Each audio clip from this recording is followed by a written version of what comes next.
Nice.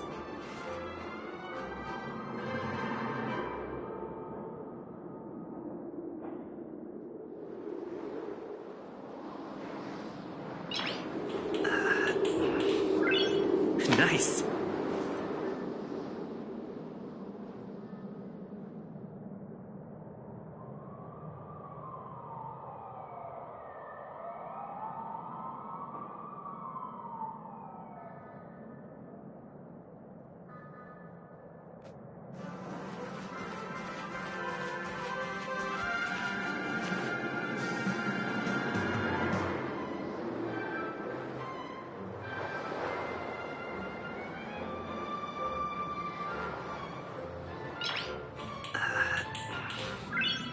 Nice.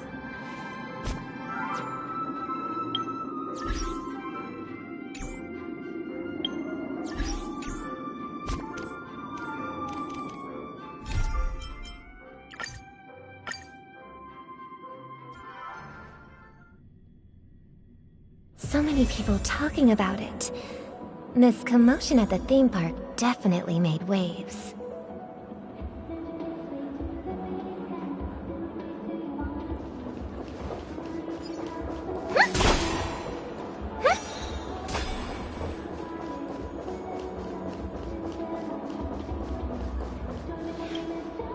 The family promised they would protect the guests within the dreamscape, but I witnessed a group of organic life forms making their way to the theme park. And soon after, a rip tore through the sky, and black rain started leaking out of the void. The family needs to provide a reasonable explanation, or I'll take my loved ones and return to reality. I thought the dreamscape was supposed to be a paradise. If it's not, then there's no point staying here. It appears the good sir has seen many great events. And it's true that an uninvited guest has unexpectedly entered the dreamscape. However, their target is not the ordinary guests, but the ambassadors of the IPC. The family will certainly ensure that the safety of the guests is of the highest importance. Miss Robin, I know the Bloodhound family has already sealed off the theme park and has control over the situation, but it won't resolve the problem. The family can try their best to protect their reputation, but as a guest, I don't wish to gamble with my life. But as you can see, sir, no innocent bystanders were affected in this incident. Perhaps the dreamscape is not as perfect as promised, but there's no place safer than dreams under the family's rule. I believe you know this better than I do. If this incident happened in real life, how many people would be able to walk away from it? I could stay here, but keep in mind, guests come to Penacony to enjoy the dreamscapes. They do not wish to be entangled in a conflict between the family and the IPC, so let's not have any more unnecessary incidents. Of course. With the Charmony Festival about to commence, we will spare no effort in our preparations. Rest assured. To express our apologies, the family has arranged this gift for the guests. Thank you for understanding. You've had quite a bit to... Hello. May I ask what happened here? Nothing to be worried about. There's been a small rehearsal mishap at Clock Studios theme park. Please stay calm. Hey, are you a fool? You don't even recognize Miss Robin? Who do you think you're talking to? I'm sorry. I've just been transferred to the Bloodhound family, and I'm still not too used to working on the streets. I didn't realize it was you. I'm so sorry. Hey, don't sweat it. You guys have a tough job. I know how it is. How's the situation looking? Oh, we've sealed off the theme park. Most guests are used to bizarre phenomena in the dreamscape, and so far, no threats have been detected. We can expect order to be restored soon. Rest assured, Miss Robin will intensify our patrols to ensure that no incidents occur. I trust you guys. But regarding what happened in the theme park, what do you hounds think about it? It's okay. Feel free to speak your mind. Well... Actually, I was there shortly after it happened. Is it true that the IPC's ambassadors came with ill intent? And that Galaxy Ranger who easily cut through the sky? Miss Robin, tell you the truth, everyone's been talking about it. The myriad factions on Penacony have already been causing unease for everyone. Thank you all for your loyalty towards the family. The planet of festivities has indeed run into some trouble. The representative from the IPC... he's trying to regain ownership of Penacony and is prepared for a hostile takeover. Of course the family did not agree. The result of the failed negotiations is as you see it now. No wonder. So this is the main reason why the IPC staff are banned from entering the Dreamscape. Did they apprehend the troublemaker in the end? Don't worry. Mr. Sunday is currently tracking his whereabouts, and he'll have something to show for it soon. However, given the situation, the IPC surely won't let this go easily. Therefore, we are relying on you hounds to maintain the order and stability of the Dreamscape. Please be assured, Miss Robin, we take our orders seriously. We won't let those IPC cronies get away with this. Thank you for your hard work. If there are any other members who still feel uneasy, please tell them on my behalf that protecting the Dreamscape requires everyone's help. This is a small gift prepared by the Iris family for the guests. There's one for you too. Please, open it at the Charmony Festival for an unexpected surprise. I can't believe I received a gift from Miss Robin. It feels like I'm dreaming. Wait, I am in a dream. If trouble comes knocking on our door, we're not afraid to go to war. Rest assured, the Dreamscape's peace will be protected by the Bloodhound family.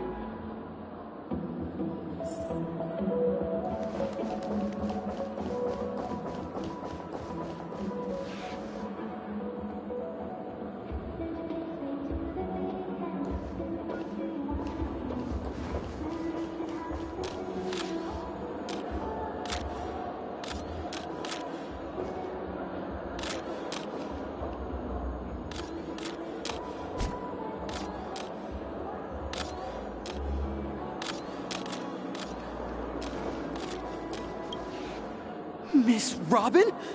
I didn't expect... I can't believe... Preparation is regarding the race... But, plus, I met the... Everyone, please... Even if you say so... Some people just never listen, do they? It's never ending. It just goes on and on. I'm getting really tired of this. Miss Robin? Still, I suppose I should keep on helping everyone. Huh? Here, take this, little guest. This gift has been specially prepared for you by the family. Make sure to take good care of it until the opening of the Charmony Festival. Then, when the show reaches its climax, press the button together with the others around you. You never know. Something very exciting might happen.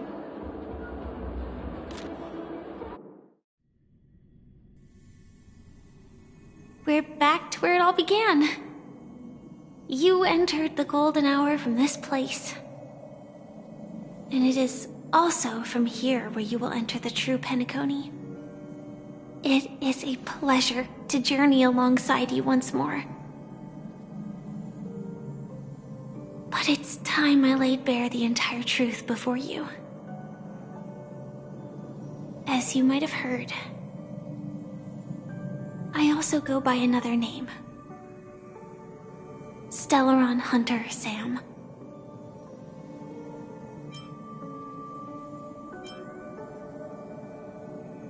I know you have many questions.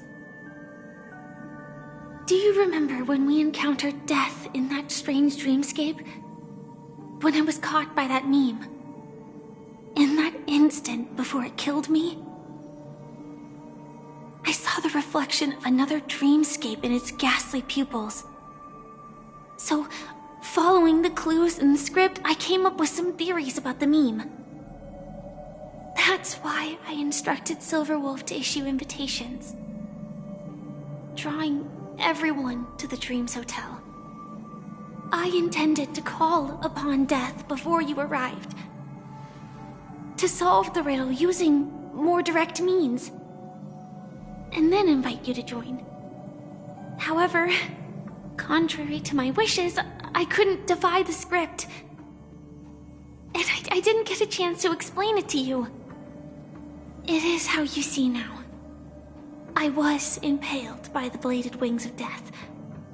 The heavy pressure of concentrated memoria miasma exploded in my mind as if it was actually reality.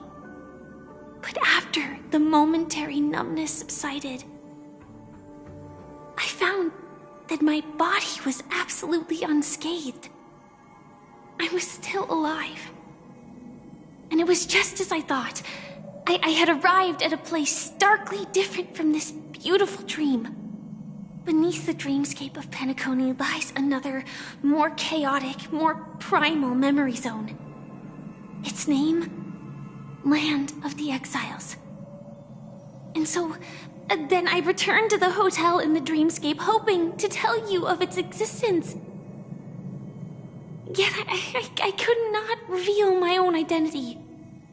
So, I could only divert your party's attention and lure you away from the battlefield.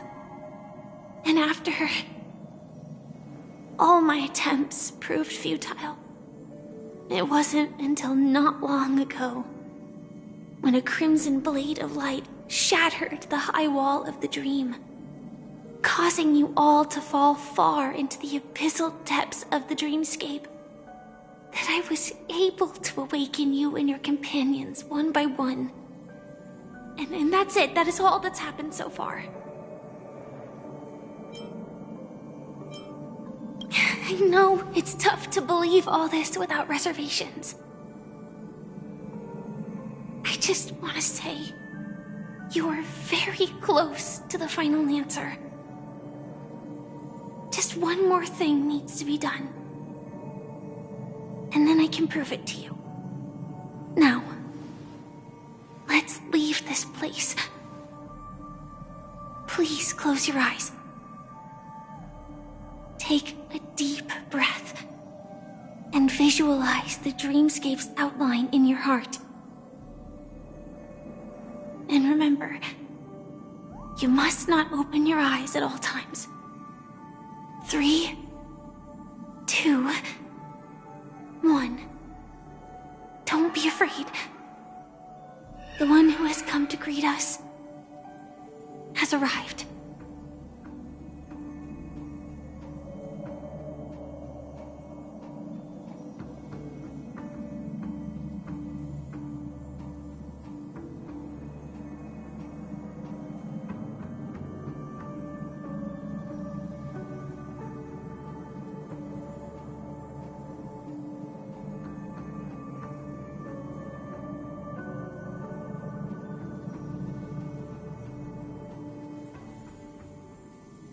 I never knew you could do this.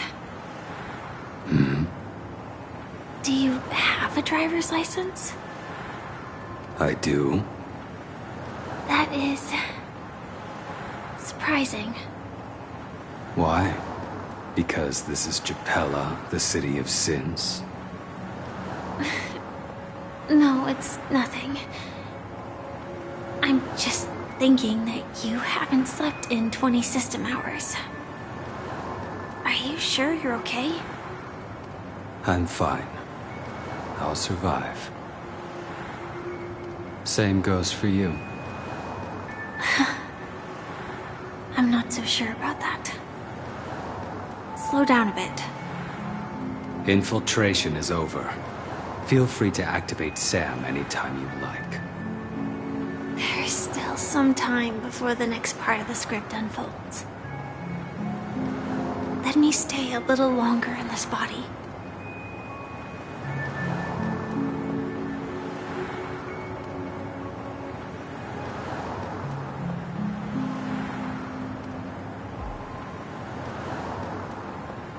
Such a long tunnel. Didn't feel this long when I set off. In half a system hour, it will lead us to Kafka. And then comes the downfall of the Japella Brotherhood. Is that also part of the script? It's in your script too. Sorry. I didn't notice. Their destiny won't change just because of your selective ignorance. I told you before, it's a bad habit. What about you then? Is this the moment you finally find the death you've been looking for?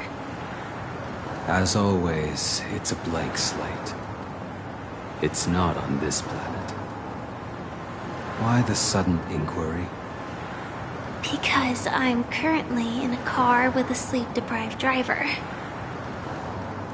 I just want to get there in one piece.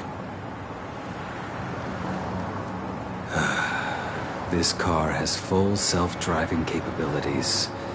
I'll just put my hand on the steering wheel. Will that do? Hey, don't take everything so seriously. Elio would always say there's only one type of destiny. The inescapable type. He can see the future, and we, likewise, are aware of our predetermined end. But before that moment arrives, we can still choose what we do.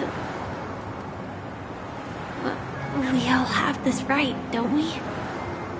After today, Japella's name will disappear from cosmic history, and the Everflame Mansion will take its place. In the not-too-distant future, you'll receive an invitation. That's your next stop. Land of the Dreams. Penacony. I hope you find whatever you seek there. Be it answers or salvation.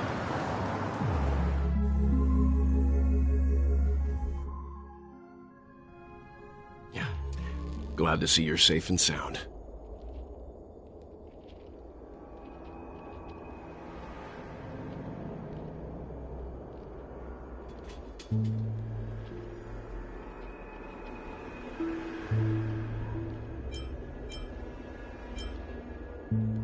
Close your eyes.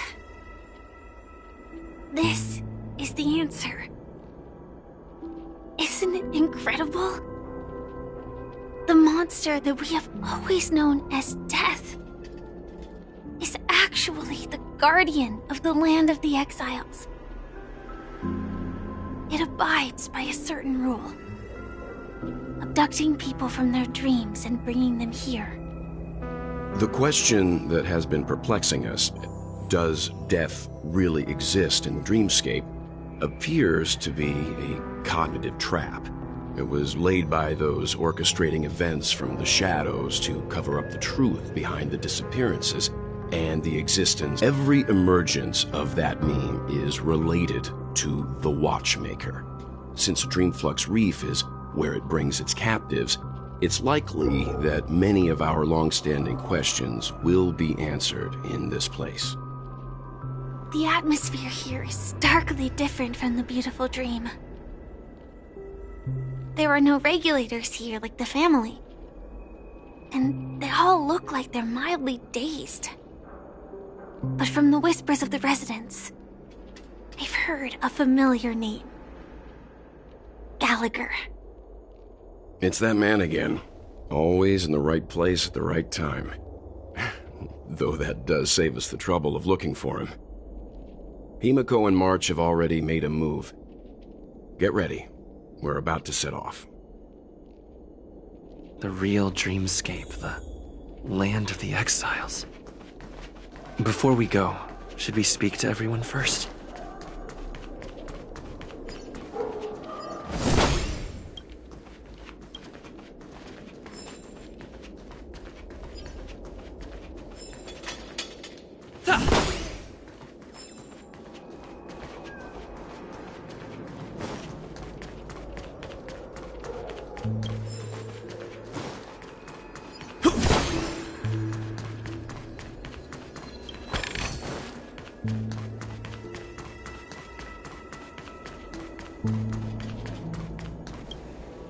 I'm really sorry for waiting until now to tell you everything.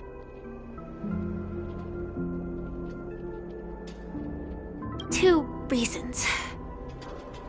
Firstly, the script. In the future that Elio saw, Sam and the Astral Express's confrontation was inevitable. I tried to break the shackles of the prophecy, but this is as far as I could go. That aside, there were also my personal motives. I wished to travel with you as Firefly, and not Sam.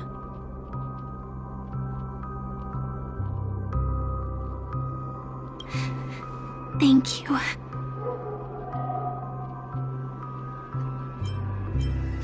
Elio only gave me one instruction. Allow the Astral Express to pursue the Grand Legacy. It means that the Watchmaker's legacy holds great significance to trailblazing. And to you. Elio's scripts used to revolve and expand around certain specific Stellarons. But with your appearance, this condition has apparently ceased to be appropriate. Perhaps he also saw the impossible in the future. Do you still remember that medical cabin I told you about? Well, that's Sam. It belongs to the Iron Cavalry of Glamoth's Firmament Frontline. A Firefly Type 4 tactical heavy assault mech. It is the cradle of my vitality. And the meaning of my birth. And for the longest time it was how I should have looked to the rest of the world. The timescale of Dreamflux Reef differs from reality, so we mustn't lower our guard. You're sensitive to Memoria. A slight misstep, and you could get lost in this memory zone.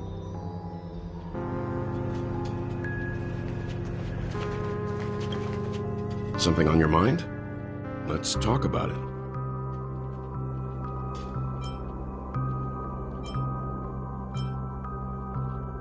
During your investigation, he shared a vital piece of information. Mikhail, the former watchmaker who collaborated with the family to construct the Penacony we're familiar with today, had a falling out with the family for specific reasons. But this is precisely where the problem lies. You were clearly investigating a murder, so then why, as a security officer, is he changing the subject to talk about his past with the watchmaker? And now, with Firefly mentioning his name again, it's hard not to be suspicious. Before we found you, she'd already revealed her Stellaron Hunter identity and shared a lot of information. Who would have thought that the Molten Knight's true identity was actually a young girl? For her, this is a secret that she cannot allow others to know. That being the case, I think we can believe she's willing to cooperate. But she didn't reveal all her secrets. I just can't shake the feeling that her situation is different from that of the typical dreamer. And I hope that doesn't lead to any dangerous predicaments. I hope you've regained a little composure. We'll move out when you're ready.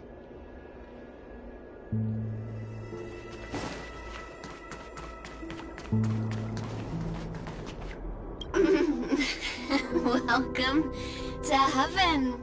Dreams, true or false, all are ephemeral. Might as well drink more Soul Glad instead.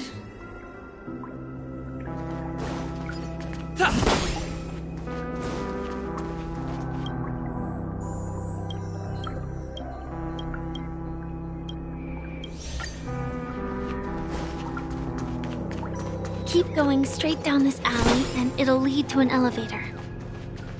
It'll take us to the center of the land of the exiles.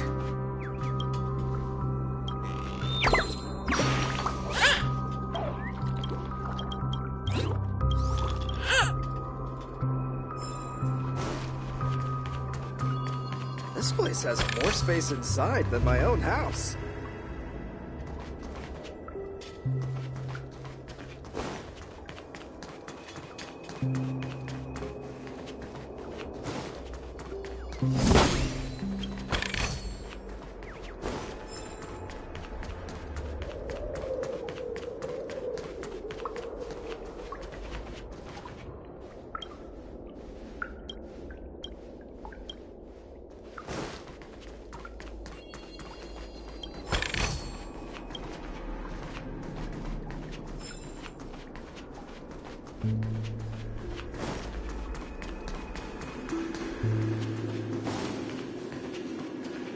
What a huge clock key. Looks like the watchmaker also left his mark on Dreamflux Reef.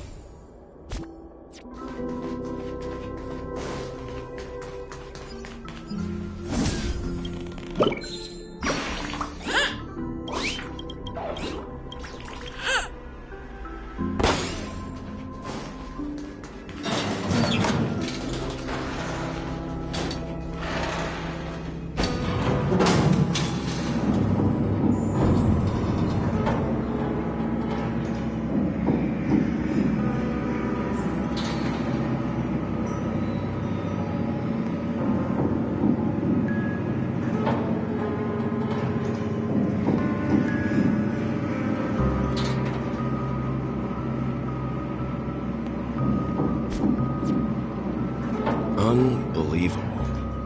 To think there's a settlement of this size within the dreamscape. And all beyond the family's reach.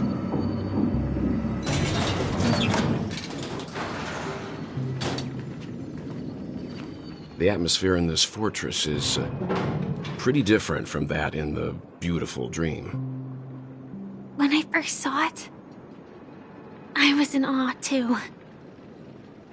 The sky here, it's like a reflection of the 12 dreamscapes.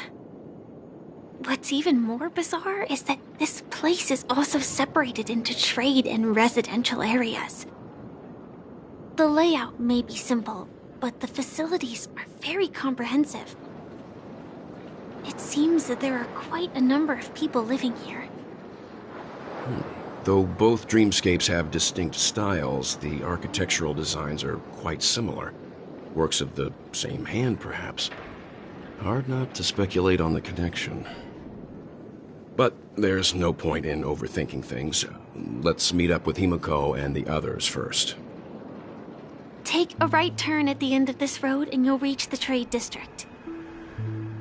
There are more people there. And perhaps someone knows where she is. Not coming with us? The Astral Express likely needs room for some internal deliberation. In the meantime, I'll try and locate Gallagher. Sure. Let's reconnect later. Letting her go was the right decision. Further observations are needed before we decide whether to trust her. But first, there's someone I need to talk to. Let's go. I'm sure you've already noticed him.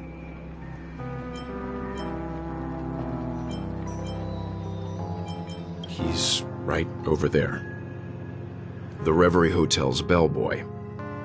How did he end up here? And right after Miss Acheron severed the beautiful dream. We'd better check, just to be sure. Perfect for me, and perfectly legal for me to stay in.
Just a wallflower.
Nothing ever beats a good drink.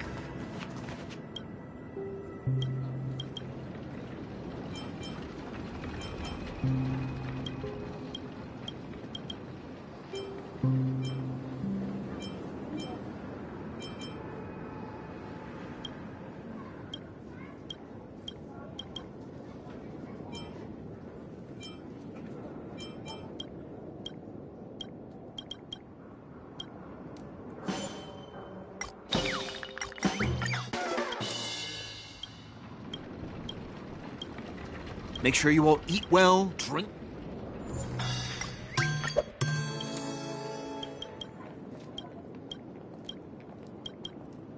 I'm collecting all of Clocky's.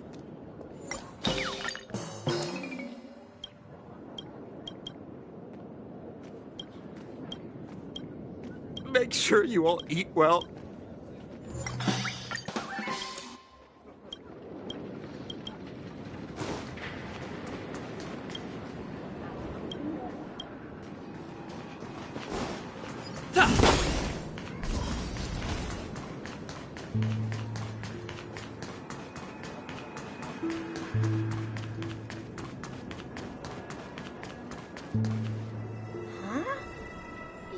Guest from before.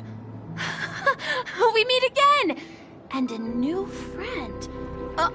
Forgot to introduce myself. I'm the hotel's bellboy, Misha. Hello, Misha. I'm Welt. We met in a dream. Oh. And who might this be? Tick-tock! Old friend and new friend! Let's high-five!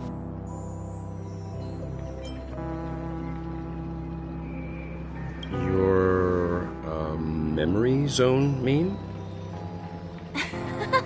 Nope. Clocky is a good friend of mine. We all live here. How did you two get here? This dreamscape isn't supposed to be open to the public. I wonder if it has something to do with Sleepy. So, this is your home?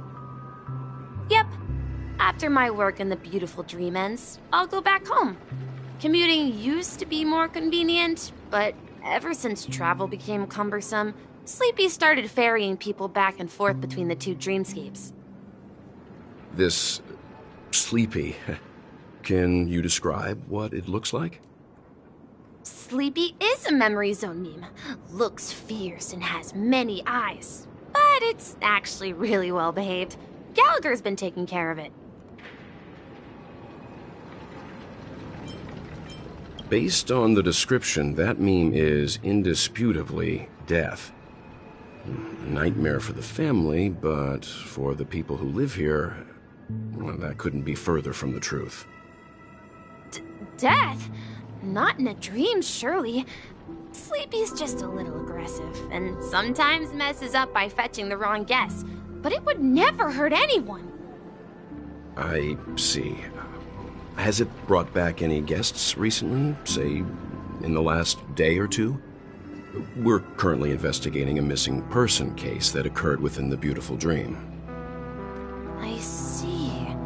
Then you'll have to speak with Gallagher.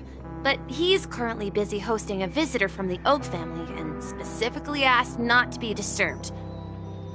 Mr. Yang, the person you're looking for, is it Miss Robin? Just as I thought.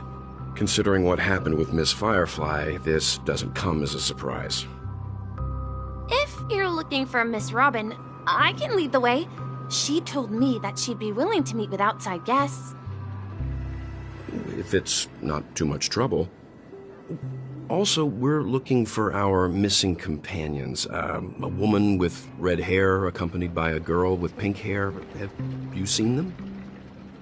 Oh, I haven't. But please, rest assured. Dreamflux Reef is a small place, and it's not as bustling as the beautiful dream, but its safety is unmatched. How about this? Since it's your first time here in Dreamflux Reef, I'll be your guide and help you find your companions.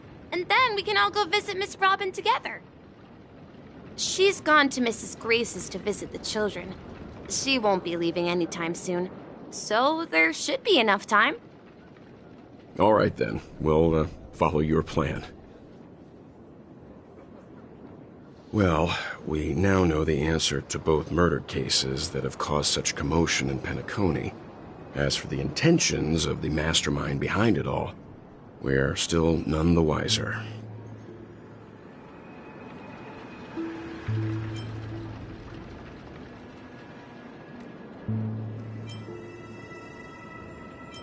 Yes, and I believe their relationship with Gallagher may run deep.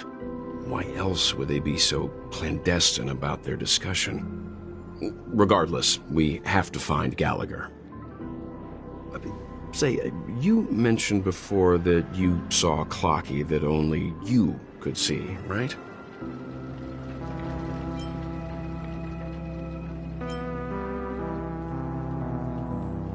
I can't shake off this strange feeling. Am I really still so young at heart? Forget it. It's not important. We'd better just follow Misha.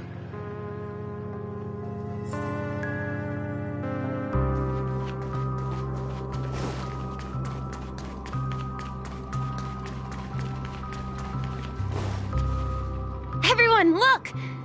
From here, you can see the most spectacular view of Dreamflux Reef. A black hole? No.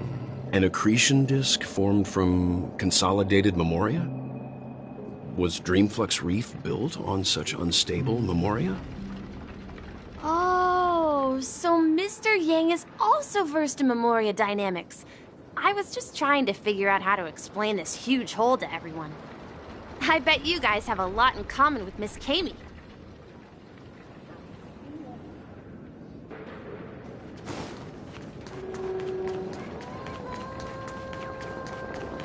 Look! There she is!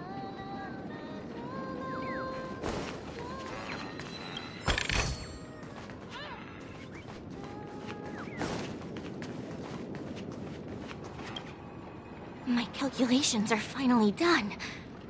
In another 10 system hours, the above dream will swallow the dream below. My hypothesis was correct.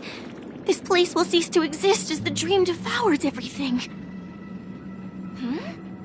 Who are you all, and why haven't you left yet? This place is about to disappear.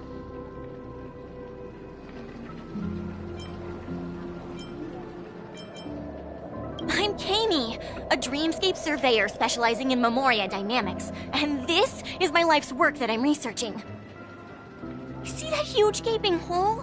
It was just a narrow rift many years ago, but now it's grown into a giant hole. The surrounding Memoria has been flowing towards the other end of the hole at a constant velocity, slowly but surely. But the scary part is, according to my calculations, the flow rate of Memoria has recently changed, and it's faster than ever before. It's almost as if something is sucking it in from the other side. By constantly improving upon Madame Rosalina's Memoria measurement method, I've finally obtained accurate results. After 10 system hours, the Dreamflux Reef will cease to exist. Just like the melting of glaciers, everything will crumble and disintegrate. The dreams on that side of the void will fuse into one. Please don't worry. This sort of thing has happened many times before. Miss Kami isn't a bad person. She's just a bit lost in her own world. She'll probably realize she's wrong soon enough. You don't say. There was something else that piqued my interest. Who is Madame Rosalina? Oh, do you know her too? Or are you also a fan of Memoria dynamics? We're very interested in Madame Rosalina's achievements. Could you tell us a little more about them? Why, of course! She's an excellent scholar of Memoria dynamics, and the first person to apply Memoria rate measurement methodology on interstellar travelers. Regrettably, due to the presence of the Garden of Recollection, ordinary people don't pay much attention to the nature of Memoria. She departed this world without much fame, leaving only a few thin journals behind. I came to Penacony to learn more about my idol, and went to great lengths to seek out Dreamflux Reef, all because this is her final resting place. Prodigies always meet their demise prematurely. If only Madame Rosalina had more time, she would have discovered a way to reverse the flow of Memoria. I felt it. The source is in the golden hour. There is a certain anomalous presence stirring the currents of the memory zone. I must uncover more concrete proof. I must convince everyone. Does the name Madame Rosalina sound familiar to you?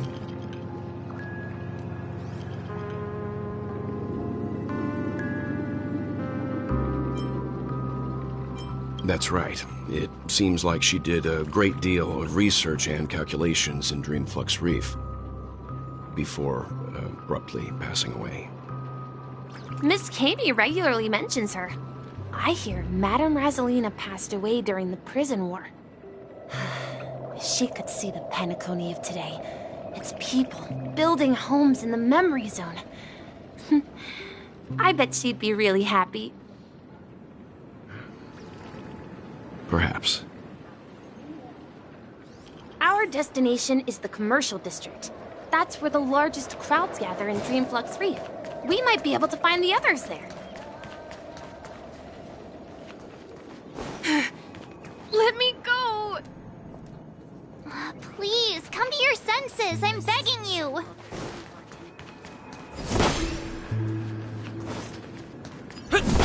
Let's have a toast to Dreamscape, stranger.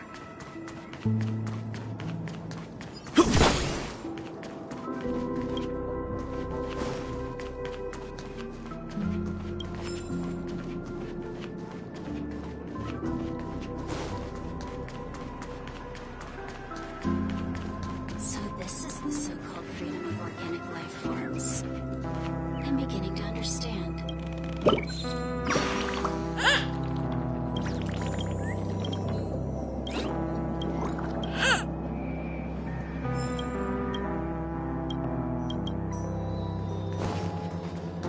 remember when this place was all...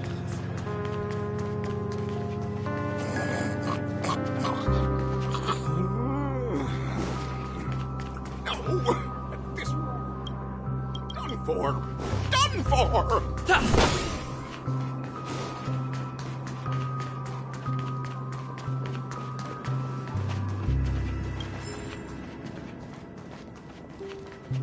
Ghost! There's a ghost! Don't come near me!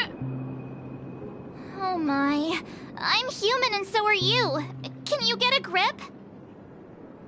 Mr. Yang and Mr. Trailblazer, I've been waiting for you. Quickly, come help. I bumped into a member of the family on the way here. He was so scared and I just wanted to calm him down. But... Let me go! Let me go! I've only done good in my life. Why can't I rest in peace after death? Well, this is how it turned out.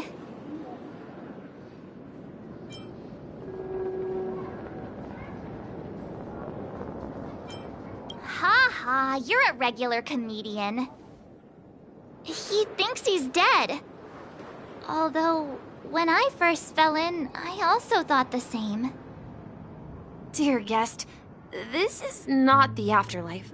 This is Dreamflux Reef. That's right. Did you hear that? Repeat after me. Dreamflux Reef. You're talking to someone invisible. If I'm not dead, what am I? I shouldn't have pushed my luck and tried sleeping in my dream. Curiosity kills the Papeshi. Stop asking! You'll alert the monsters. All the dead are right here. All of them. You're not talking about the memory zone meme, are you? Don't say that name! It's all your fault. They're coming!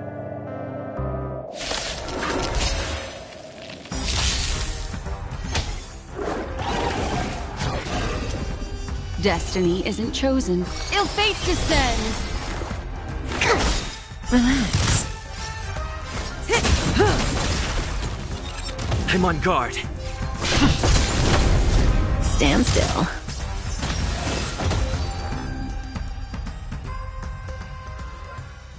He passed out. His intense negative emotions attracted the nearby memory zone memes. I see. But why aren't the other people around here scared? Unlike in the Sweet Dream, people here don't see memory zone memes as dangerous monsters. And even if they pose a threat, people can easily escape by forcing a wake-up call. But we can't just leave this man here. Can we take him somewhere safe? We can ask Jessie for help. I've gotten to know many locals while waiting for you guys. Everyone here is living a self-sufficient life. I don't know how to describe it, but this place feels like the real dreamscape.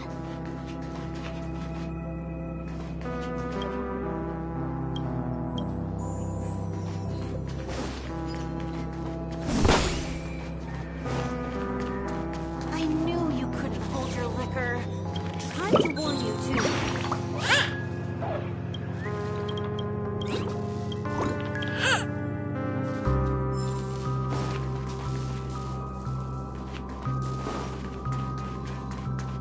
Let's see how you handle a stroke of genius like this.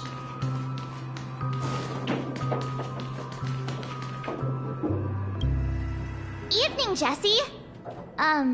Is it evening? Welcome, Miss March. Who might these be? These two are my friends.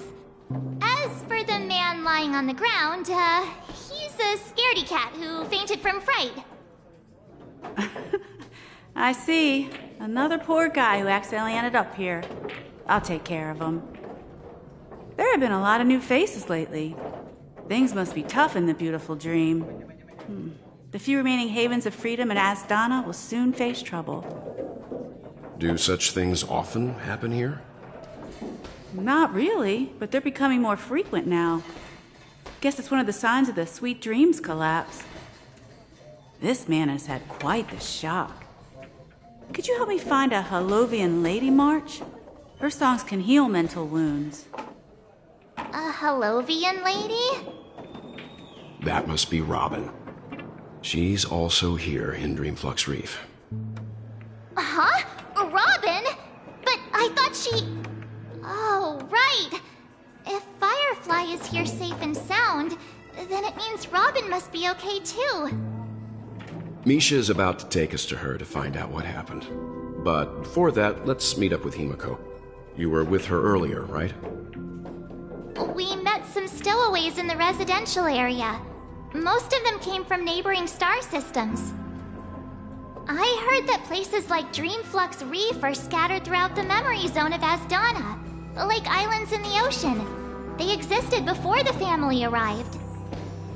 I also heard that when Dreamflux Reef took shape, it was the center of all dreamscapes in Penacony. If that's true, it's no wonder there are so many similarities between this place and the Sweet Dream. Himiko must be gathering information. Let's hurry up and get going.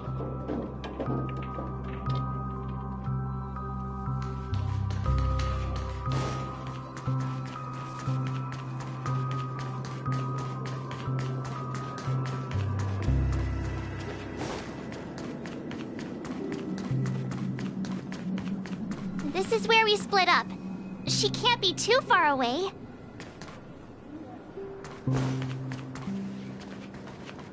So that's how it is. I never imagined we'd gather the remaining details here. To borrow Gallagher's catchphrase, what an unpredictable twist of fate. Himiko, here they are! Ah, perfect timing. Now that everyone's here, I'd like to introduce everyone to Micah, who's partly in charge of the Land of the Exiles. Micah, these are my companions. It's a pleasure to meet the Nameless. You know us? I've been keeping an eye on you since the day you arrived in Penacony. We would have met under more appropriate circumstances if Dreamflux Reef hadn't been isolated from the 12 dreamscapes. Please, allow me to formally introduce myself. I'm Micah, the Gravekeeper of Dreamflux Reef. Gravekeeper? Life in Dreamflux Reef is pretty liberating. Everyone here mostly keeps to themselves, without meddling in others' affairs.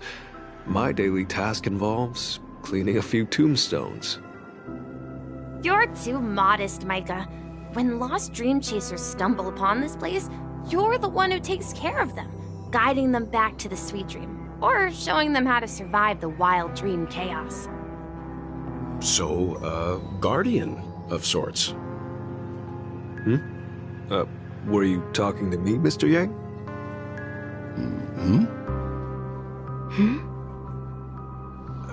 On that note, Mr. Mika, which tombstones are you referring to? We didn't come across any graveyard when we arrived. They're actually just symbolic stones. But since you're curious, Mr. Yang, I'll take you there. I have a feeling you might find something of interest there. But before that, you have an important guest joining you. An important guest? Who could it be? This way, please. The roads here in Dreamflux Reef are a bit run down, so watch your step.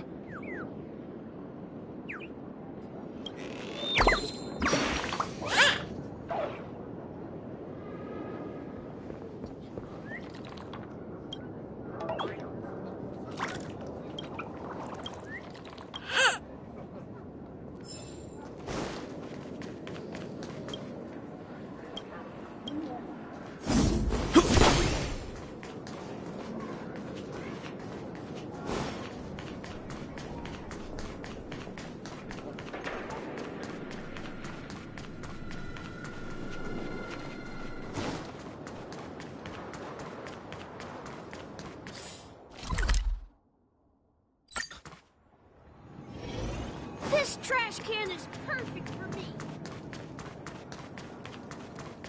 There she is. It really is her! Miss Robin!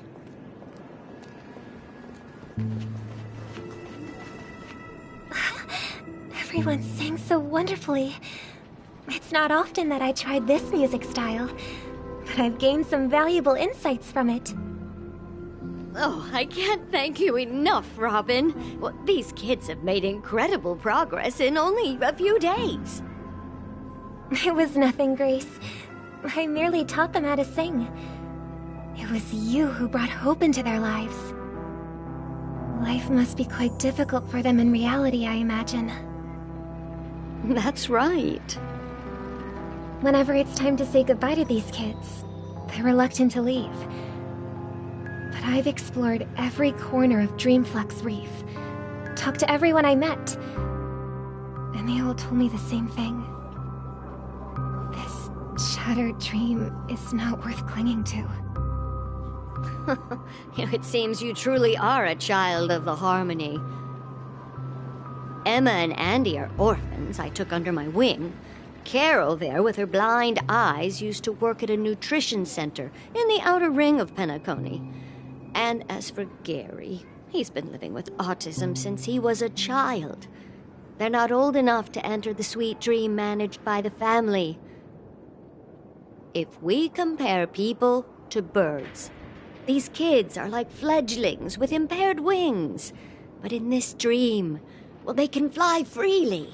Even if they stumble along the way, well, they're still relying on their own strength. And me, an old lady with no legs. Well, without this dream, I couldn't even walk toward them. I'm glad that you found a new life here in Penacony. It's just... Don't worry, Robin. Dreams have their significance, but they aren't everything. Both the children and I understand this. No matter how long we fly through this dream, we will one day return to reality. But you know what? Emma and Gary aren't plagued by their insecurities anymore. No, and Carol is learning how to cope with her blindness. And Andy is livelier than ever. Well, even I've become more optimistic. You see, in dreams, we learn how to live. Once we return to reality, we learn how to survive. And should our feathers be damaged, then we share our wings with one another. There's no need to covet an illusory sky in dreams, because we have the right and the ability to fly towards a broader horizon. It's a relief to see you safe and sound, Miss Robin. It's nice to see you all again, Astral Express crew. I heard my disappearance caused quite the commotion out there. I'm really sorry about that. Since you're here, can we assume that you're fully aware of the situation in Penacony? Ever since I returned to Penacony, my voice started to change, until it gradually faded away. At first, I thought it was a temporary ailment, perhaps due to having been away too long. I thought maybe it just takes some time for my body to acclimate to the high concentration of Memoria and Asdana. But now it seems the root of the problem goes way beyond me. There are elements around me that don't align with the harmony. Losing my voice is just one of the signs of the Sweet Dreams collapse. The Sweet Dreams collapse. That memo keeper mentioned the same thing. So it's real. While I was away from Penacony, the boundaries of the 12 dreamscapes kept expanding outward. But whenever I mentioned the anomalies in my dreams, all the family heads refused to talk about it. Only my brother was willing to respond. Later, I discovered the secret letters from the IPC ambassador, which further convinced me that there are hidden secrets beneath the surface of Penacony. So, following the clues in the Oak family's dossiers, I found my way here. The land of the exiles, concealed by the family under the guise of death. A dream within a dream, where Penacony's past is buried. Hearing you speak, it sounds as if your voice has made somewhat of a recovery. I hate to admit it, but the harmony in this place resonates more broadly than within the Sweet Dream. It's regrettable, but the family has experienced betrayal. The traitor, or traitors, abandoned their original principles and, using the name of harmony, exploited people's weaknesses to turn Penacony into the planet of festivities, trapping everyone in the illusion of the Sweet Dream. This is not the strong defending the weak, but rather the strong exploiting the weak. A world without equality won't ever be favored by the harmony. And naturally, those voices blessed by them have lost the ability to sing. Could there be another force influencing the family's shift in philosophy, Miss Robin? Considering what happened with Acheron, it's difficult to conceive of another entity within the realm of the harmony capable of influencing everyone. Unless a power surpassing that of an emanator is involved. I'd heard about what happened to the Xianzhou Alliance, but as far as I'm aware, the family hasn't faced any such external interventions. Who knows? Perhaps I've just been away too long and missed something. Regardless, I cannot accept my home is moving towards the very opposite of what the harmony represents, while still claiming to uphold it. I must uncover the reason why Mikhail cut ties with the family, and who exactly it was who betrayed us all. Do you remember our arrangement, Mr. Micah? Well, here's my answer.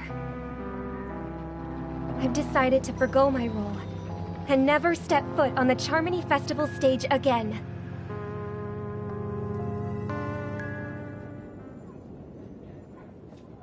Look here, brother. A little bird. Looks like a fledgling Charmony dove. But Charmony doves don't live here. So how did this little bird get here? Maybe its parents abandoned it? It looks weak and frail. Why don't we find something soft and make a nest for it? This place is too dangerous for a fledgling. Let's take it with us. We can put it on the wooden shelf in front of your window. Okay. A bird like that must have a beautiful singing voice. But where will it live? I'll ask the family head to build a cage for it. A cage? But then it won't have the freedom to fly, right? Let's see. What is it that has captured the attention of the two best interpreters of the Great One? To the point that they've forgotten how to enjoy their dessert. Oh, poor little thing. Doesn't look like it's doing well. Do you want to rescue it? I do. But I don't want to lock it up in a cage. Why? Even if it's small and not fully feathered, and can't sing, it didn't come into this world just to be locked up in a cage. Birds, they should be flying free in the sky. That's quite the romantic idea. And what about you, a young scholar? Do you agree with your sister? I think she's right. But if we leave it out in the wild, it won't survive for more than a few days at best. Ah, I see. It seems our little scholar is still a bit unsure. Well, let me tell you youngsters a story. As you probably know, Charmony doves can fly through the air. When they fly really high, the friction caused by the flapping of their feathers against the atmosphere creates amazing lights so that they look like shooting stars. We've seen this spectacle so many times that we think it's just something they can naturally do. But that's not the truth. Their radiant display is the result of countless struggles against nature over generations. Their ancestors were too weak to survive on the ground. So, to escape predators, they started seeking new opportunities in the air. After countless attempts by many generations, one of them finally figured out how to fly. It soared into the sky and never looked back at the ground again. So, you mean birds aren't born to fly, but they find a way to do it through their determination, right? Well, that's an idealistic way of putting it. So, what are your thoughts, Sunday? I think people believe birds are meant to fly because they've never seen those birds crashing to their death. That's an interesting perspective. So, have you decided what to do with the bird now? For now, I'll keep it in a cage until it can take care of itself because I want it to live, no matter what. Well said, kids. It seems each of you has found your own answer. Your insights are truly remarkable. And I hope they come true in their own way. We will take good care of it. Won't we, brother? Yeah. But, Mr. Gopherwood, there's one thing I don't quite understand. And what might that be, my son? What if this little Charmony dove never learns to fly in the end? I mean, if there are fledglings in this world that can never fly throughout their lives, should we let them go back to the sky, only to see them crash to the ground and die? Talking in your sleep, Birdie? Time to wake up.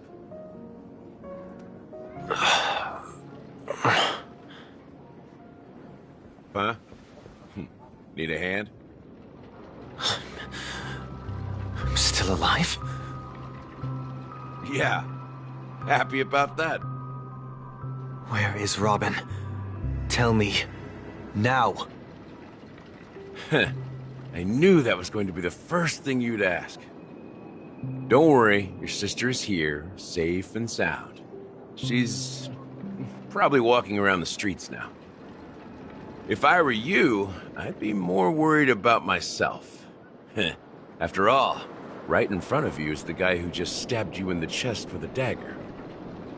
If you wanted to kill me, you wouldn't give me the chance to speak. Just tell me your demands, lackey of the Watchmaker. So, you figured out who I am, huh? No wonder you had the guts to go against the Dream Master and the Four Families. Looks like I made the right choice. Choice? You are aware of my plan and see through my act.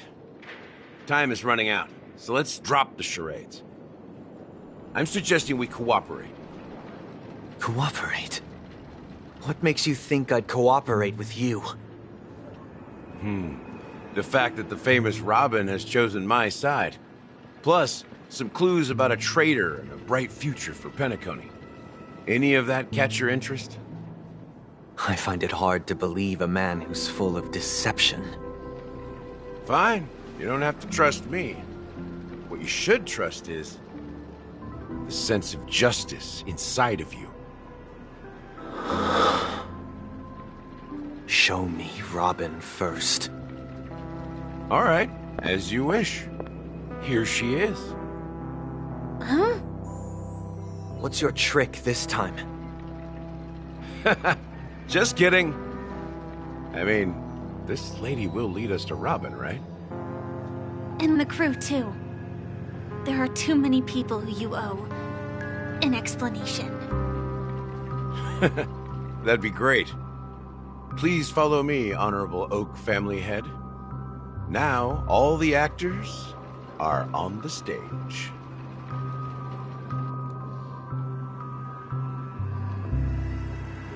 This is the monument I mentioned earlier.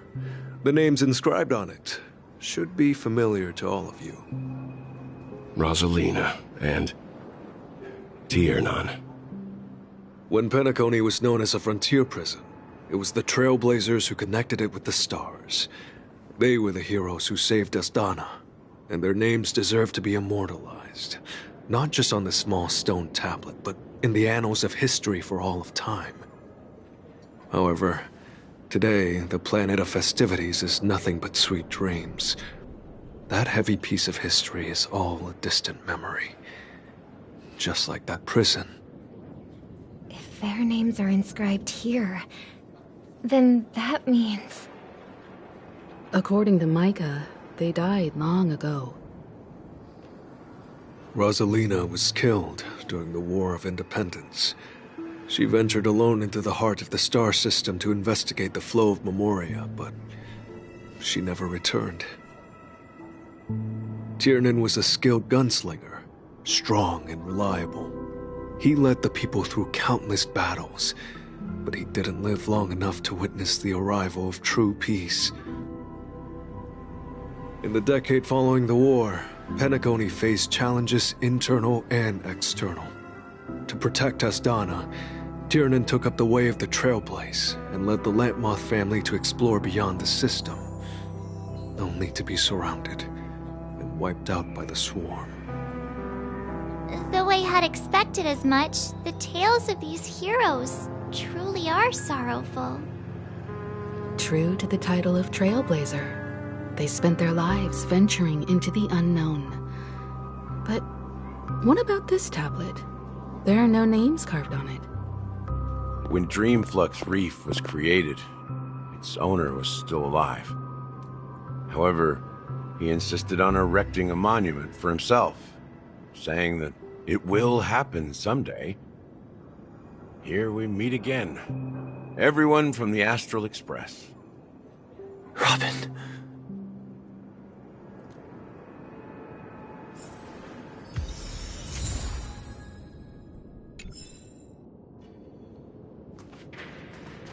Well, I did my job. I gathered everyone here. Gallagher will explain the rest to you. Take care. Brother... There's no need for words. You're safe, and that's all that matters.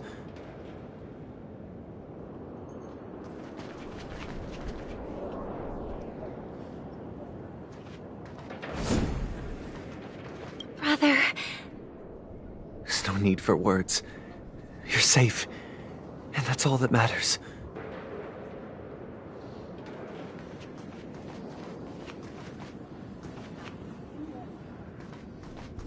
Huh. The atmosphere sure is livened up with all these people in here. I brought Gallagher here. It's time to face the truth. I brought Gallagher here. It's time to face the truth.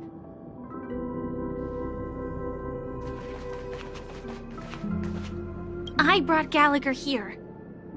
It's time to face the truth.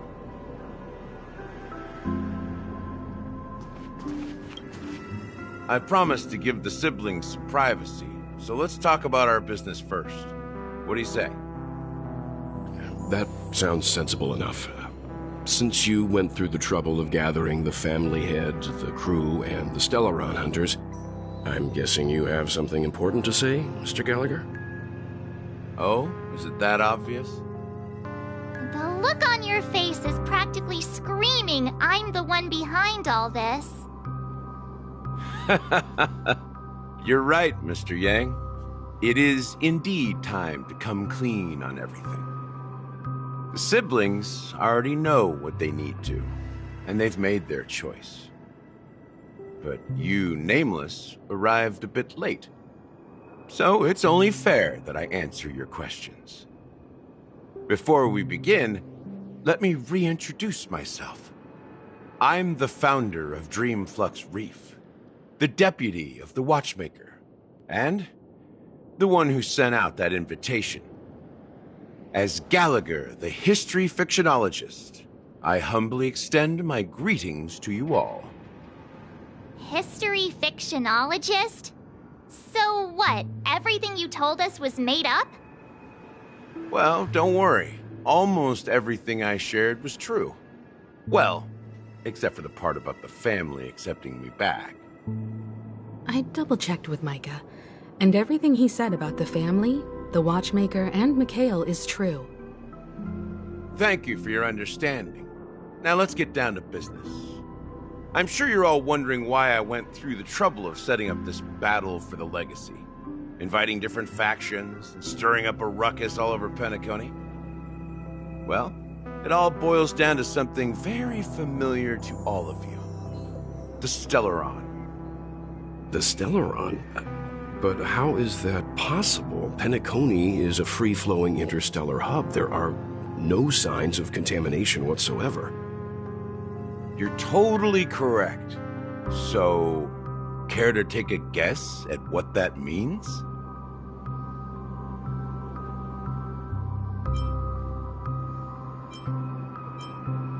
How keen. Well, what should I say? I expected nothing less from the person here who is the most familiar with Stellarons. The sweet dream doesn't come out of thin air. If you think of the memory zone as the sea, creating the land of the dreams is like filling that wild ocean with earth to make an island. To achieve this feat, without the help of an emanator of remembrance or enigmata, the only way is to use a Stellaron. And that's not something you can achieve with a simple wish. It requires vast quantities of knowledge, time, and manpower. I'm sure you get what I'm hinting at.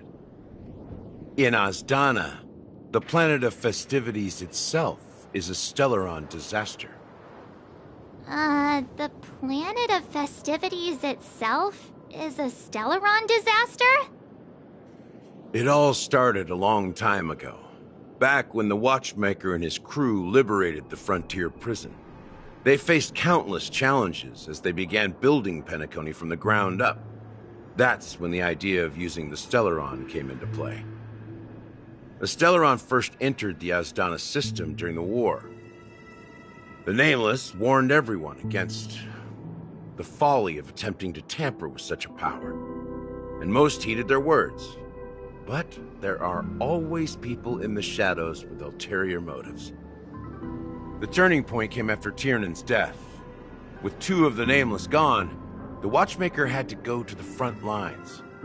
It was at that moment his rivals saw an opportunity. By the time a representative from the Montour Systems family arrived at the Watchmaker's call, the Stellaron had already been activated and was seeping into the primordial synesthesia dreamscape. And I suppose the family happened to possess the knowledge to seal the Stellaron? Not just that. They knew far more about the Stellaron than the average person. They helped Mikhail swiftly quell the civil unrest and played a part in building Penacony under the disguise of the Harmony. Those three eras were known as the Age of Dreaming. The Watchmaker, who had been left in the dark, sent out invitations across the universe, spreading the hype around the land of the dreams. Then, how did they turn against each other? Remember the island in the ocean metaphor? The truth is, the Stellaron was never truly sealed. It existed in a different form within the dreamscape. Think about this. What would it cost to create and maintain such a lavish dreamland? It's people's lives. The opulent dream is built upon the decay of spirits, with a toxic elixir called pleasure flowing through the dreamscape. It tempts people to indulge in the dreamscape, and gradually their minds succumb, becoming nourishment for the sweet dream.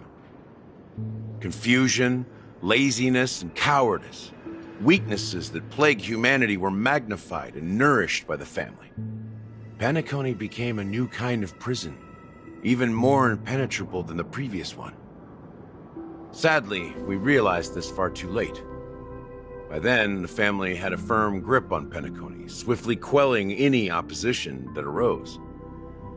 At my wit's end, I had to use the power of the Enigmata, and sought refuge in this chaotic realm.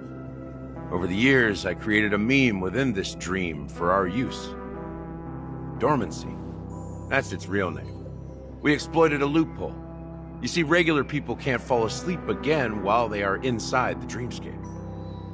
So this is the true meaning of the impossible. You sent out invitations in the Watchmaker's name to find forces capable of resolving the Stellaron disaster and draw them into Penacony to uncover the truth. It's not just that.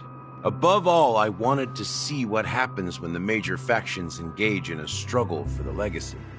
Since this is the Watchmaker's first announcement in decades, the traitor within the family is bound to reveal themselves. So, the legacy is just a facade. If you want to consider the Stellaron as the legacy, I'm totally fine with that.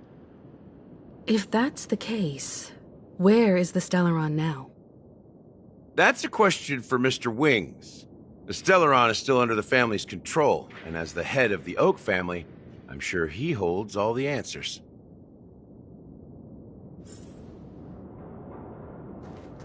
As I suspected, the core of this issue lies within the Stellaron. You all look quite serious. Is there anything I can do to help?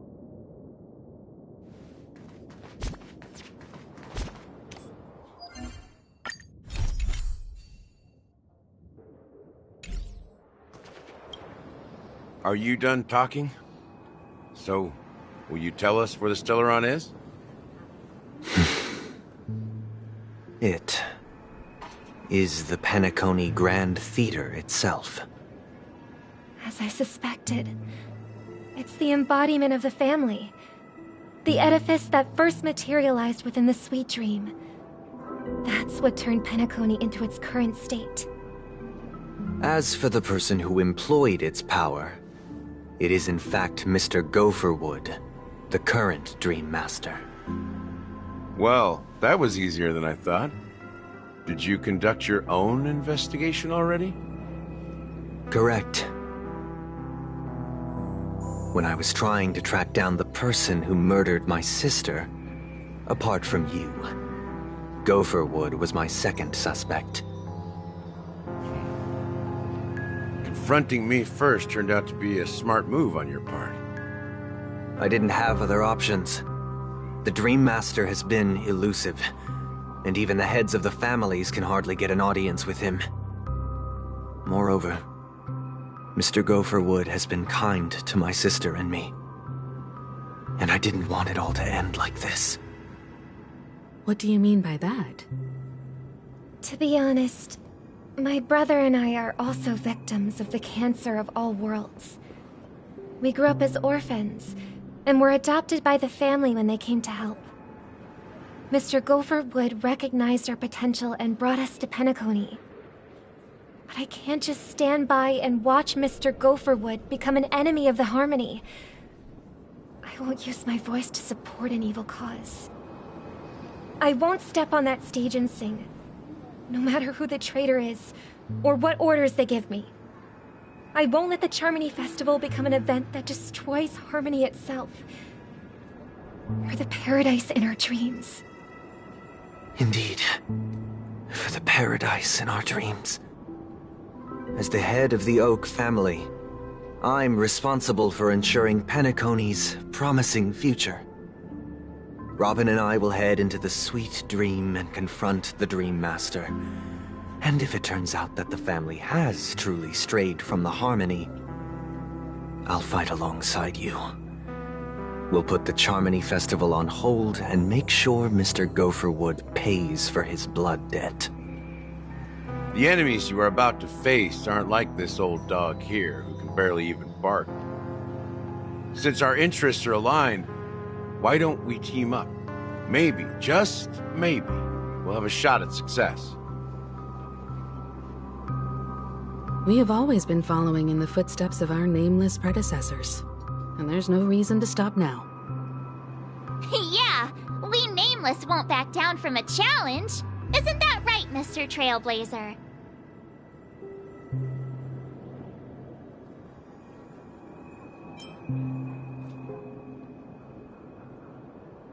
Exactly!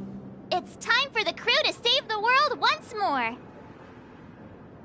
Rest assured, sitting on the sidelines isn't in our nature. Mr. Sunday, Miss Robin, I'm willing to accompany you on behalf of the Astral Express. Having a third party present should help with negotiations, and could make all the difference if things get ugly. Thank you, Mr. Yang. Thank you all very much. The Charmony Festival is about to start, and time is against us. We must hasten. Everyone, let's gather over here. We still need to make some preparations.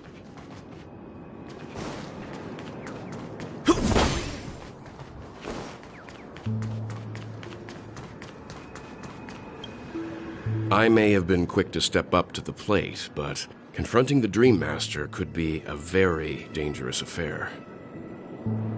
Huh? Even you're saying that, Mr. Yang? How powerful is that Dream Master? He's the leader of the families of Penacony, and he has the entire power of the Harmony behind him, not to mention the Stellaron in his possession. We must proceed with great caution. Maybe you can just stay behind this time, Mr. Yang? No, that won't do. Even if we count Robin as an ally, something felt off about Mr. Sunday just now. Although, I can't quite put my finger on it. I have to make sure he won't turn against us when things start to get dicey. You're still carrying the keepsake the IPC envoy gave you, right? May I borrow it for a moment? Huh. I knew it. As I suspected, this chip Aventurine gave to you is actually a miniature transmitter. If I'm right, he intends to use it to track your location or contact you when needed. As it so happens, this may actually be of some use in the current situation. Aventurine? Is he still alive? And what does he have to do with our mission to confront the Dream Master? Remember what I said earlier? Working with the IPC is a way to keep the family in check. If negotiations go south and the family show their true colors by going after the Stellaron, I'll use this transmitter to send a message to the IPC. It'll be just the opportunity the IPC ambassador was hoping for. The only question mark in all of this is Aventurine's current status. But the IPC is always listening, especially senior strategic investment department heads like him. Getting the message across shouldn't be a problem. Good luck to you, Welt. Well, you take care too. If anything goes wrong, don't worry about me. Just make sure to seal the Stellaron. Spoken like a true hero. Even if the Dream Master is innocent, the family's corruption runs deep. I won't make the same mistake Mikhail did. Let's wish him the best of luck. Don't you have something else to tell us, Gallagher? Why would you say so? Before we departed, the conductor asked us to inquire about the 3 nameless in Penacony. We've already collected intel about Rosalina and Tiernan, so the only one left is legwork. If I'm not mistaken, we've already met him somewhere, haven't we?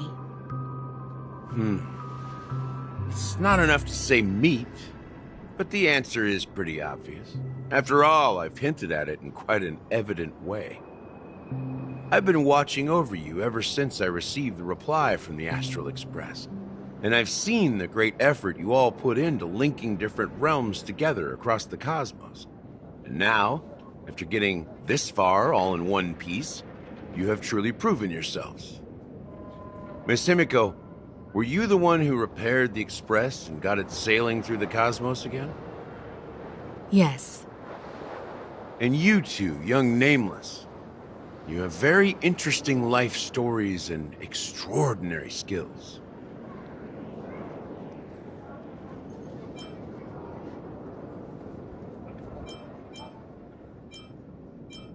What? Hey, you can't just make up titles like that.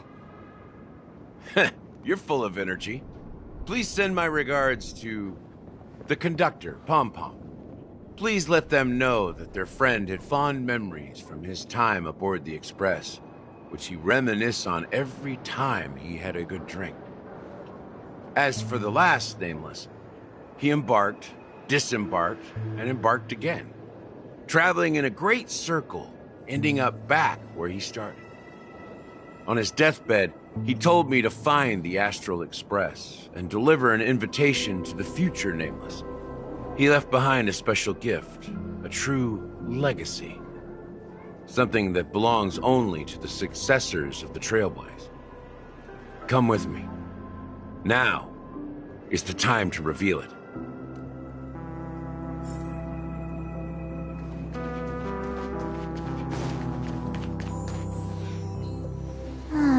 Back here again.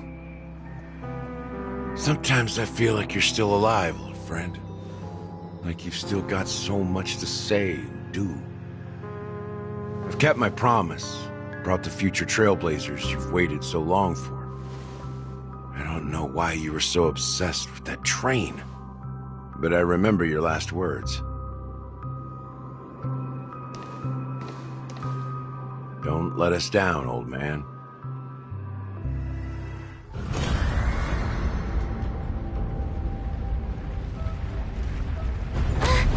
What's happening?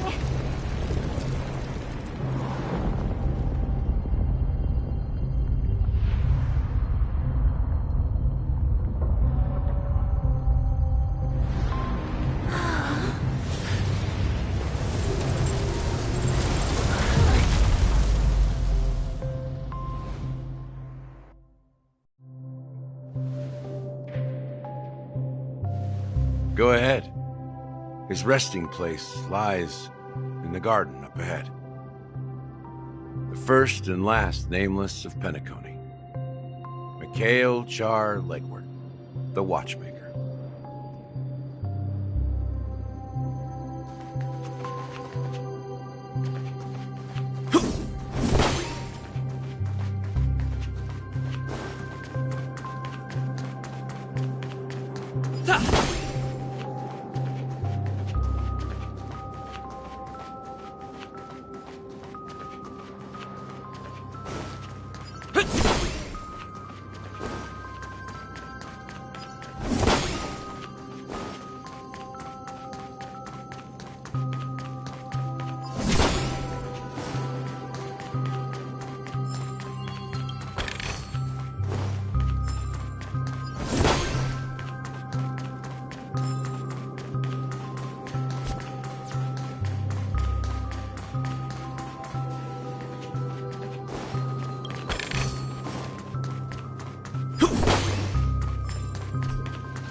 Sure enough, the watchmaker is the third nameless. Even I could guess that one. The legacy he left behind was a dream bubble. I believe inside that bubble, there's something that holds meaning only for the nameless. After all, when I checked its contents, I found nothing inside. Maybe some Trailblaze runes? Even more mysterious than me. Well, let's have a look.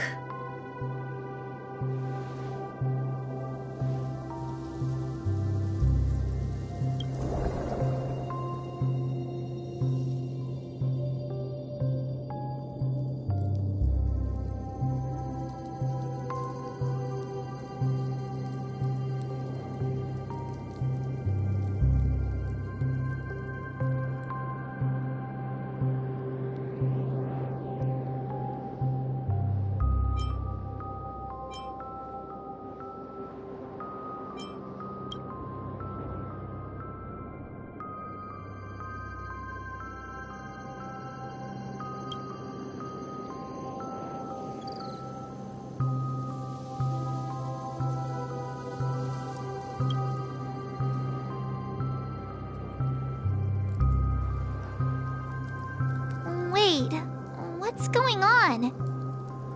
Seriously? There's nothing inside this dream bubble?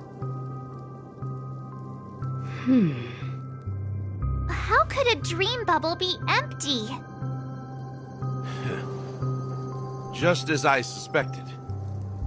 That old man always had this strange belief in the nameless and the Trailblaze. And I never understood where he got that confidence from. Especially since he never managed to get in touch with the Express while he was alive. I could never figure out what was going on in that old man's head. But this empty dream bubble is so typical of him. He was always full of weird fantasies and incomprehensible romanticism. That mischievous old man. Well, I didn't expect him to leave anything concrete behind anyway. Don't think that's the case, Gallagher.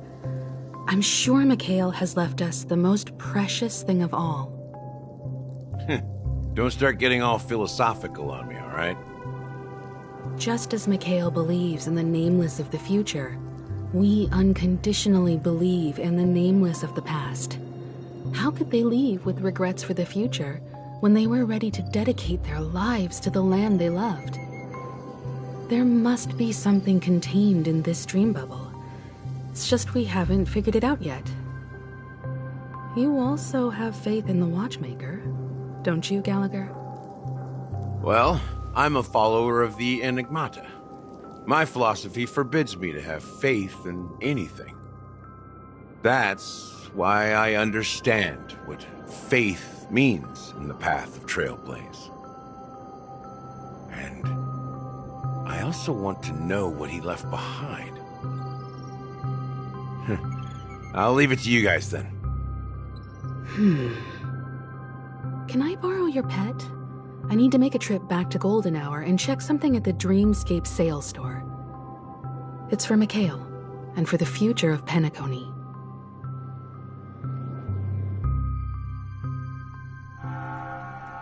Welcome to the Reverie Hotel. How may I help you? Greetings. We're the Nameless from the Astral Express, and we'd like to check in. The Astral Express? But I thought... Yes, my companion's already checked in. My name is Dan Hung, and I believe my personal information is recorded in your system. I see, but your companion said you wouldn't be coming due to a change of plans. Now the plans have changed again. And you are... Me? I'm Pom Pom, a new Nameless who's also with the Astral Express. He's my fellow Trailblazer. We responded to the family's invitation before he boarded the Express, So he wasn't registered in your system. Is it possible to accommodate him as well? Oh, I see. Another one of the Nameless had a similar situation. Seems like a lot of people are joining the Trailblaze these days. Since there's a precedent, it shouldn't be a problem. Just give me a second to contact your companions. I'm sorry, dear guests, but it seems I'm unable to reach the other members of the Astral Express. What do you mean by unable to reach them? My apologies. This is the first time I've encountered a situation like this. However, the system indicates that those guests are still in the dreamscape. How about this? Give me their room number, and we'll go check on them ourselves. I'm afraid that's not possible.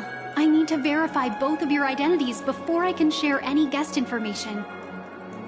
How about you just wake up someone? Let's say, Welt?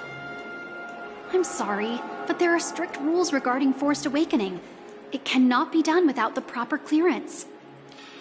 So nothing works, huh? What's your solution then? Are you saying we sleep here? At the reception? Please be patient. We need to contact your companions in order to confirm your identities. And now it seems you need to confirm our identities before you can contact our companions. It seems so. Fudge! Look, nothing personal, but if you can't handle this, go find someone else who can, okay? Please calm down, dear guests. I do recall that Mr. Sunday, the Oak family head, personally handled this issue earlier. Oh, please wait a moment while I contact him. I don't think she's trying to give us a hard time. She really just doesn't know what to do. I have a bad feeling about this. You tried to contact them on the Express earlier, but they didn't respond. Something doesn't seem right. I need to leave for a moment. You can stay here with the receptionist. Sure thing. Just don't keep me waiting forever. Don Hung seems pretty worried about his companions. I should give him some space. Stressing out about it won't help anything.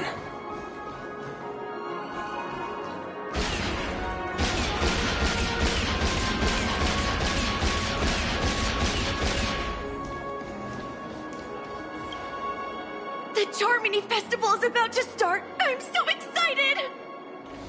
Hey! You guys here for the Charmony Festival too? Well, I didn't come all the way here specially for the festival. Honestly, I don't really even know what it's about. But I heard it's a lot of fun! Well, back in my homeworld, Anaria, we have festivals like that all the time. My dad threw me a birthday party one time that was just as extravagant as the Charmony Festival. Oh, come on! The Charmony Festival is a once-in-an-Amber Era event! How can a birthday party compare? Well, you never know, right?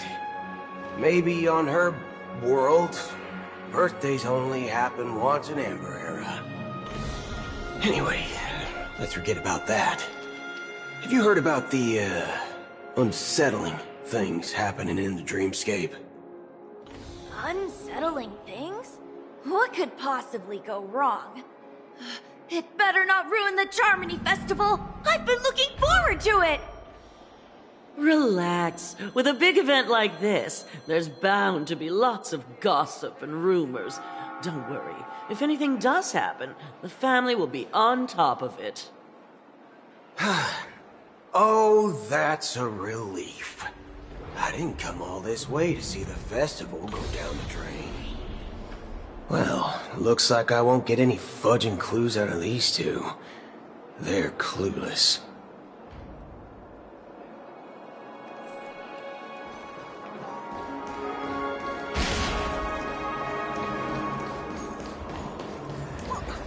Why is there a record at your stage?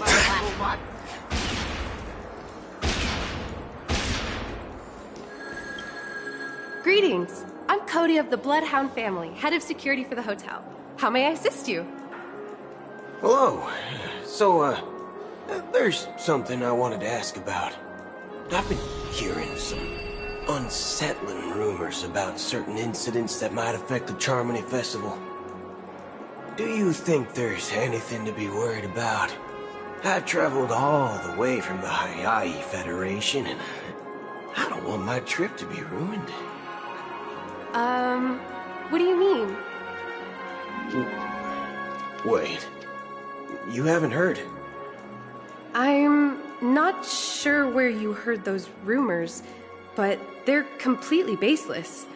I can assure you, as a representative of the Bloodhound family, that everything is going smoothly for the Charmony Festival.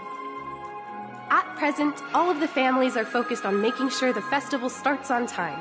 Even the Dream Master himself has arrived. So don't worry, your trip won't be in vain.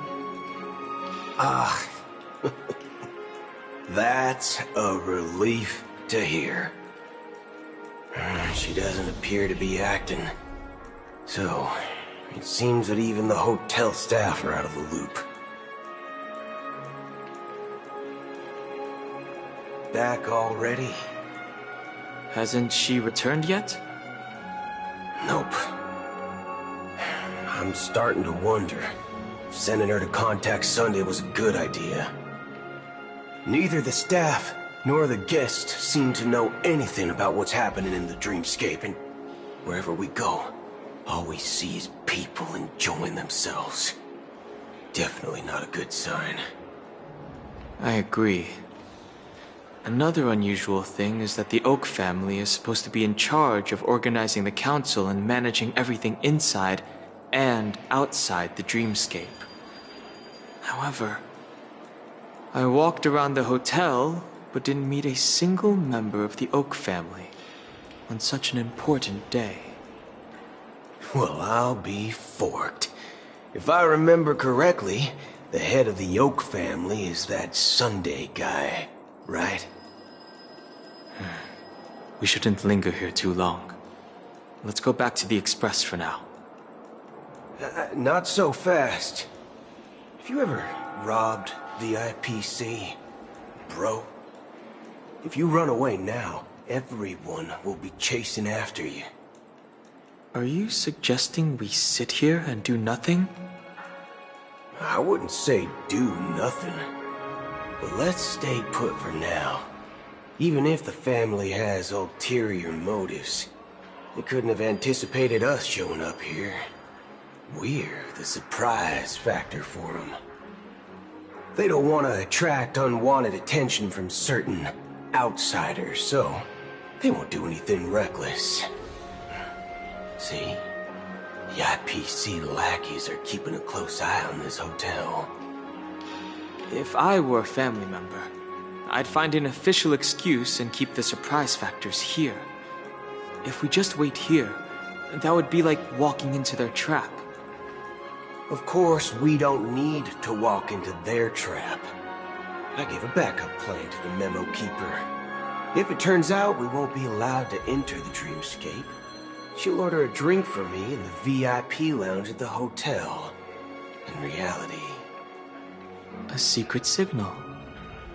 That's right. Oh, a concrete object can indeed help the memo keeper establish a connection with you. But Boot Hill, if you have more backup plans in the future, I hope you'll let me know in advance. I'm sorry. But it's one of my quirks. I have too many unreliable friends. And if I reveal that I have backup plans, things can go awry. And that would leave all backup plans completely useless. How do we get into the VIP lounge?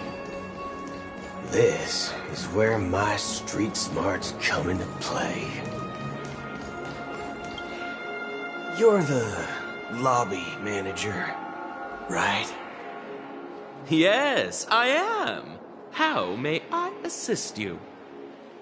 We're the Nameless from the Astral Express. We wanted to check in, but There's something wrong with your system. The lady at the front desk said she would contact the manager, but now she's nowhere to be found. Now, we've been waiting here forever, without any food or water. What the fork, man? Is this how the family treats its guests? Is this your idea of street smarts? Starting an altercation? It's called standing up for your rights. I apologize for the inconvenience. Please wait while we try to contact Mr. Sunday. I'll arrange 2 premium seats in the VIP lounge so you can rest there while you wait. See? Just like that. Just don't call yourself nameless next time. Wow, this bar's something else. Certainly worthy of the planet of festivities. One peach soul glad? Good evening, gentlemen. Hey, I have an order for a bottle of Hasdana's White Oak. Can you help us find it? Hasdana's White Oak? I think there might be a misunderstanding. We don't serve that here. Oh, no way. Are you sure you're not mistaken? If someone had reserved such a beverage, I would definitely remember it. It sells for hundreds of thousands of credits per bottle, after all. I couldn't afford to cover for such an item if it were broken or lost. That's strange. Well, could it be that the memo keeper couldn't afford it? And what should we do now? Oh, no need to rush. Well, let's grab some drinks first. Maybe... Well, what can I get? Anything you recommend. Then I would recommend... This flavor. Dynamite barbecue with rocket fuel. Ooh, really hits the spot. Truly the finest sherry cask-aged malt juice in the cosmos. Dynamite barbecue with rocket fuel. Is that really something that humans enjoy? Hey, this guy doesn't know anything at all. As long as you're satisfied, dear guests, please enjoy. Let's give the memo keeper another half-system hour. If she doesn't show up, we'll need to come up with a new plan. In the meantime, let's take stock of the situation. What do you think? The situation is unclear. Something must have happened on the planet of festivities, but the public is unaware of it. Someone in a position of power within the family must be covering it up. It's unusual for the followers of the Harmony to invite other factions, let alone the IPC and the Masked Fools. If what you said about the Emanator of the Nihility is true, the situation in Penacony is a little complicated, to say the least. Actually, there's something else I'm concerned about. Regarding Acheron. As you know, the faction that follows the path of the Hunt are some of the most dangerous folks in the cosmos to mess with. Who in the right mind would impersonate the Xianzhou Alliance or the Galaxy Rangers? It's like asking for a death wish. Isn't there a saying among the Xianzhou people that the Rainbow Sect lets their luck's arrow do all the beating? Talking. Do all the talking. Well, you know what I mean. Even though the Galaxy Rangers have been out of sight for years, we've been keeping an eye on this region. Even the dumbest criminals know better than to mess with the Annihilation Gang, much less the Rangers. But that Acheron lady, she doesn't seem like a lunatic at all. On the contrary, she's highly logical and organized. She knows exactly when to hold back and when to strike without mercy. And you believe that someone like her would have an ulterior motive? Anyway, unless... Maybe. People do stoop, but eons... You think Shippei's will is behind all this? It may not necessarily be Shippei. There's definitely some higher entity. It's much... But in my opinion... Oh. So you're... Exactly. It's more about... I don't know what you've been... That's why the galaxy... Just in case. I have a backup plan if the Memo Keeper doesn't show up. This is my final backup plan. I promise. You sure have a lot of cards up your sleeve. Well, going back to my old career would make things a lot easier. And by the way, when you were walking around the hotel, did you happen to see any important-looking guests? What's your plan? It's simple. We just grab some hostages and use them as bargaining chips with the family. Or maybe we can even take their identities. No need for that. We'll return to the Express now. Wait. Are you getting scared? Draw your weapon. Let's make a big scene. Are you leaving, esteemed guests? Would you like to cancel that Asdana's White Oak you just ordered? Huh? Asdana's White Oak? But didn't you just say... Ha ha. Looks like you are a bit intoxicated, esteemed guests. You ordered a bottle of Asdana's White Oak just a moment ago. Looks like your Memo Keeper friend has finally arrived. Oh, right.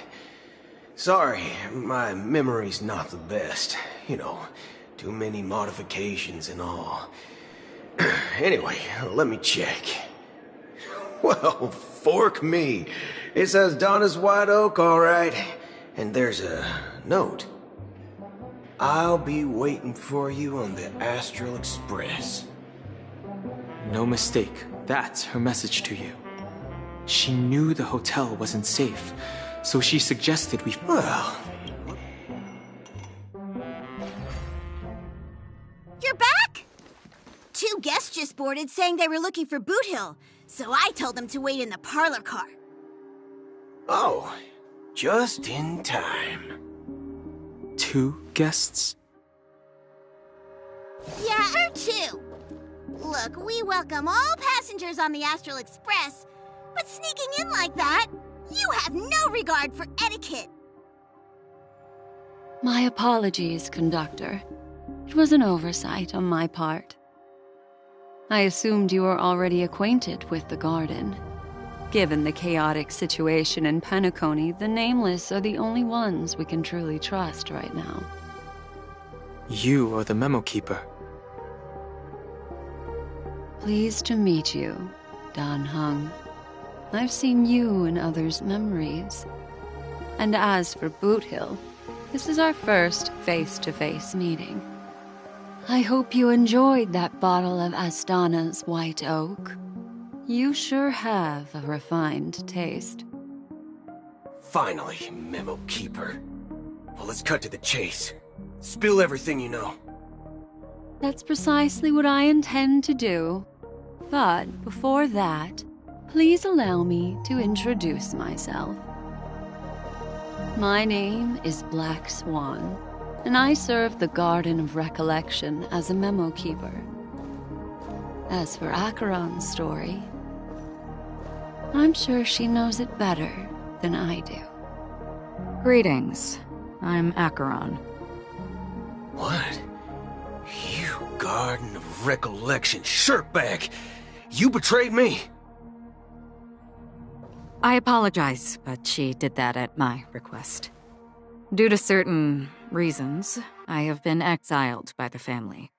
Thankfully, this Memo Keeper came to my aid and helped me escape their surveillance unnoticed. To be honest, it was more like stalking than helping. And the process was far from unnoticed. But we did escape. I asked her to guide me to a place beyond the family's reach and to contact a few trustworthy individuals. Namely, all of you. Trustworthy? Son of a nice lady. You think I'm dumb or something? How about this? I'll put a few bullet holes in your head and see what secrets spill out. Then, we can talk about trust. It doesn't have to be like that. I'm willing to answer all your questions, but not right now. If my cover hadn't been blown, we might have had more time, but at the moment, we don't have any other options. No other options? What do you mean? This is the only way I can ensure everyone's safety. I kindly request an immediate warp jump out of the Astana star system.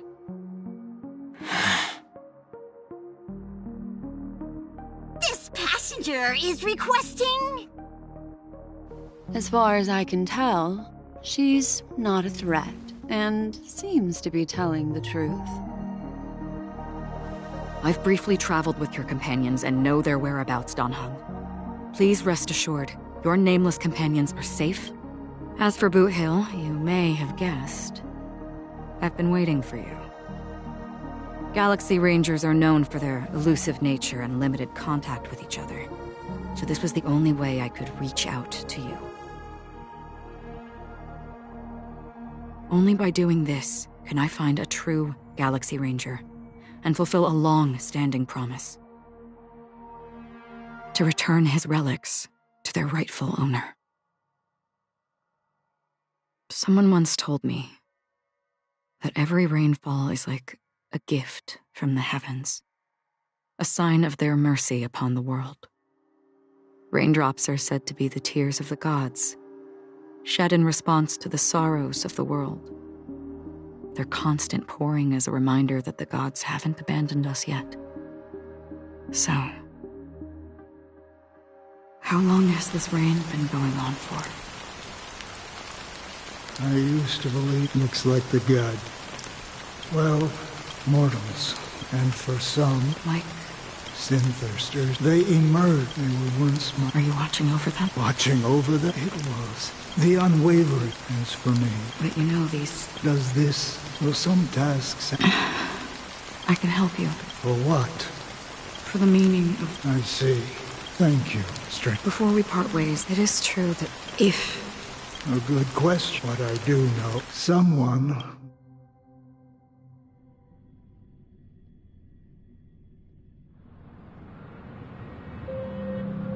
When I appeared as a child, my speech, mindset, and soul reflected immaturity and innocence. As I grew into adulthood, I left behind my childlike side.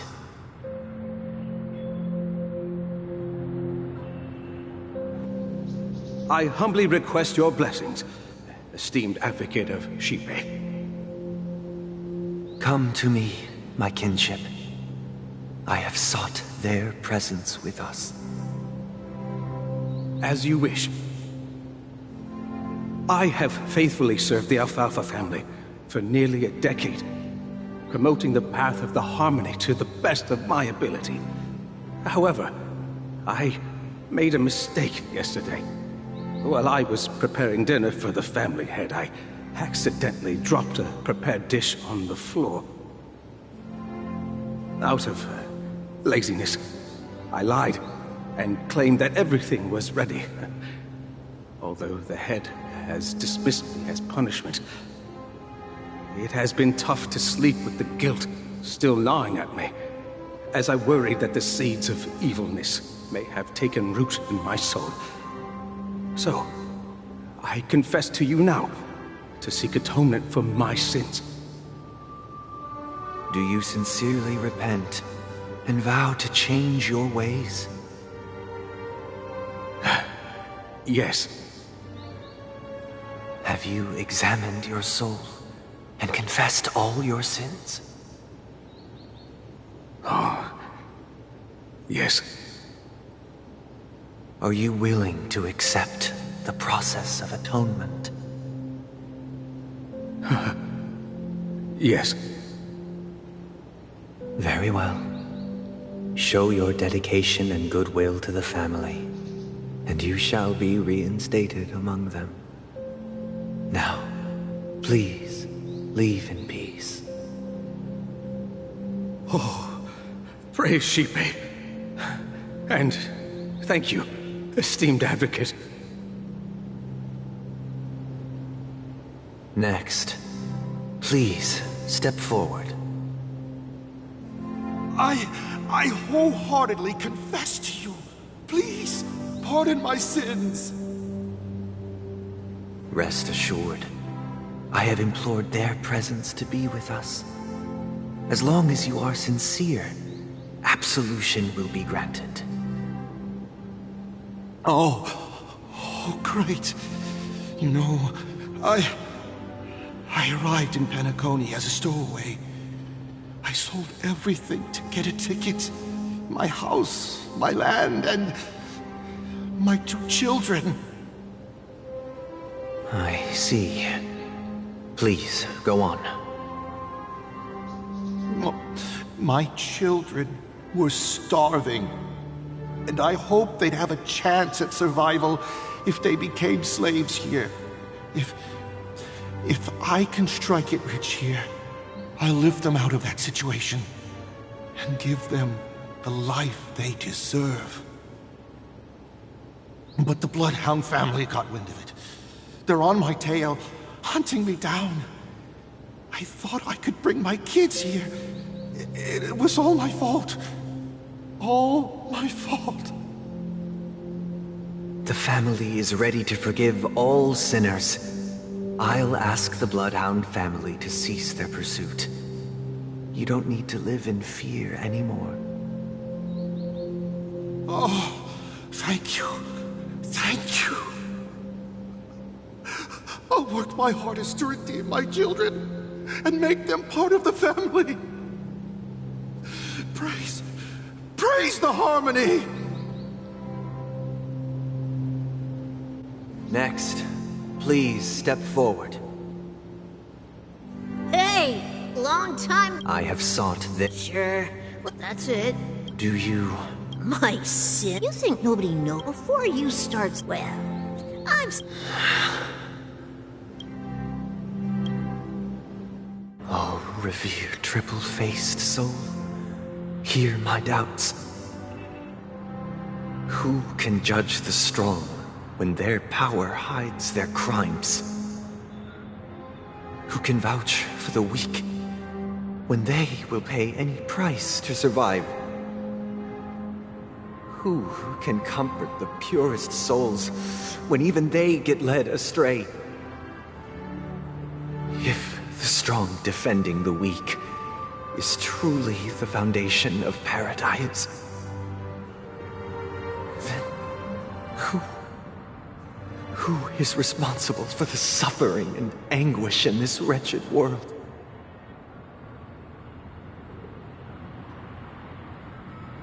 Brother? Brother? Brother, are you all right? I'm fine. I've been working long hours, and I just made a trip to Dreamflux Reef and back. So, I'm a bit out of sorts. But it'll all be over before we know it. You've been working non-stop on the Charmony Festival, Mr. Sunday, and no one could have predicted this incident. Even if the Stellaron does pose a grave threat, I still feel sorry for all the trouble we've caused you. No need to worry about troubling anyone.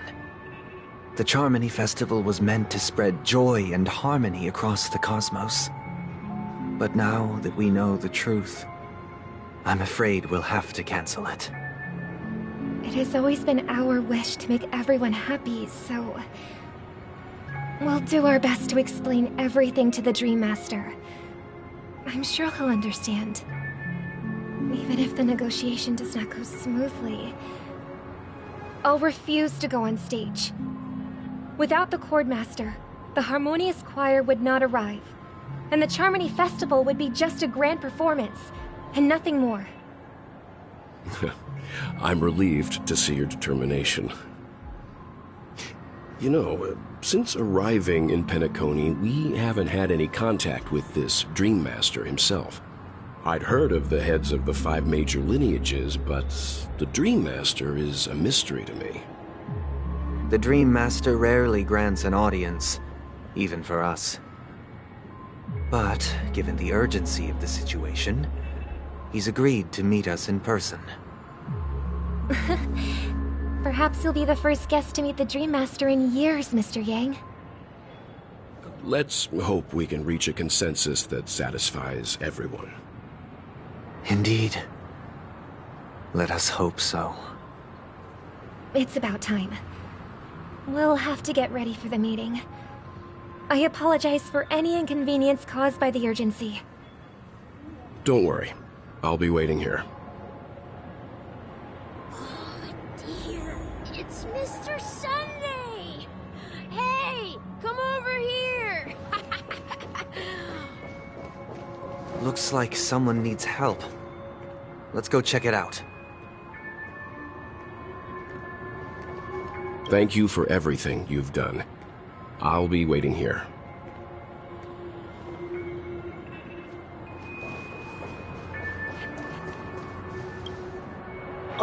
Mr. Sunday. Hey there! Okay, see the moon in the sky? It's about the size of the cap on my Soul Glad bottle. If I just reached out my hand, I could grab the moon, couldn't I? The moon? You mean the Grand Theater? Yeah. Look at me. I've been away from home for too long. I must be missing that moon. But it's no big deal. The Grand Theater here looks much better than the moon back home. It's just magnificent. They told me not to sell everything I had just to come to Penacony. How short-sighted. Selling everything you had?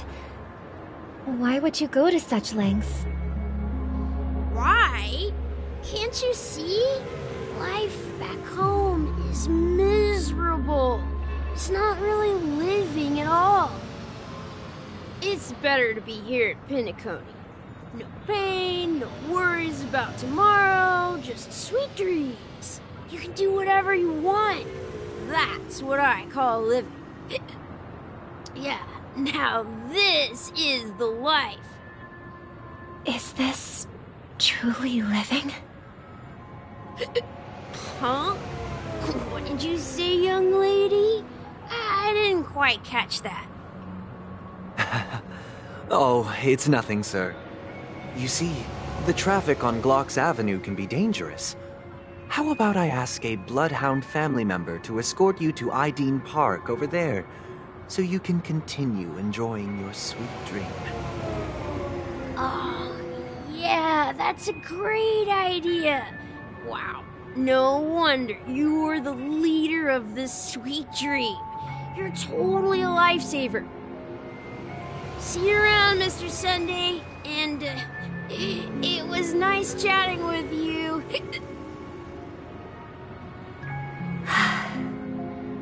What's up, sister? This is the land of the dreams. But why do they live like this? The man we ran into, he doesn't seem happy at all. Even though sweet dreams are nice, they're just illusions. But for him, they're the only way to survive, even if it means giving up on reality. That's not really living at all. I suppose you have a point. But, in my opinion, that's how most people live their lives. Why do you say that? You think that man is not actually living, but that's not quite accurate.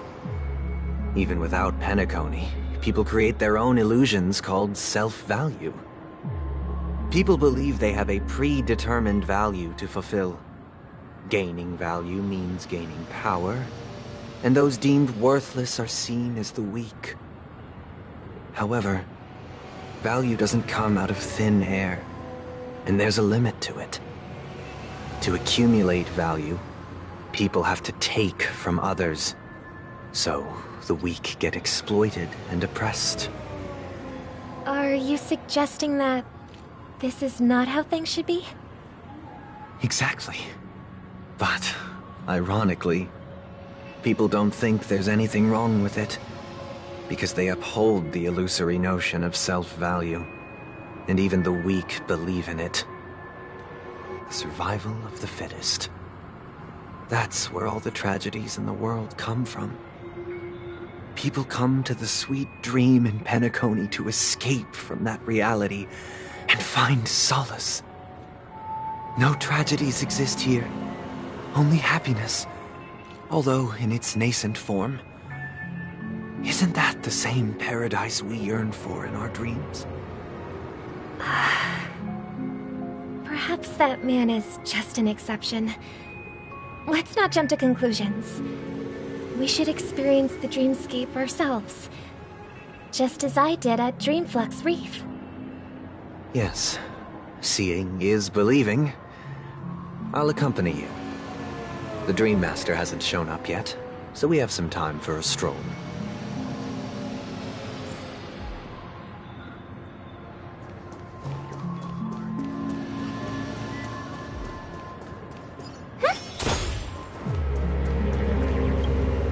Glad to meet you again, Robin. How are the preparations for the Charmony Festival? It's going smoothly. Thanks for making the trip to join the festival. You're too kind. I can't stand to be. But if this went on... Every day, you get... But... That's exactly only in this sweet dream. And I wish you a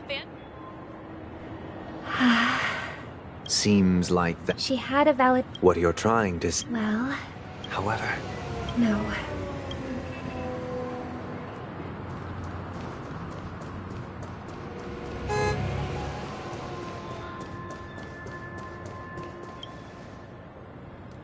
The scenery in this dreamscape is truly breathtaking, isn't it? Oh, right. You're right. A philosophical... Oh, not at all. It's my pleasure. Even then, they have my physical body, my true appearance. So... My world has been That old man's story... It's so tragic. Fortunately, this sweet dream gives him joyful memories to hold on to for the rest of his life. That's precisely why this sweet dream in Penacony exists. However, even this sweet dream has its limitations. While it provides solace to the disillusioned, it can't completely eliminate pain in reality. There will be a way out. Penacony is already on the right track.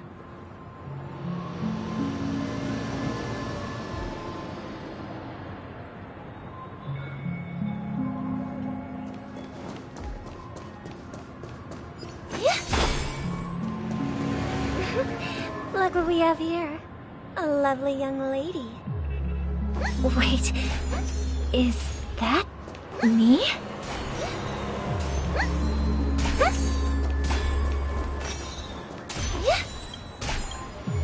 Brother, what a surprise to see you again. Show yourself. Your trick won't work on us. I've heard that a skilled masked fool received an invitation too. That must be you, right?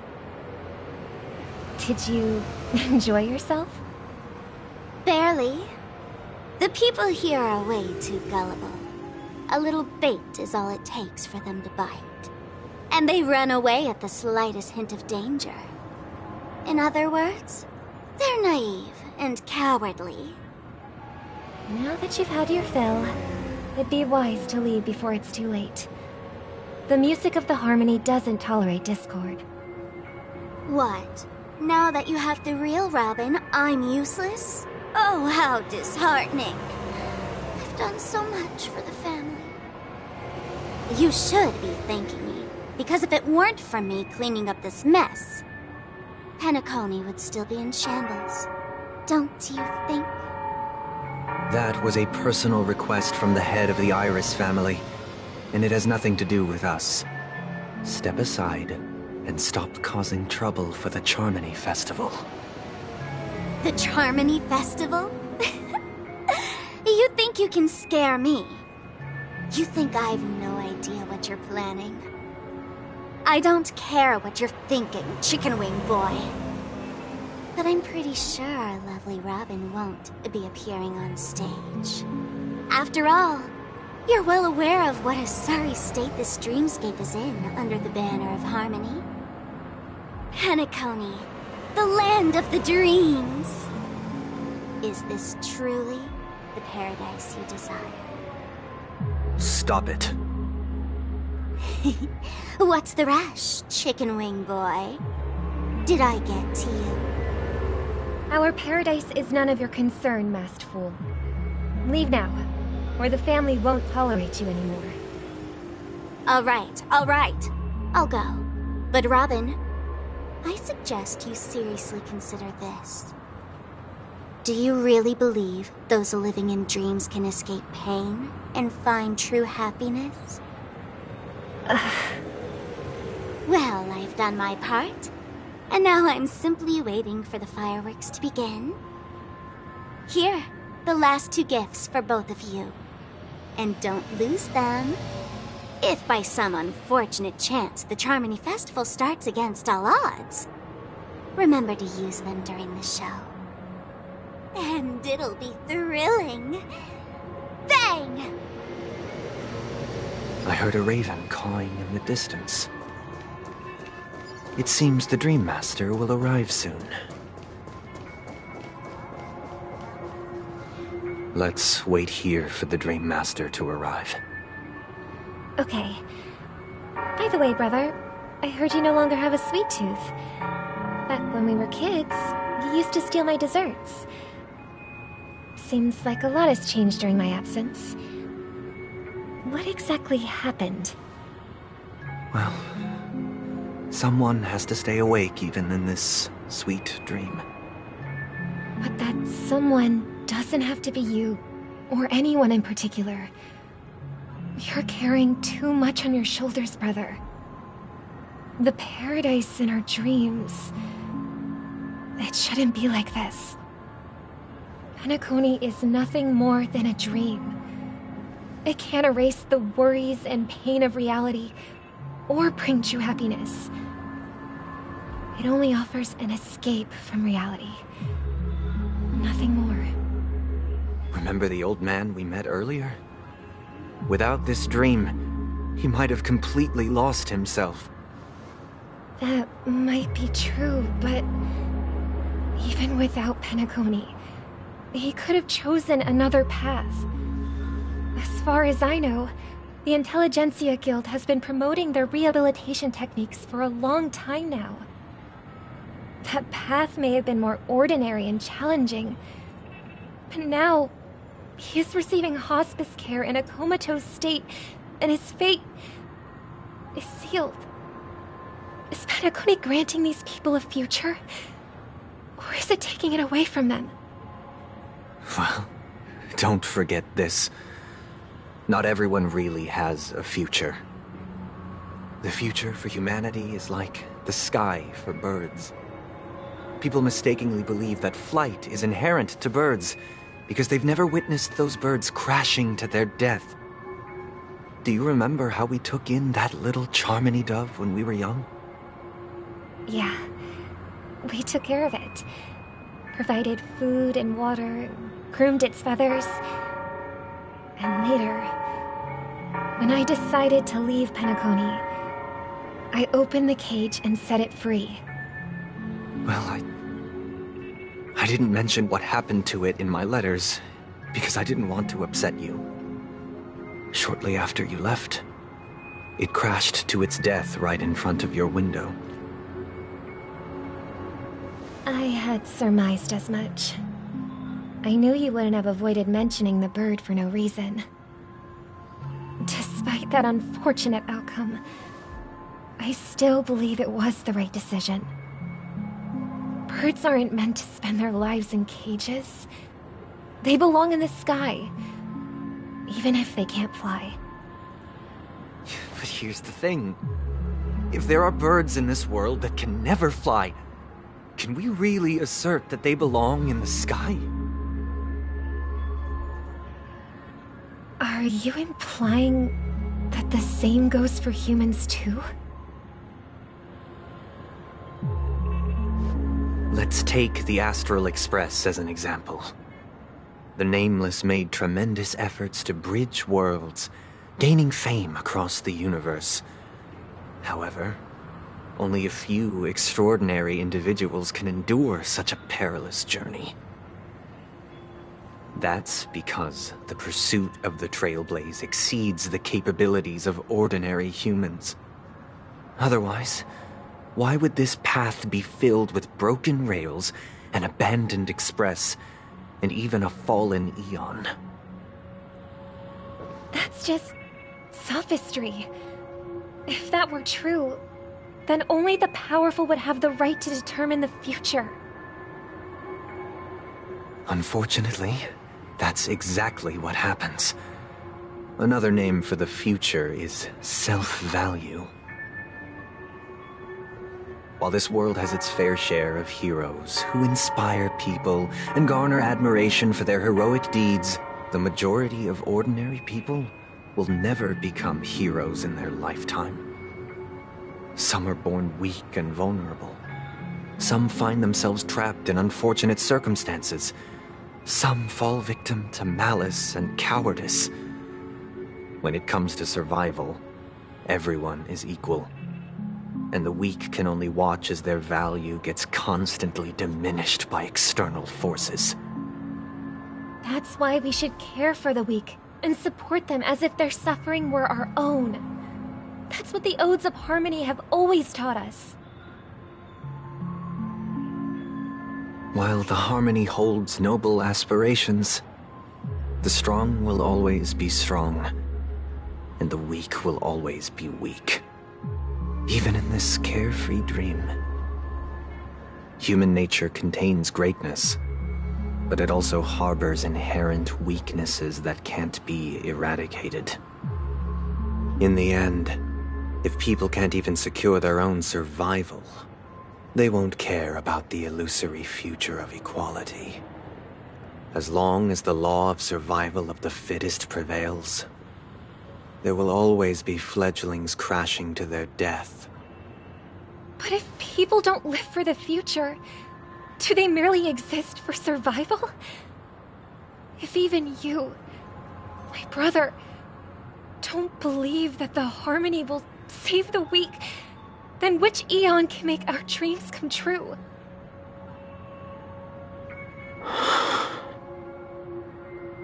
People often forget that when the first bird took flight, the entire world envisioned a future where no more fledglings would ever crash to their death. Are you reading, sister?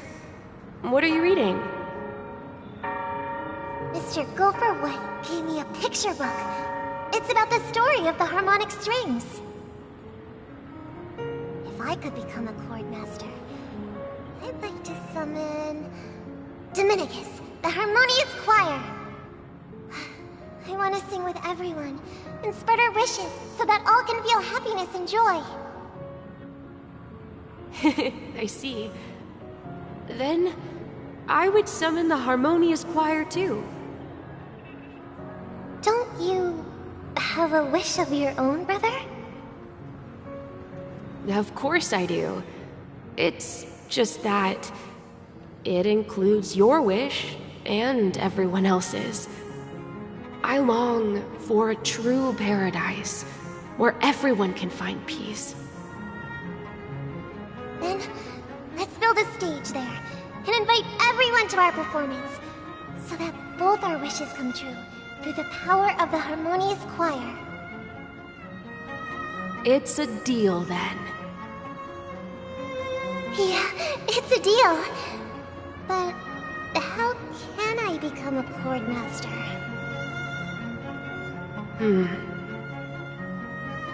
Maybe you will have to become a star first.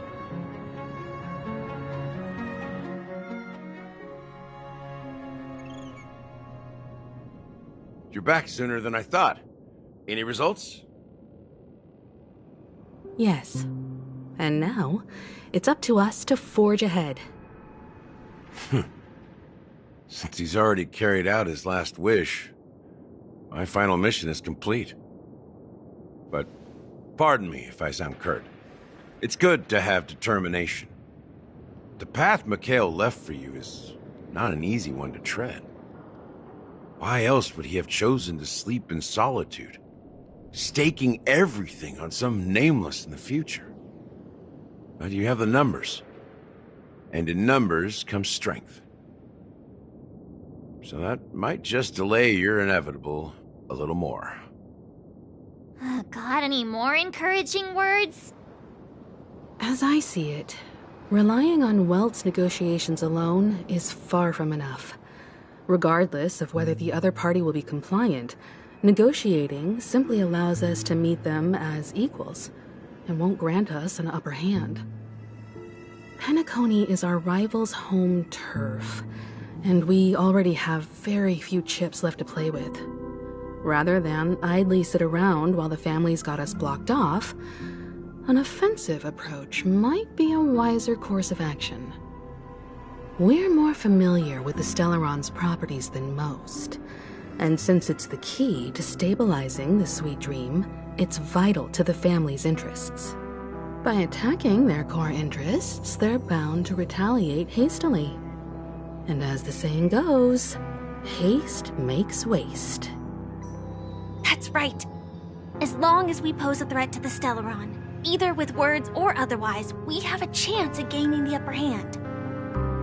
But the problem is, on the eve of the Charmony Festival opening, how exactly are we going to get close to the theater?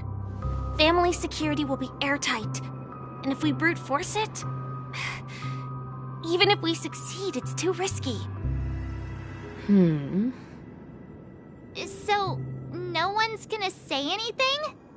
Then I'll raise my hand. I know the answer to this question.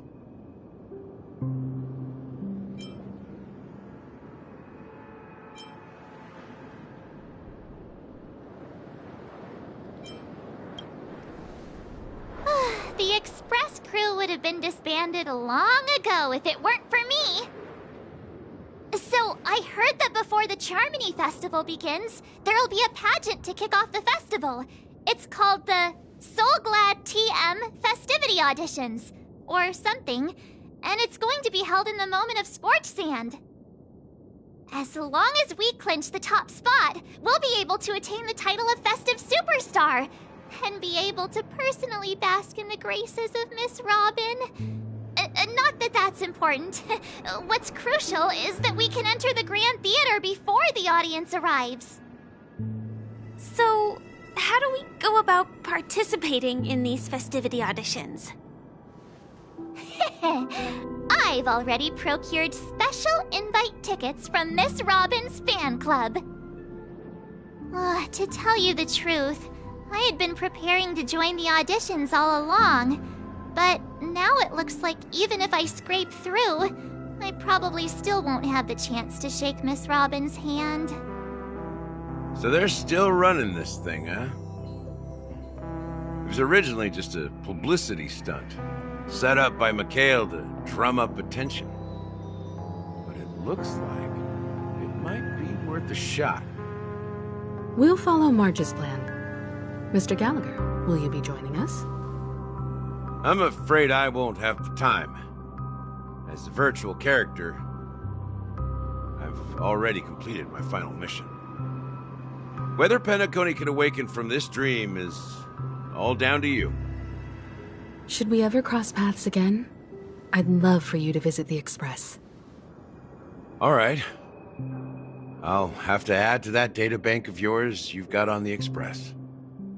And Miss Firefly, we thank you for all your support.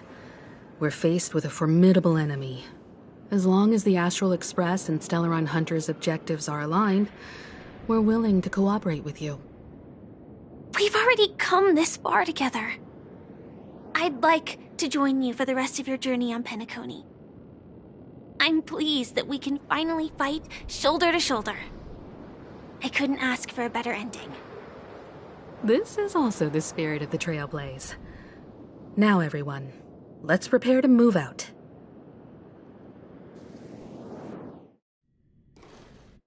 Ladies and gentlemen, welcome to Scorched Sand Hall. This is where challengers thrive and dream chasers shine, all under the watchful eye of the entire universe. If you have ambition, dream, and the drive, dear friend, the next superstar of Penacony's Charmony Festival could be you. Oh, wow, they've really outdone themselves. Oh, I'm starting to get excited. Behold, here come 4 friends with spirits high and full of steel. Are you aspiring to be the superstars of the festival? Is he talking about us? Yes, you! There's no doubt about it. I see you have all the potential of a superstar in you. Excuse me, you 4. What are you hoping to get out of all this? As the last group of contestants, how confident are you in overcoming all of the challenges? Would you be open to a brief exclusive interview with us? It'll be quick. Your journey is long and fraught with peril, yet under a sky blanketed by banners, you vie for the crown. The sword and rose! Protect the beauty! The beauty, the beauty! Magnificent and majestic! A knight's head is hard as steel. Brotherland's focus is stubborn as a heel. We don't all have to be winners, but if we don't have fun, we'd all be sinners. People are pouring in. Kinda feels like all sorts of baddies are showing up. Let's get in there quickly and enter the competition. Ladies and gentlemen, please make way. Make way. Coming towards us now is one of Penacony's top 10 wealthiest tycoons and the soul-glad business empire's founder, Mr. Ideen. Allow me to introduce myself. I'm the director of Soulglad's factory, Ideen Lina. My 4 friends, introduce yourselves to the audience across the cosmos. Hello, everybody. I'm Himiko, a nameless from the Astral Express, and these are my companions. Don't you guys need to hide your identities? Can't hide it anyways. Penacony is plastered with our posters. And because the Astral Express is so well known, the family won't dare to make any rash moves.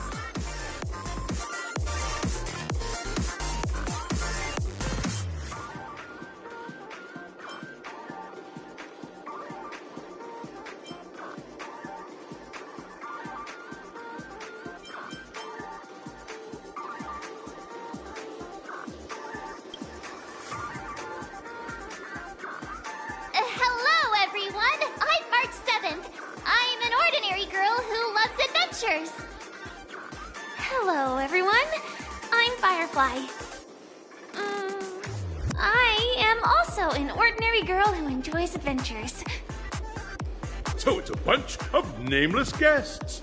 This final face-off is bound to be spectacular. Time is precious. My 4 friends, come with me. Grab a bottle of Soul Glad. Make your dreams a blast.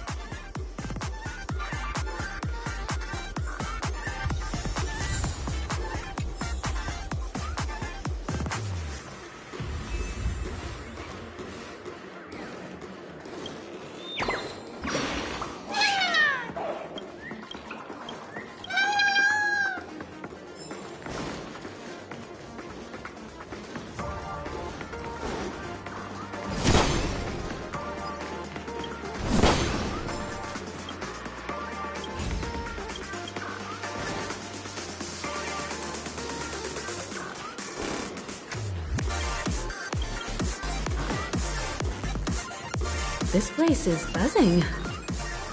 That's right. This venue is a miniature representation of that time known as the era filled with boundless possibilities.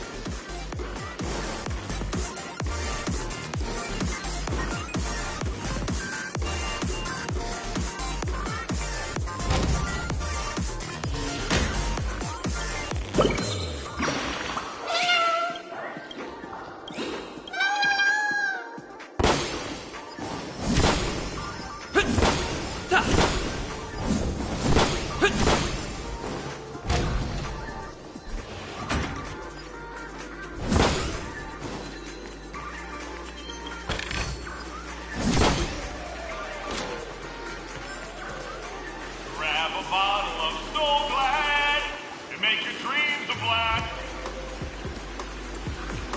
Nameless, your arrival reminds me of the grand occasion when Penacony was first established. I was still a young, bright-eyed lad back then, lured here by the watchmaker's ads, full of zeal and ready to make my first fortune in life. Once, during a particularly grueling day, I passed out and was resuscitated by a drink from Mr. Sousa. That sweet taste has since been etched in my mind, and that was what drove me to create the Soul Glad that we all know and love today. The dream-chasing era was truly a wondrous time. Oh, I miss those days, and the watchmaker. Scorched Sand Hall is my homage to that time of boundless possibilities. I wholeheartedly hope you make it to the finish and emerge as the next superstars of Penacony. Now then, is there anything you'd like to say before the competition officially begins?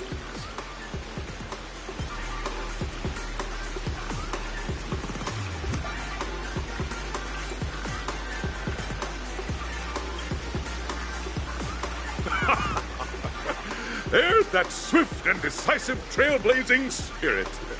How about you, Miss March? Hello, everyone!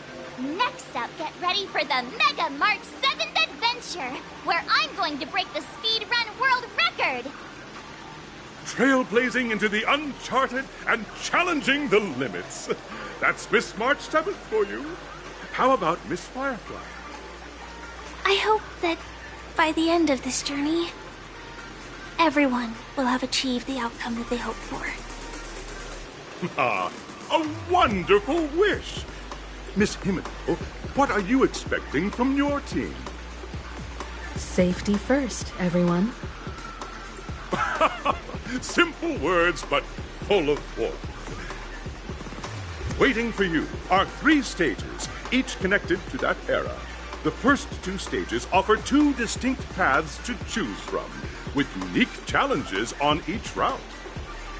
And in the last stage, you will face off against a champion who has defended the title to this very day.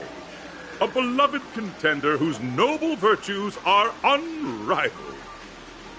Those are the rules. Simple. Everyone clear? Now, I hereby announce that the 33rd Scorched Sand Festival of the 20th season, sponsored by Soul Glad Enterprises, has started.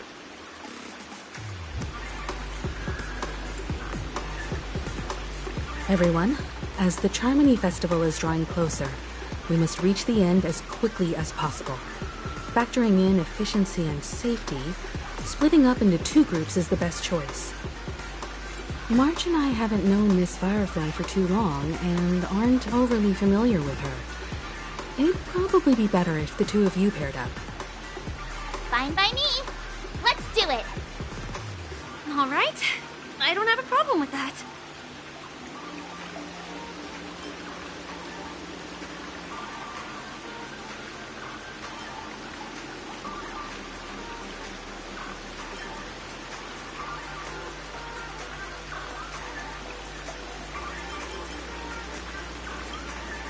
We'll split into the assigned groups then. Let's not waste time.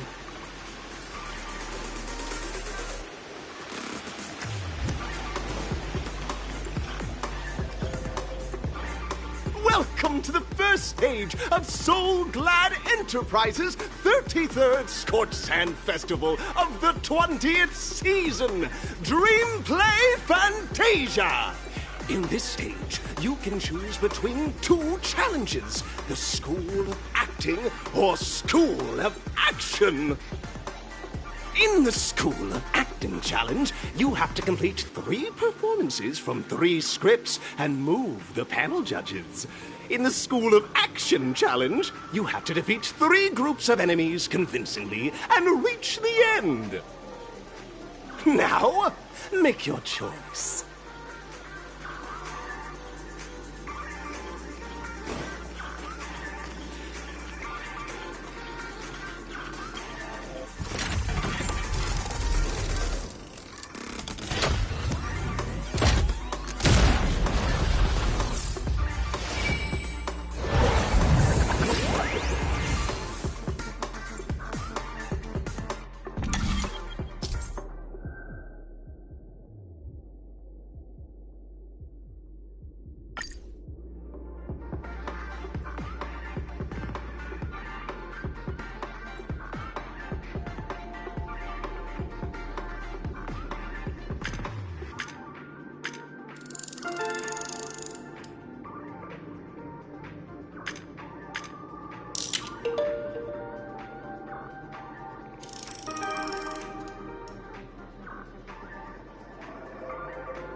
Stage of Dreams for those who dare to dream.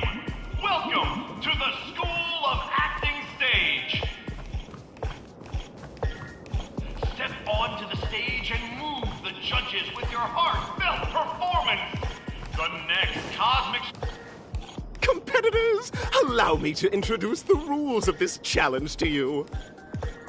There are 3 stages up ahead. On each, you will find an outline of a script. These 3 scripts were written by the legendary filmmaker, The Watchmaker, and depict various stories from Penacony's era of pioneering. Your task is to bring those moments to life. Find the right word. Also, a bit... We are running out of time, so let's get this over with quickly.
Take a look at this pair!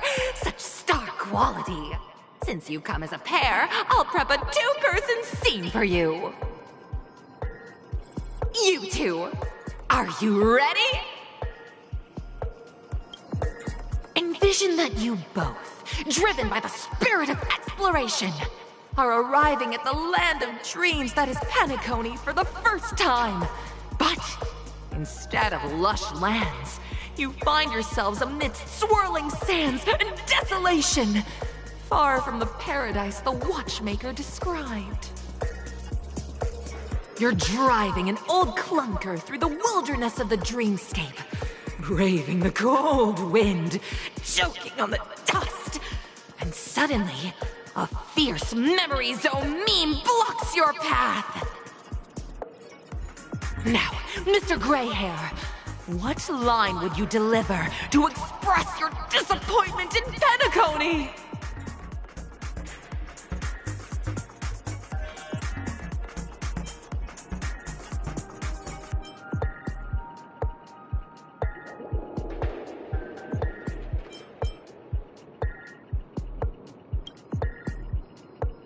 No, that's not right. You're trying to express disappointment. Why do you sound so chipper?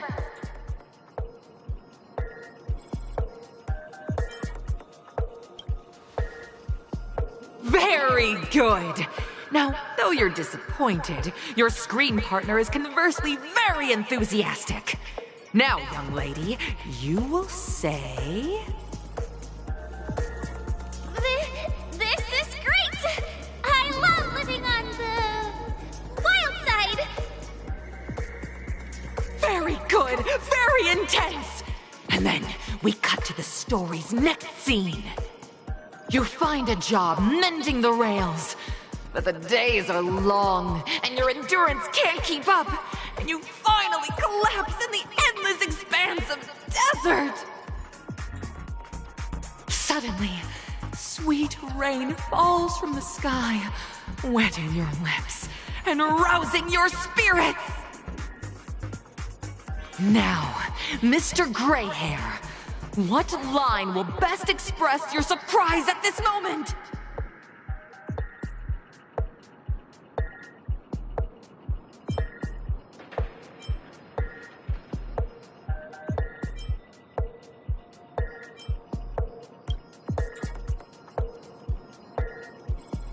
But at this moment, your partner yet gazes into the sky, both her eyes closed. The raindrops fall, blurring her vision, and she tragically says... Perhaps we were never meant to succeed. Right? Fantastic! Both of you have an incredibly solid foundation in dialogue delivery. However, lines aren't everything in a performance. Please continue this story on the second stage. Up next, you'll be challenged with a body language test. I hope these tests won't take too long.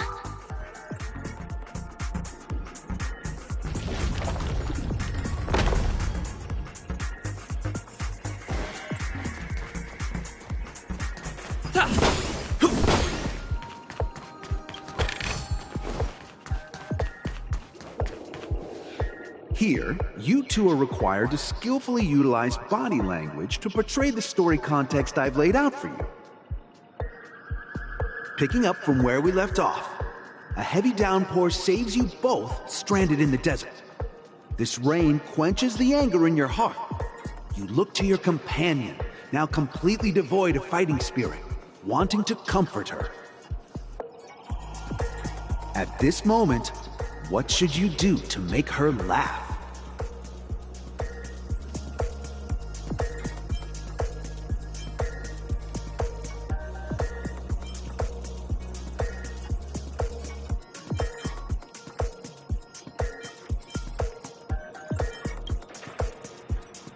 You seriously think that would make someone laugh?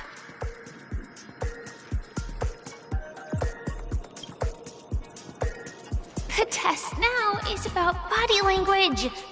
I don't think dialogue is allowed here.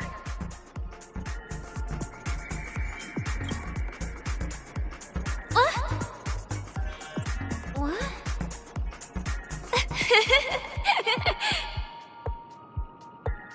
Right answer!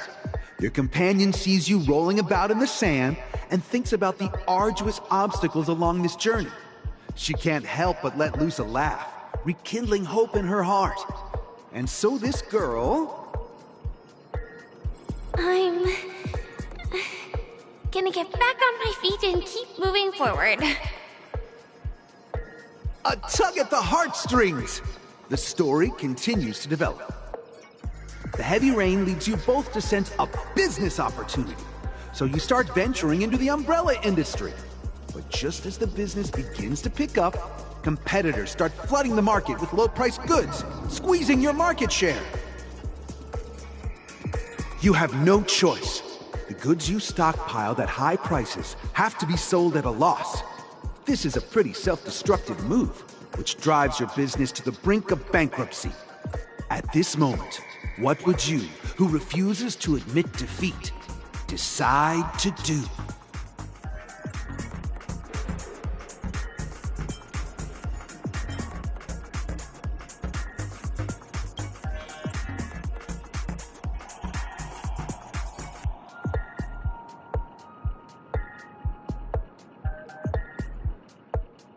Fantastic!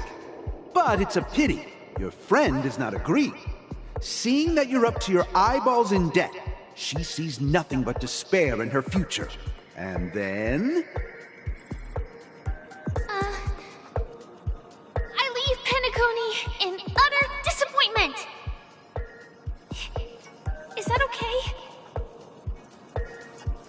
Of course! Absolutely! I was this close to tears! Both of you possess exceptional acting talent! However, the true test is yet to come. You're about to encounter the harshest judge this show has ever seen. You'll need to rely on perfect performances if you want to win them over.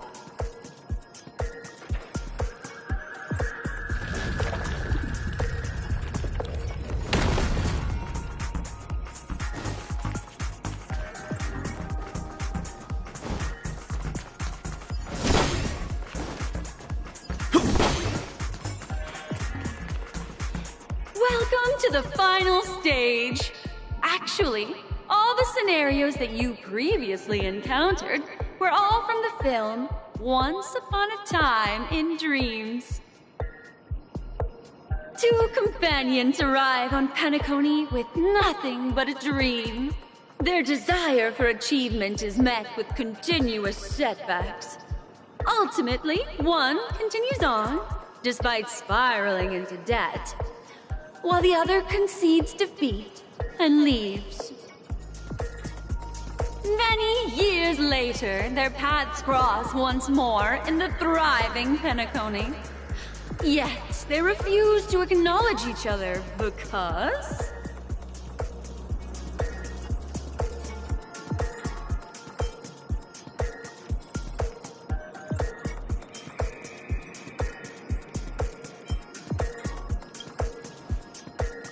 Against the backdrop of a revitalized Penacony, the joy of reunion mixes with the sorrow of fast separation, the awkwardness of being strangers, and the shyness of a long-awaited encounter, all converging at this very moment.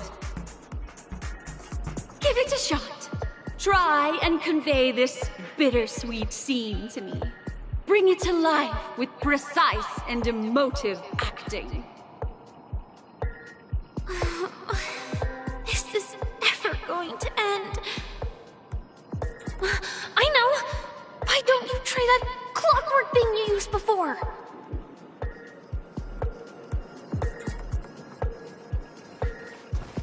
Your performance is...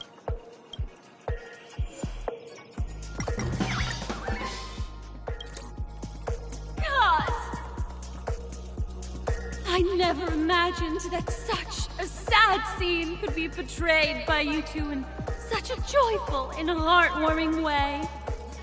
Two people sharing a long, cherished friendship, as if time and status meant nothing to them. Huh?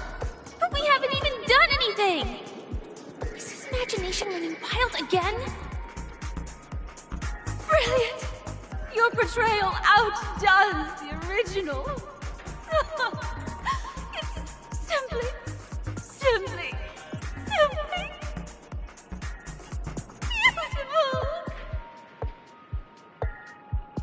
We have passed the test. We ought to hurry up. Stellaron is at stake.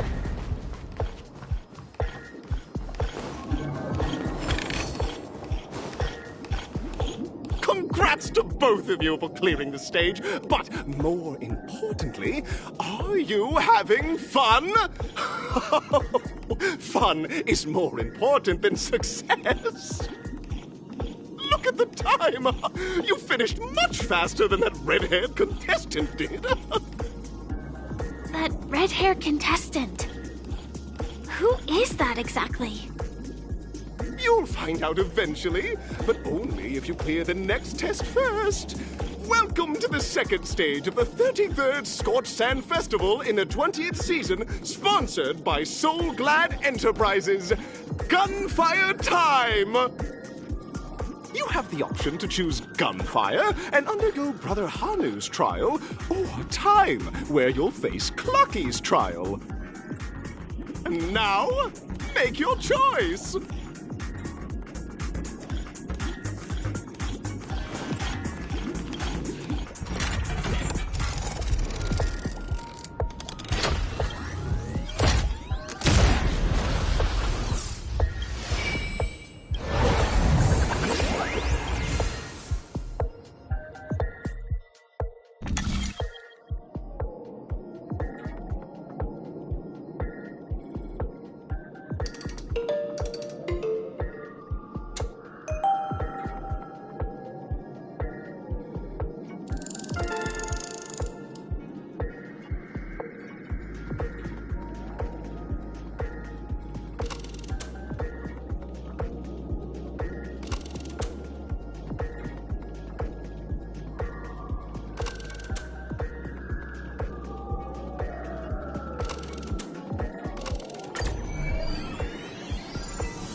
Dear friends, welcome to the wonderful world created by... It's said that the water, like a skilled pilot, he steered them towards the right contestants. May you have a wonderful time. The trial of time. I hope it won't waste too much of our time.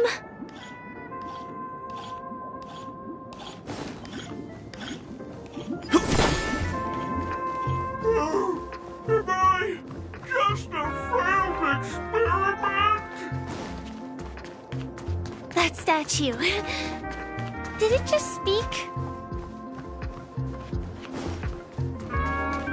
Am I just a failed I'm just an What? You guys are just like... See? I'm just a tick-tock! Clocky? In Dreamville! I can... You see... Please! Oh, dear. I guess even troop members can experience existential crises. Don't worry, miss. Ah, over here, my friends. Better use that hamster ball night speed.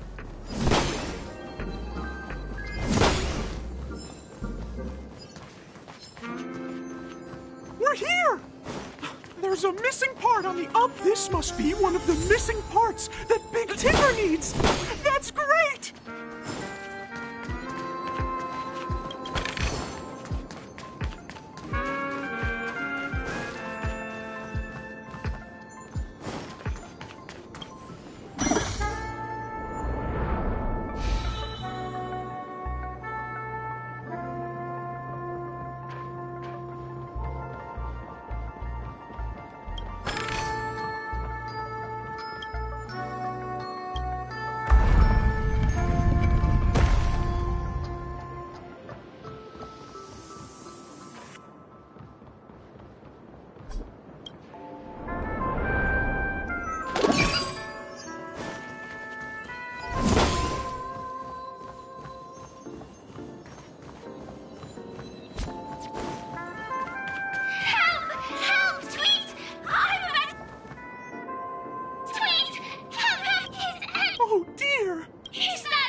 Not a scratch. An elusive foretelling. Ill fate descends!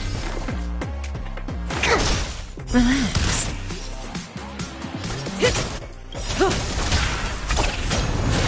Good times. Time to say bye. Boom. Lance at the ready. Stand still. Ill tidings manifest. Commencing research. Say bye to breathing. I'm on guard. Relax. Destiny is apparent. Specimen sighted. Lance at the ready. Stand still.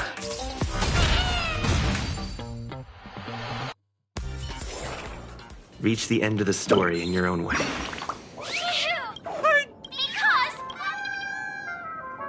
An inner self fragment belonging to the Sweet Dreams troupe? This is just too surreal.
We've gathered all the missing parts.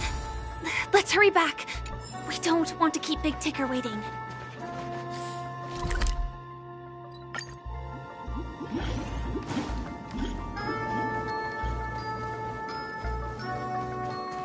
We're back!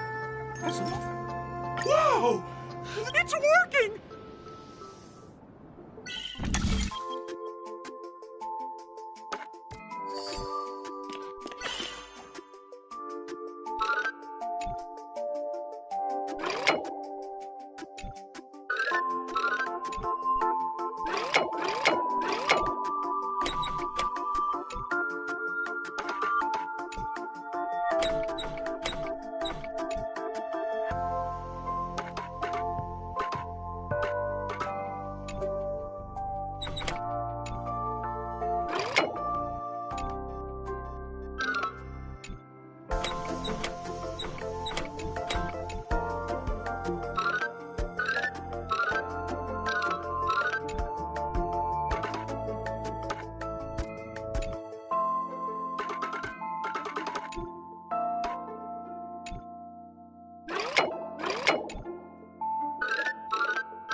What's going on in here? Your inner self is a mess! I'm not qualified to...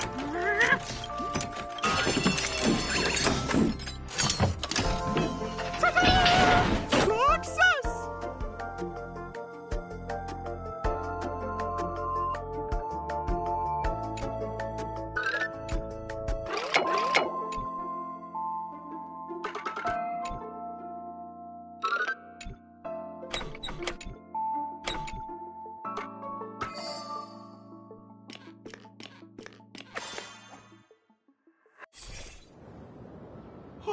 Thank you, Clocky. If not for go forth. It's all done. Victory's in sight. Let's head to the final stage.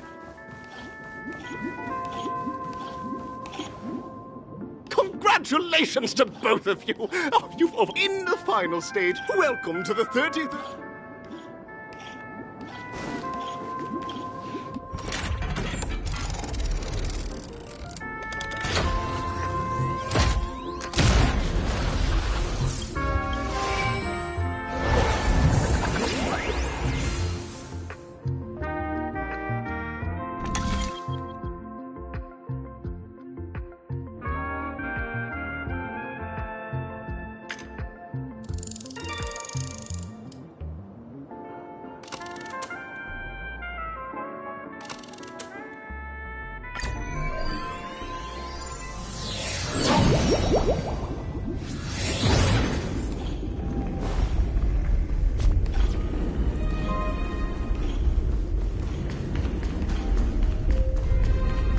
No way, I think I just saw someone.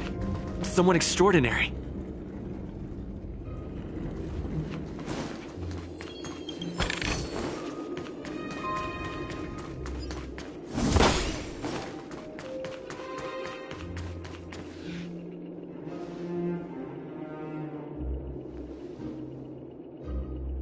Are you a knight of beauty?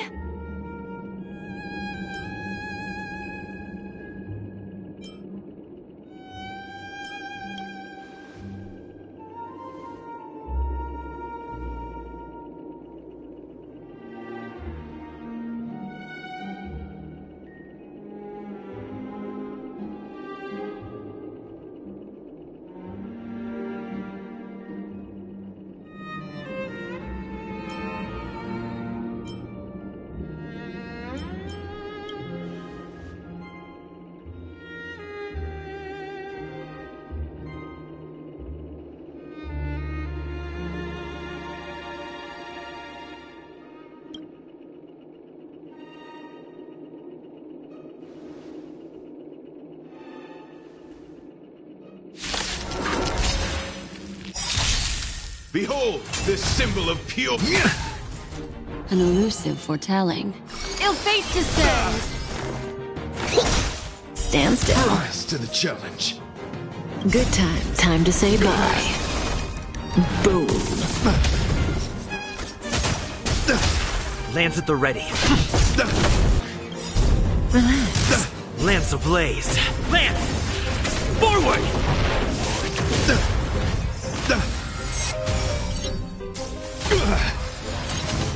Let the duel commence. Put forth all your might. Mind your manners. Ill tidings manifest. Rise to the challenge. I'm on guard. Stand still. Deflect. Confess. Specimen sighted. Bear witness. Not a scratch. Memories are beneath the waters lies an endless abyss. Good time. Time to say bye. Boom. Lance at the ready. Rise to the challenge. What do you want to know? Ill fate The descends! flesh wound. You are fighting a gentleman. Pledged on loyalty.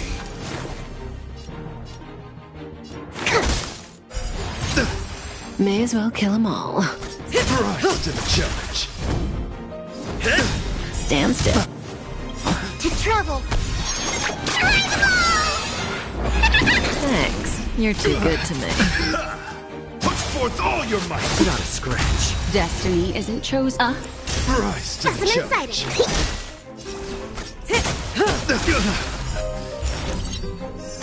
Behold, this symbol of pure... Let the duel commence. I'm on guard. Relax. Ill tidings Flesh wound. Beneath the waters lies an endless To abyss. the challenge. Good times. Time to say bye. Boom.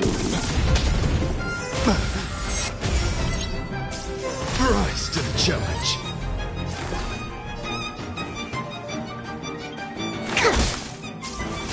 Confess. Put forth all your might.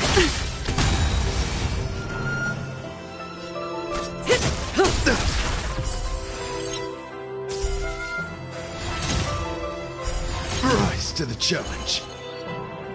Ill fate descends. Lance at the ready. Stand still. Not a scratch. Put forth all your might. Commencing research. Here, try this. Destiny's hand has truly blessed me. Destiny's hand has truly blessed me. What do you want to know? Relax. Bear witness. Good times. Time to say bye. Boom. You are fighting a gentleman. I'm on guard. Lance ablaze. Lance!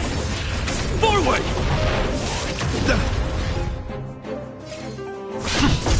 Rise to the challenge.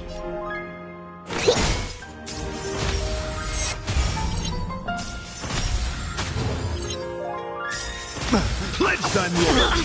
Put forth all your might.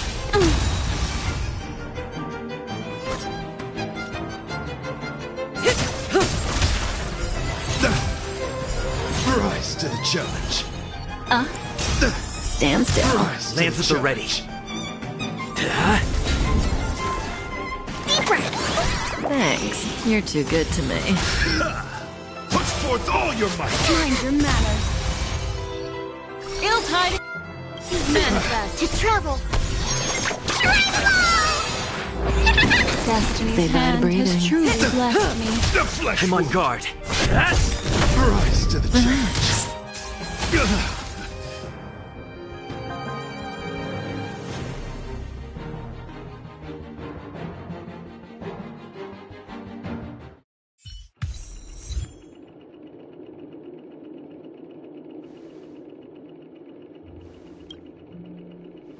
We don't have much time. May fate allow us to meet again, Knight of Beauty. In that case, let's make our way to the end. Penacony's really thronging with talent. I hope we make it in time.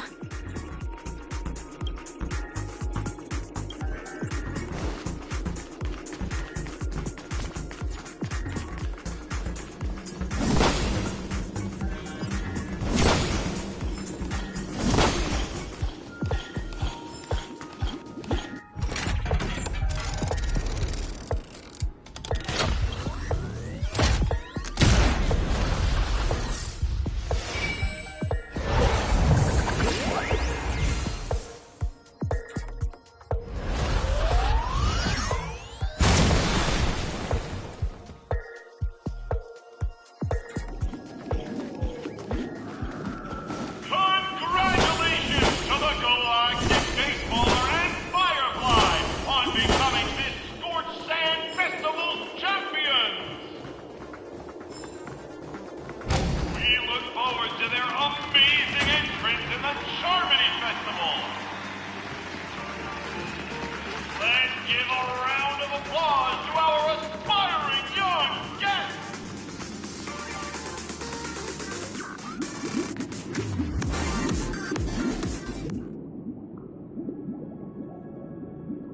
Congratulations to the both of you on becoming the festive superstars of this year's Charmony Festival.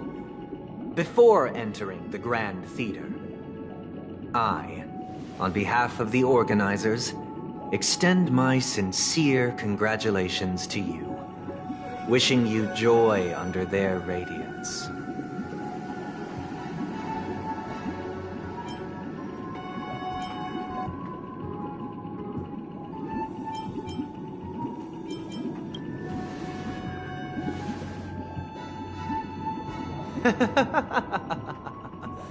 Your endeavors are worthy of extra recognition, and I've taken steps to ensure that. However, this reward is not a material one, but rather the opportunity for an open and honest communication between us. As previously promised, my sister, Mr. Yang, and I have met with the Dream Master. We delved into the truth about Penacony and its Stellaron, and have come to a consensus. Both I and the Oak family cannot acquiesce to your request. Just as expected. We acknowledge the perspective of you, Nameless. Penacony does require change, but not as you propose. The planet of festivities cannot and will not revert to a place characterized by chaos, disorder, or anarchy. Through your journey of overcoming obstacles, you must have glimpsed the essence of that era.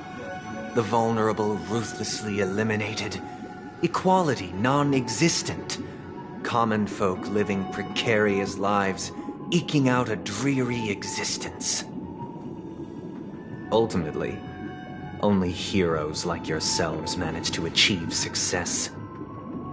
But I would dare ask, if you did not possess the special status of having a Stellaron, and you were but an anonymous and frail member among the masses, which Penacony would you prefer?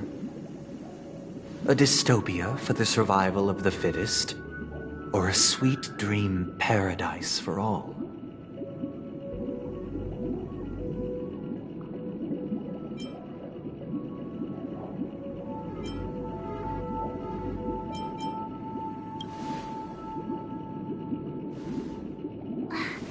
That's not the point! Don't let him mislead you! Mr. Sunday, even if the members of the Oak family can't fully agree on what to do about the Stellaron, now's not exactly the time to be holding an extensive discourse about Penacony's past and future, is it? The Stellaron issue concerns the life and death of everyone on Penacony. If anyone has a better suggestion, the crew is more than willing to listen. Also, it'd be best to tell us the ins and outs of that meeting. This way, we'll at least know what Welt and Miss Robin are dealing with, and the reason why they failed to make our appointment. Ah, Navigator. That is precisely my intention. With all present, let's begin by discussing the details of that meeting. Let's talk about our tribulations and choices, our ideals and beliefs, and our final course of action. The only path to take.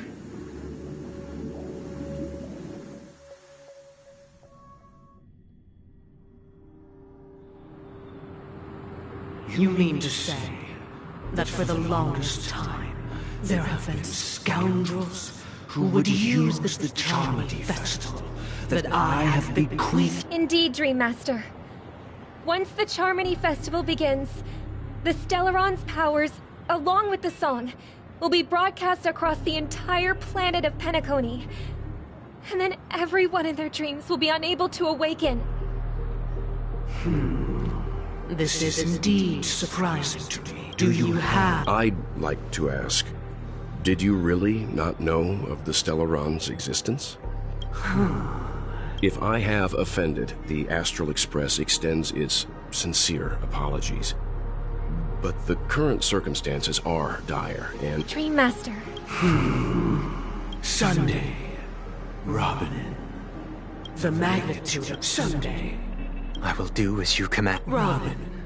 Could I... I will do as you command.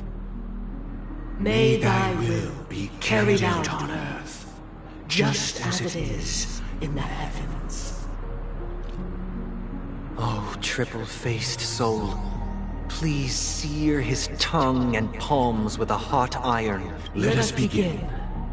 There is... Understood. Question.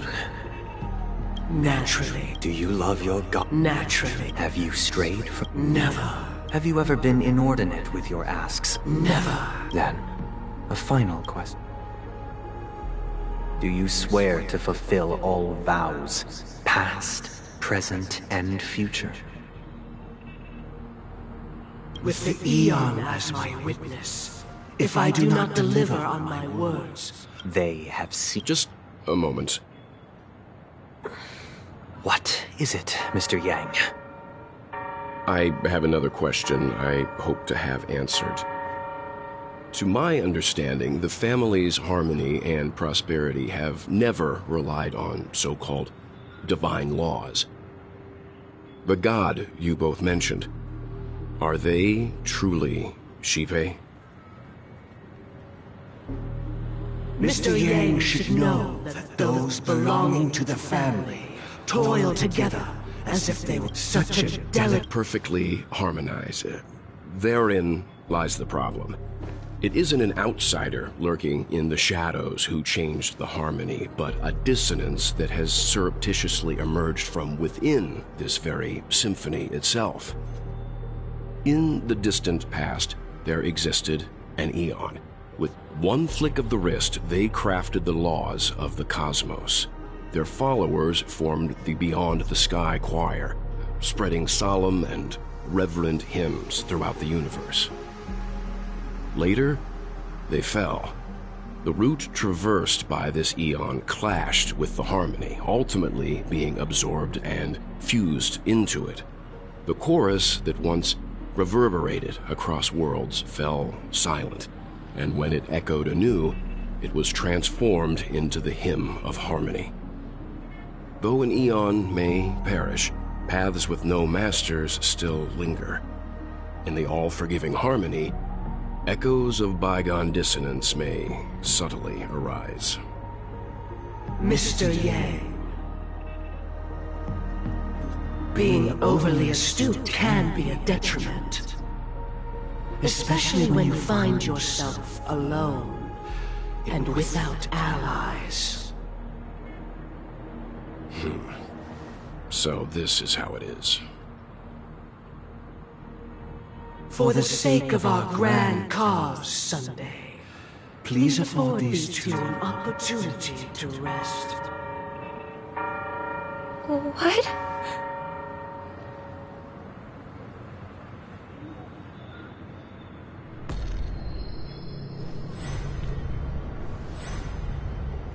Sorry, Robin. It's just you. I did not wish for you to know this. It's a pity that things have turned out this way. So, this is the true reason I can't sing? The shadow that envelops Penacony is actually... We were never children of the harmony. Our ideal paradise. Within the foundation and through harmony, we obtain order.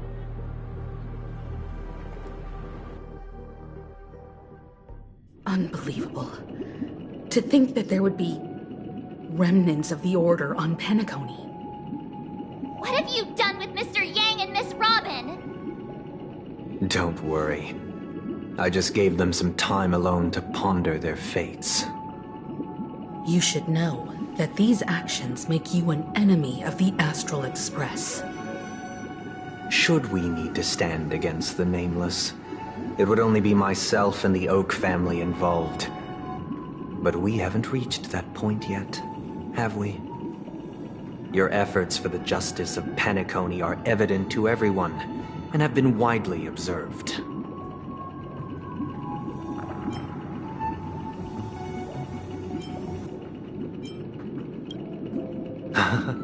Patience is a virtue. However, I won't hold it against you. On the contrary, I'm here to make my intentions clear.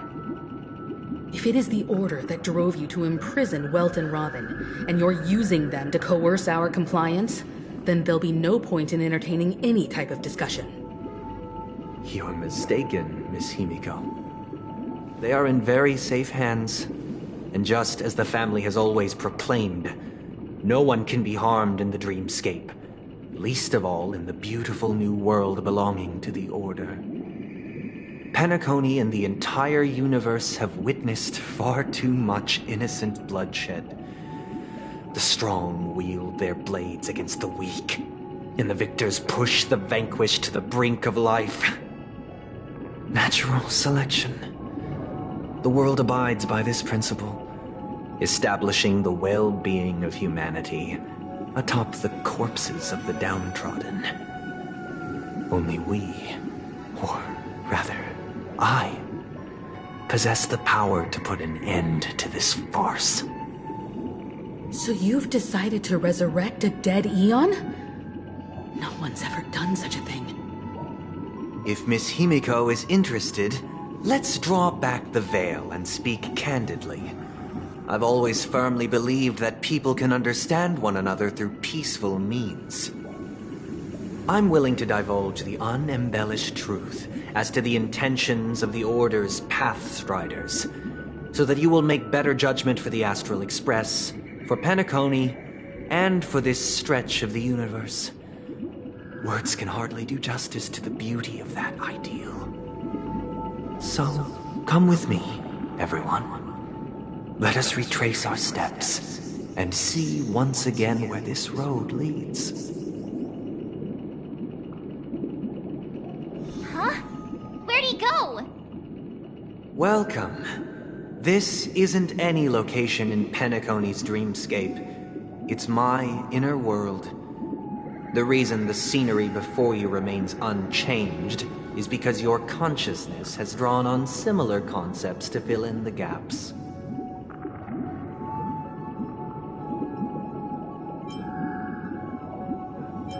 Did you do the same to Welt? It's a tuning process, stronger in effect and more draining on the mind. The gray-haired guest has experienced it before, so he should understand what it entails. Tuning allows you to intuitively grasp my feelings, which also means that I cannot hide anything from you. Now, everyone, please look at the huge screen. The road we once took begins here. From this point on, you will witness the numerous decisions I've faced. I've selected a portion of these to share with you. I believe after going through similar predicaments, you'll be able to better understand my thoughts. Let's begin. The first decision. A story about a baby bird.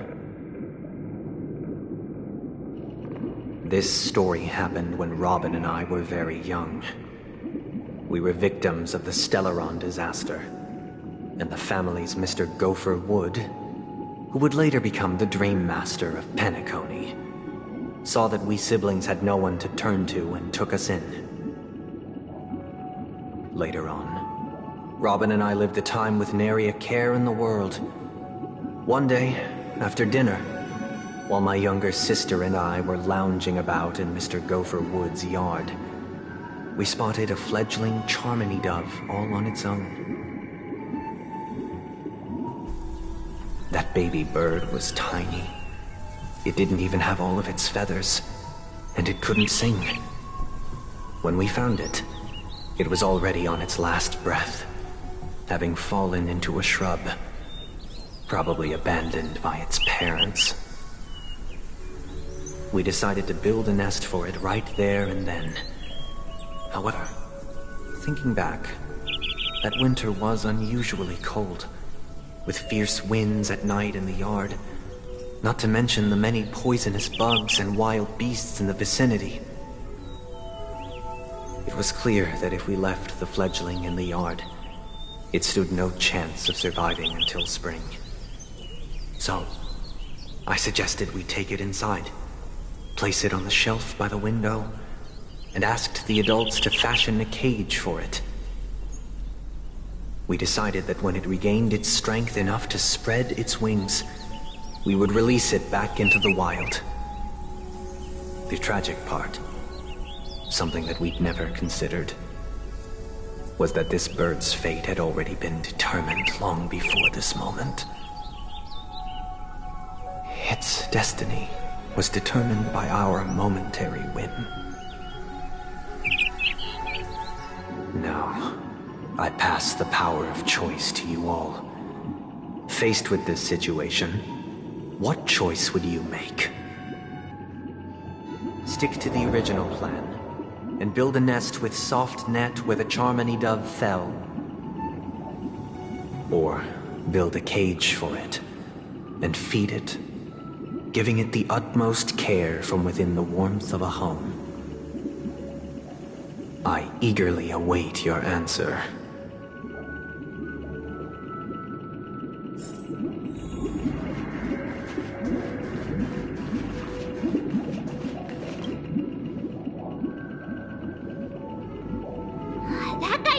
casually throws this kind of question at us? What exactly is his deal? But fine, I'll answer, I guess. If it were me, I guess I'd choose to build a cage for the little Charmony dove. After all, leaving it there, it's bound to get hurt by wild animals or something. And that'd just be too sad.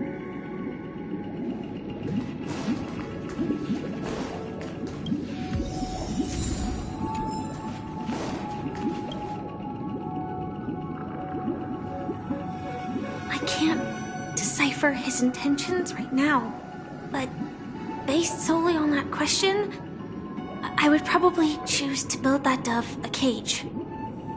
Even if I was gonna release it back into the sky, it'd have to be strong enough to fly first. If I left it where I found it, I fear it'd never get the chance to fly ever again. It looks like he really has no intention of imprisoning us. If it's just a quiz, I suppose it's fine to humor him. Back to the question. I would personally choose to build the little Charmony dove a cage. No special reason. I do think that a fledgling should have the right to fly into the sky. But if it can't even live to that point, then there's nothing to talk about to begin with.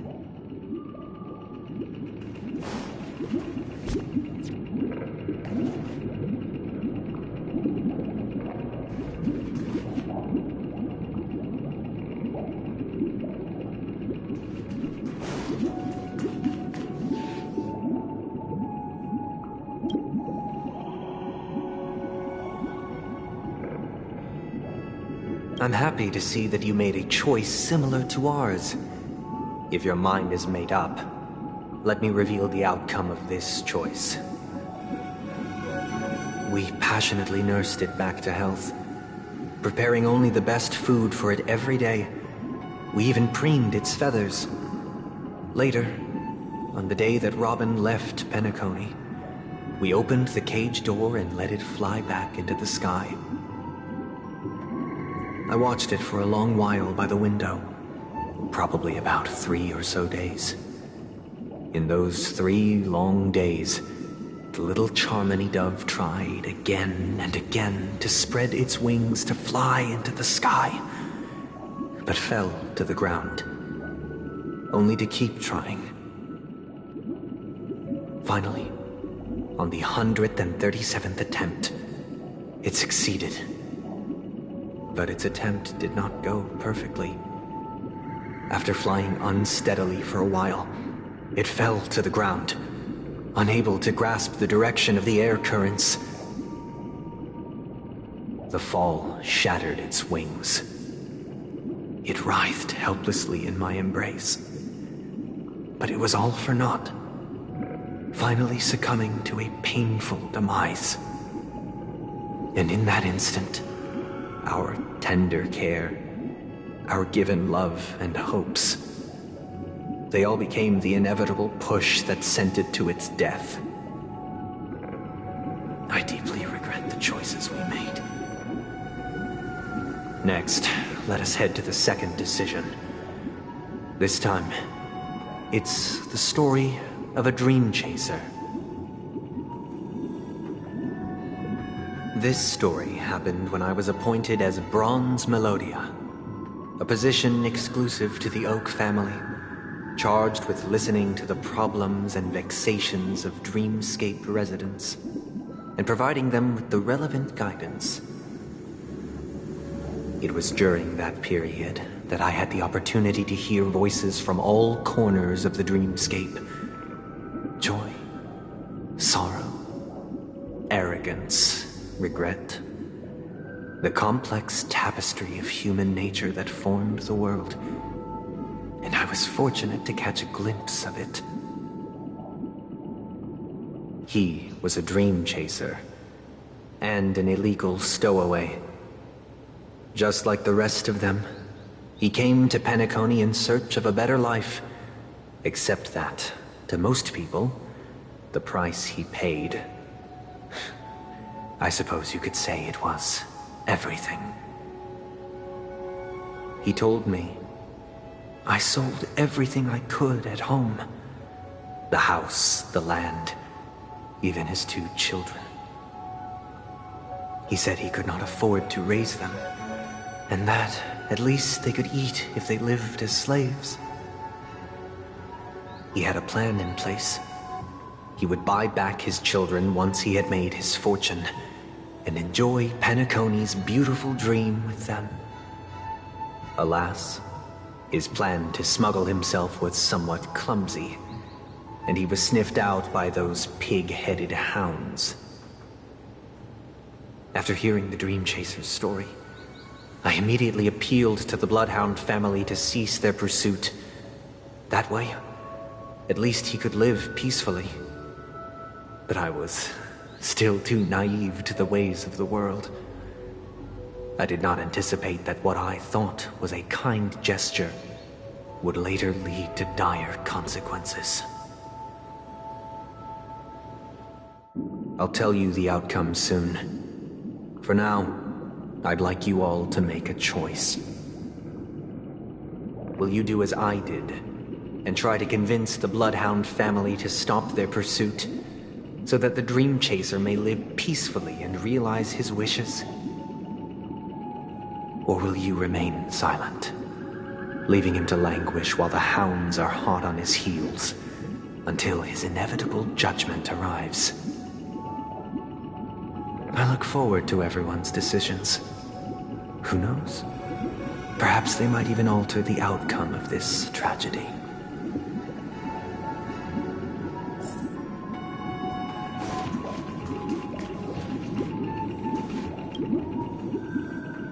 It seems illegal stowaways are really quite common on Penacony. But that guy in the story, I don't think he deserves any sympathy at all. He sold his kids to chase a dream. Even if he intended to go back for them, it's still insanely irresponsible.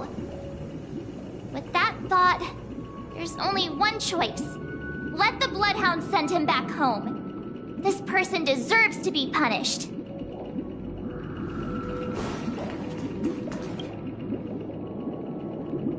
A Dream Chaser story. If I acted out of kindness, I would probably ask the Bloodhounds to stop their pursuit and lend him a hand. But what cruel repercussion would this choice result in? I think Sunday must have been deeply impressed by the limitations of the strong defending the weak through this incident.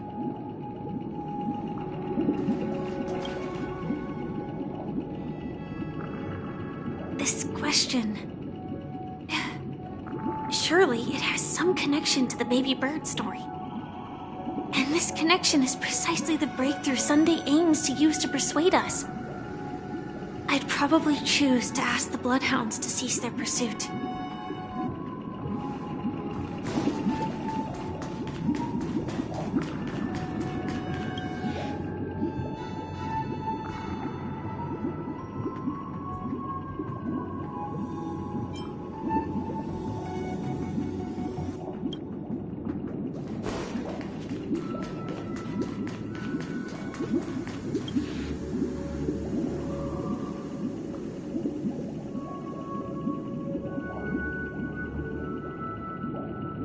It seems you, like me, are pondering whether a different choice could have led to a better outcome. Sadly, his fate would only be more tragic. Say he never gets caught. He would only die from delirium. The methods with which illegal stowaways enter dreams are unorthodox, not flawless like the hotels. Living in the dreamscape would be a mere pipe dream. Should he be apprehended? Could the hounds afford to turn a blind eye? The answer is a definitive no. They couldn't bear the resulting consequences, and thus wouldn't dare extend a helping hand. As to your choice, I once again offer my heartfelt apologies. Next comes the third and final decision. And the story this time is my own. This story happened the day I was appointed the Oak family head. At that time, Mr. Gopherwood was the current Dream Master, and as per his wish, we had a private conversation. What surprised me was that the Dream Master had only come to deliver a letter to me. He let me read its contents, and it was a letter from my sister. The letter contained the usual pleasantries, anecdotes from her travels, nothing out of the ordinary. Just as I started wondering how this letter related to our discussion, the Dream Master began to speak.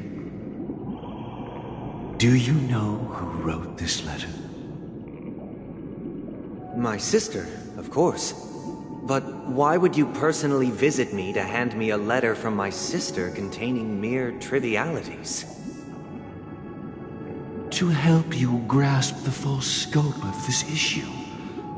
Do you know where Robin is at this moment?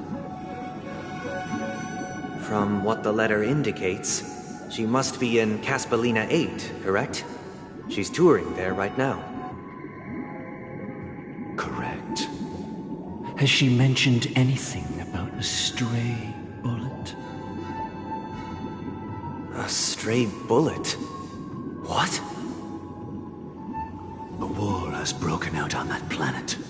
It is because of this very reason that Robin chose this destination. To spread the word of the Harmony. And to save the lives of that planet. She personally made for the front lines.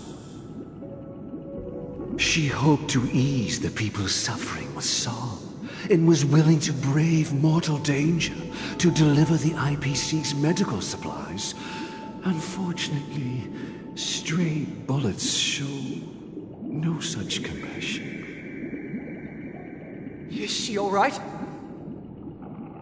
If the operation was successful, she should probably be recovering in the field hospital. By the eon above, the bullet struck her neck directly, yet possibly as a reward for her consistent deeds of harmony. It didn't hit any vital arteries. Once you've attended to your outstanding tasks, it'd be advisable to write her back as soon as possible. Those damned savages! I'll pack my bags right away. My gratitude for bringing this to my attention, Mr. Gopherwood. Now you understand why she always wears such elaborate neck ornaments, don't you? How could this happen? Miss Robin? It's all in the past, so please don't worry. I share this in the meager hope that you will understand the Harmony's limitations and predicament. As grandiose as the strong defending the weak sounds, many times, it is nothing more than wishful thinking. Likewise, I've prepared one last question, one last choice. But rest assured, this choice will not have any grave consequences. Because this is merely a figment of imagination, a nightmare that has haunted me through countless nights. If you ever had the opportunity to make a choice like I did,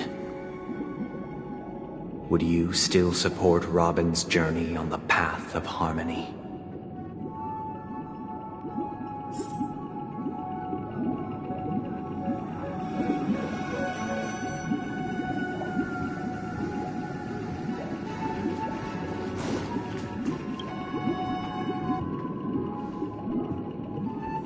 Can't believe that happened to Miss Robin. The strong defending the weak is a great mantra, but if I had to pay such a price, I don't know what I'd do.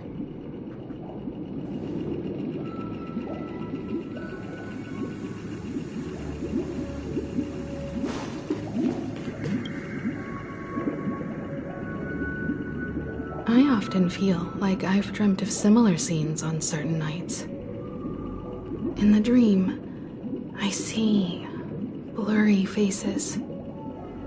I don't know who they are, but I sympathize with all of them, fighting for survival against some unfathomable force. Their confusion and fear are lucid to me, but I also remember they chose never to give up. Just like Miss Robin.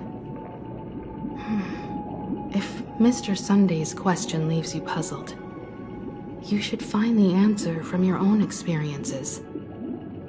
With each trailblaze, dangers and tribulations will surely follow. But would you ever back away?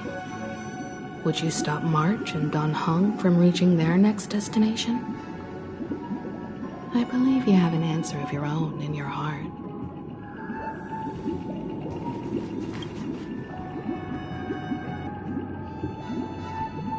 Miss Robin's courage is admirable.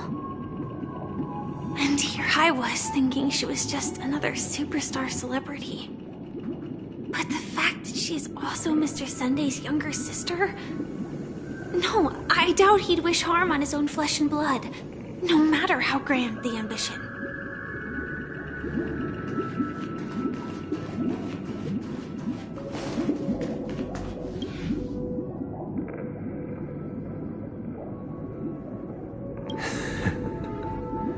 I see. I am now aware of everyone's stances. Raising these questions merely serves to illustrate one point. The plight of Penacony cannot be salvaged by the Harmony. The true foundation for a sweet dream paradise can only be established through the Order, where the strong govern the weak. I know the suffering of being tormented, the turmoil of losing your way, how sorrow and even despair set in when matters don't work out. All of this causes me unending pain, because this is not what happiness is at all. We must teach the weak how to live a happy life. And this life isn't some noble propriety that the upper crust preaches, but in definitive terms, a way of survival that belongs to everyone. So what is your definition of living a happy life? Good question. Human consciousness is fundamentally an illusion, a cage known as self-worth. People lured in by this illusion make mistakes, yet still ask that external influences bear the burden. When one mistake after the next permeates the masses, they become impossible to trace. Thus, the amassing of these individual cages culminate to form a prison, a place dictated only by the rule of survival of the fittest. Nature is always accompanied by predation and sacrifice. Its antithesis is known as order. That is what I want to do. Unite people's happiness under the banner of order. They won't need to make bitter choices any longer, nor face the weaknesses of humanity. They can cast aside their primal instincts to build a haven for mankind. Simply describing thoughts is far too abstract, so allow me to provide a simple example. As you all may know, there are societal norms like weekends and long weekends that exist on some worlds. During these hard-earned rest days, people are given the chance to extricate themselves from the stresses of everyday life, allowing a certain tranquility to return to their souls. And it is only on these days that people do not have to adhere to the law where the strong prey on the weak. They can live out their lives happily during these brief intermissions. It's just a pity that 2 or 3 days are still too fleeting compared to the span of a lifetime. From where I stand, society's ideal system should be 7 rest days. Following Sunday, there should ensue a second, a third, and indeed an infinite procession of Sundays. This should be the face of the new world. Idyllic, eternal, peaceful days. And thus, every person can return to their base selves in this utopia. Some gaze in reverence at the stars, pouring their whole beings into calculating the distance between us and the isolated world of Pagana. Meanwhile, some seek refuge in quiet corners, holding one another, unencumbered by the chains of unwelcome obligations. There would be no need to bear the hardships of reality. Only in this way can humanity face the inevitable end with the purest of spirit, living a life of dignity. This is what it is to live in bliss. Miss Firefly, you who are stricken with entropy loss syndrome, you of all would surely understand this.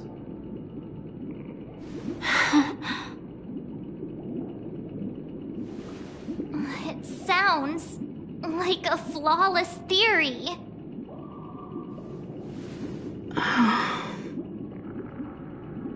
But what is the price to attain all this? The cost is minute, merely a personal and eternal sacrifice.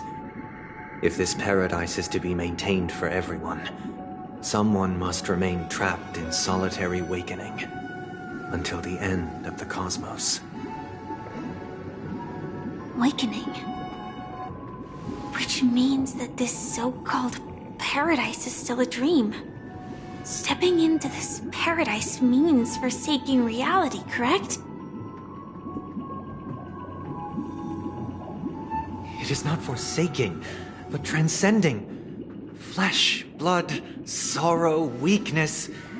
If the physical is the root of spiritual suffering, it is only logical that we defeat it. But in this supposed bliss, people won't have defeated their demons. The chance to overcome their tribulations would be forever lost to them. In other words, it is an escape. That's another way of understanding it. But there is no shame in escape. On the contrary, the seeds of escape exist in everyone's hearts. Don't you agree, Miss Firefly? And as to why we sleep, it is because we are afraid to awaken from our dreams. But this is not in conflict with the grand plan. Only in acknowledging this can we truly understand the frailty of human nature, and from there, show compassion and protection.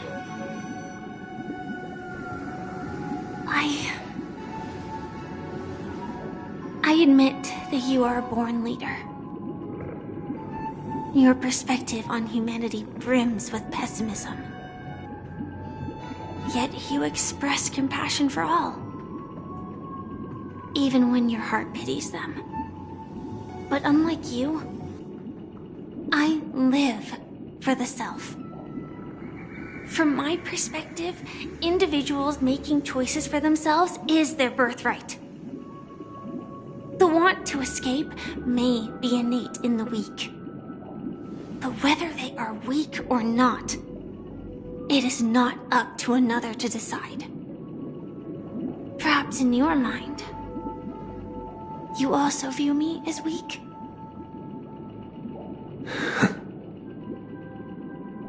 Because I don't think so.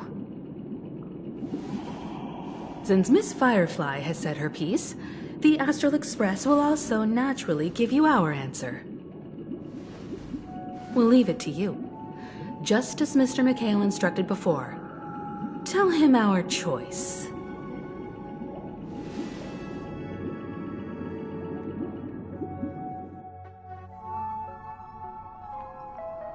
What is this place? Does this place ring any bells, Misha? I don't know, but I feel a sense of déjà vu. What is this place? It's the realm within a dream bubble. This was left to the Astral Express by a Nameless, but weirdly, when we entered it, it was completely empty. Dr. Edward from the Dreamscape sales store told me that dreams are formed from memories, and a dream bubble can't take shape if its core is empty. So I thought you might be able to help us in unraveling this mystery, Misha. As a hotel doorman, you know Penacony best among us. I don't know much about dream bubbles, but if you want to figure out what this mansion is, I'll do my best. I'm counting on you then. Himeko, I still don't get it. Why were you so sure that Misha had a connection with this dream bubble? I wasn't sure. It was just a hunch. But since Misha feels familiar with this place, my hunch might be correct.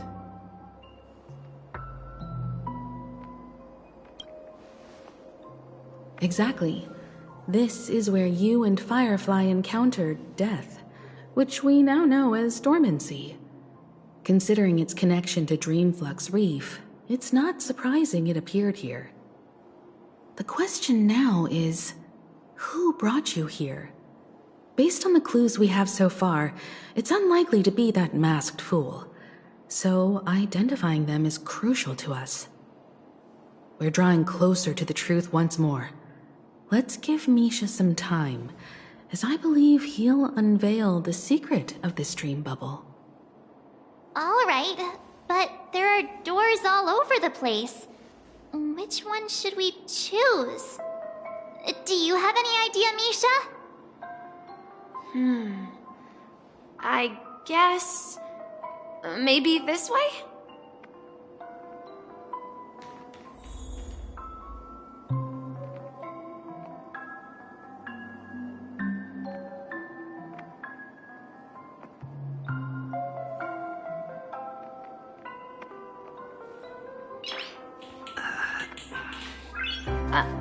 I'm not entirely sure, but let's give it a try. Wait, you managed to choose the right door? Weird. This place is quite different from the hotel. But I feel like I've been here before, and even lived here for a while. If I remember correctly, there should be a fireplace down that hallway. Clocky and I used to sit by the fire, listening to the crackling of firewood. And the room on the other side was the toy room. I loved spreading out all the toys from the box on the floor and making up stories for each of them. Hold on. This doesn't make sense. Didn't I grow up in Dreamflux Reef? So, what is this place? This could be a case of amnesia. Don't worry, Misha. It's common for everyone to forget certain aspects of the past. Those memories haven't vanished. They're just lying in the depths of your mind. We can surely get them back. Since this place seems familiar to you, why don't we explore a few more rooms and see if you can recall anything more? Yeah, then let's check out the rooms I just mentioned.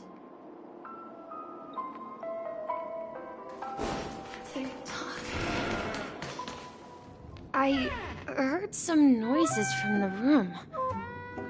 Origami Bird? That's a friend of mine. You and Origami Bird are friends?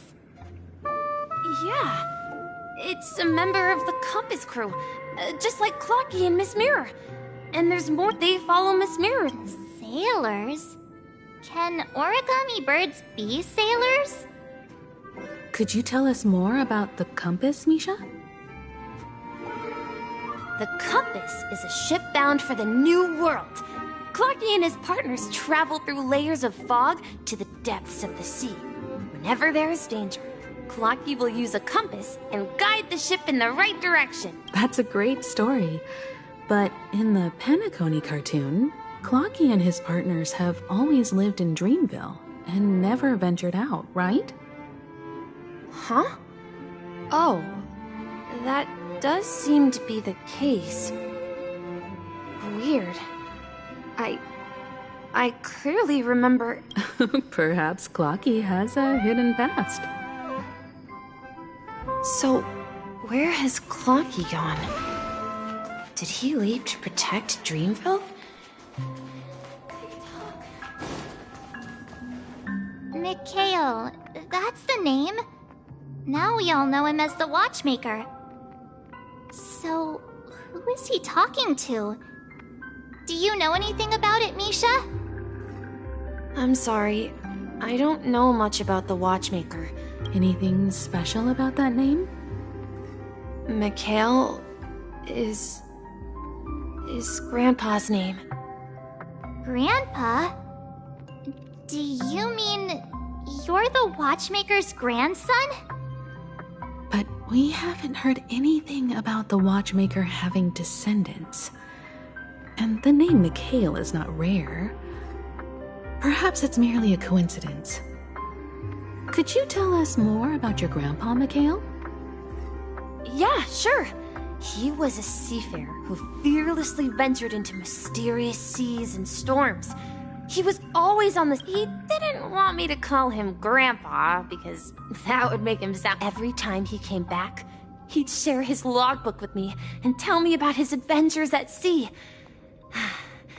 I want to become a great adventurer, just like him. It appears that the seafarer has nothing to do with the Watchmaker.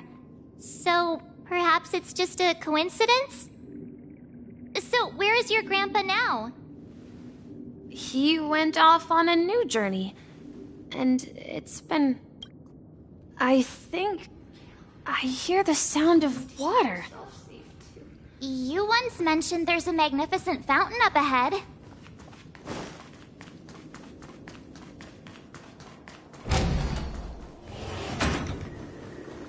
Look, there it is! The water resembles a precious jewel. Every time I gaze... Have you recalled anything, Misha? Yeah. I saw these sentences in Grandpa's logbook. He often said that those moments... You know, I quite understand such sentiments.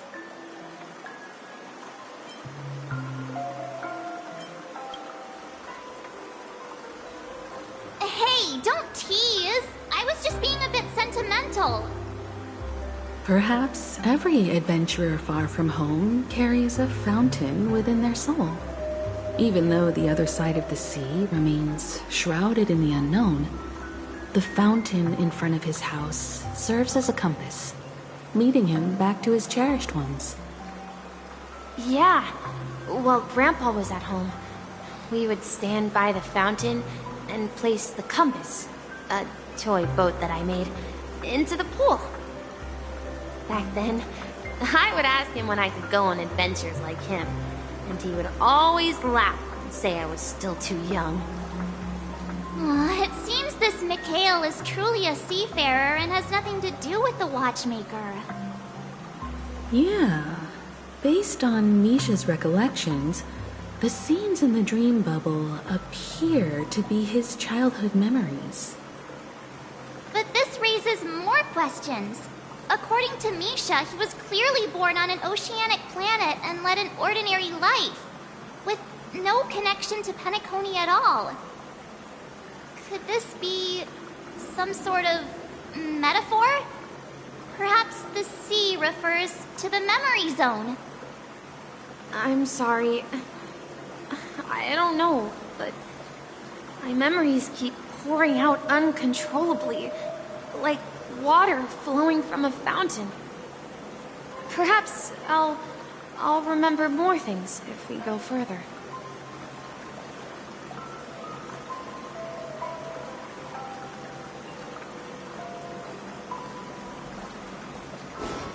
I wish to share your burden.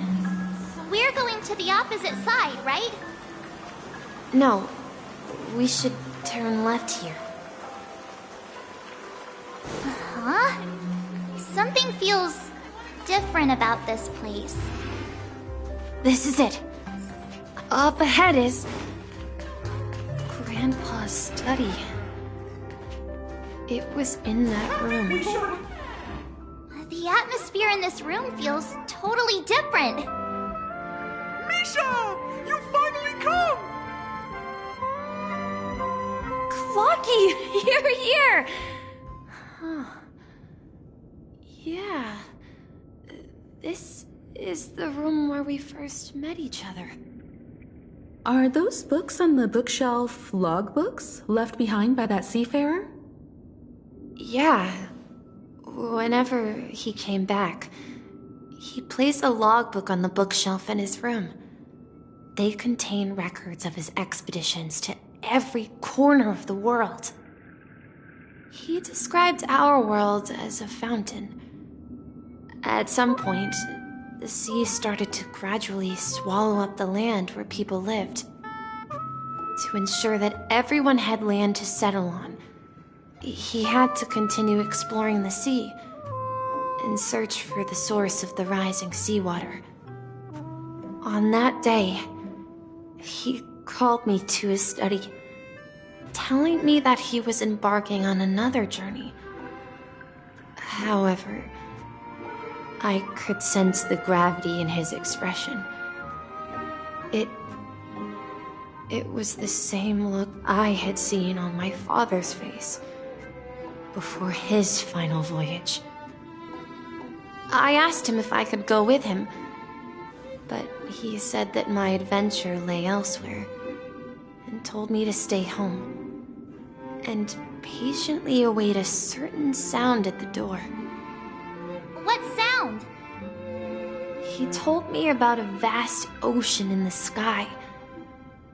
An ocean of stars. He spoke of a train that transports children with a desire to venture far away, traversing the sea of stars without ever stopping. He said that he knew the crew on the train, and that he had asked them to take me along. He said the journey I had always dreamed of would start there. A train? Could it be? It's the Astral Express. I remember now. Grandpa's friends are a group of nameless who came to this world to resolve a disaster caused by a star. Then, he gave his pocket watch to me. It was his cherished treasure, appearing in every one of his adventure tales. He explained that difficult times were ahead, but assured me that the watch would guide me. He said, as long as I kept moving forward, I'd eventually reach my desired destination. And then, it was as if I heard the distant sound of a train whistle, echoing throughout the room. Exactly, Misha! And then we followed that whistle, didn't we? Yeah. I think I can still find the way we took back then.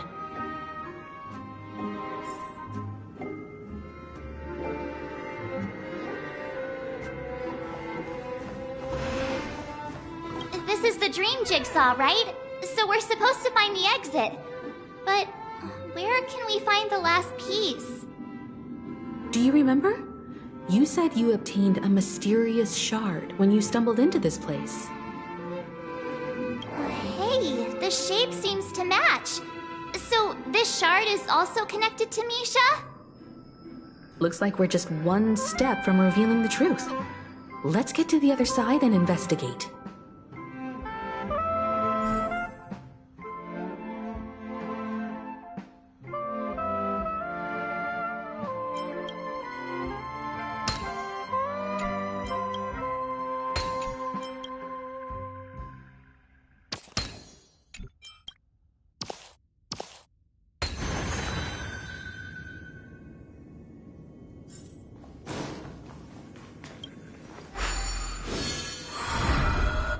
This is it. This is my room of clocks. While I spent my time waiting for Grandpa to return from his here, I learned how to repair clockworking gears. Out of my I was born and raised here. So, this building in the dream bubble is your childhood home? Yes, but not exactly. To be more precise, this dream bubble itself is my home. Looks like you've remembered everything now. Wait. Why does it feel like everyone else knows something I don't?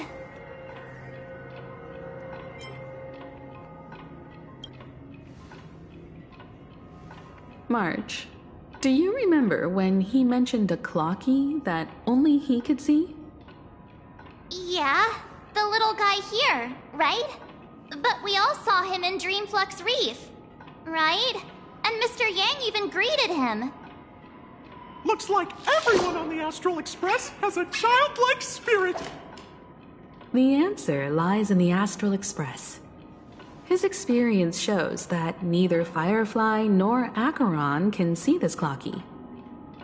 And when we were in Dreamflux Reef, you may have noticed that for some reason, nobody outside of the crew had ever talked with Clocky.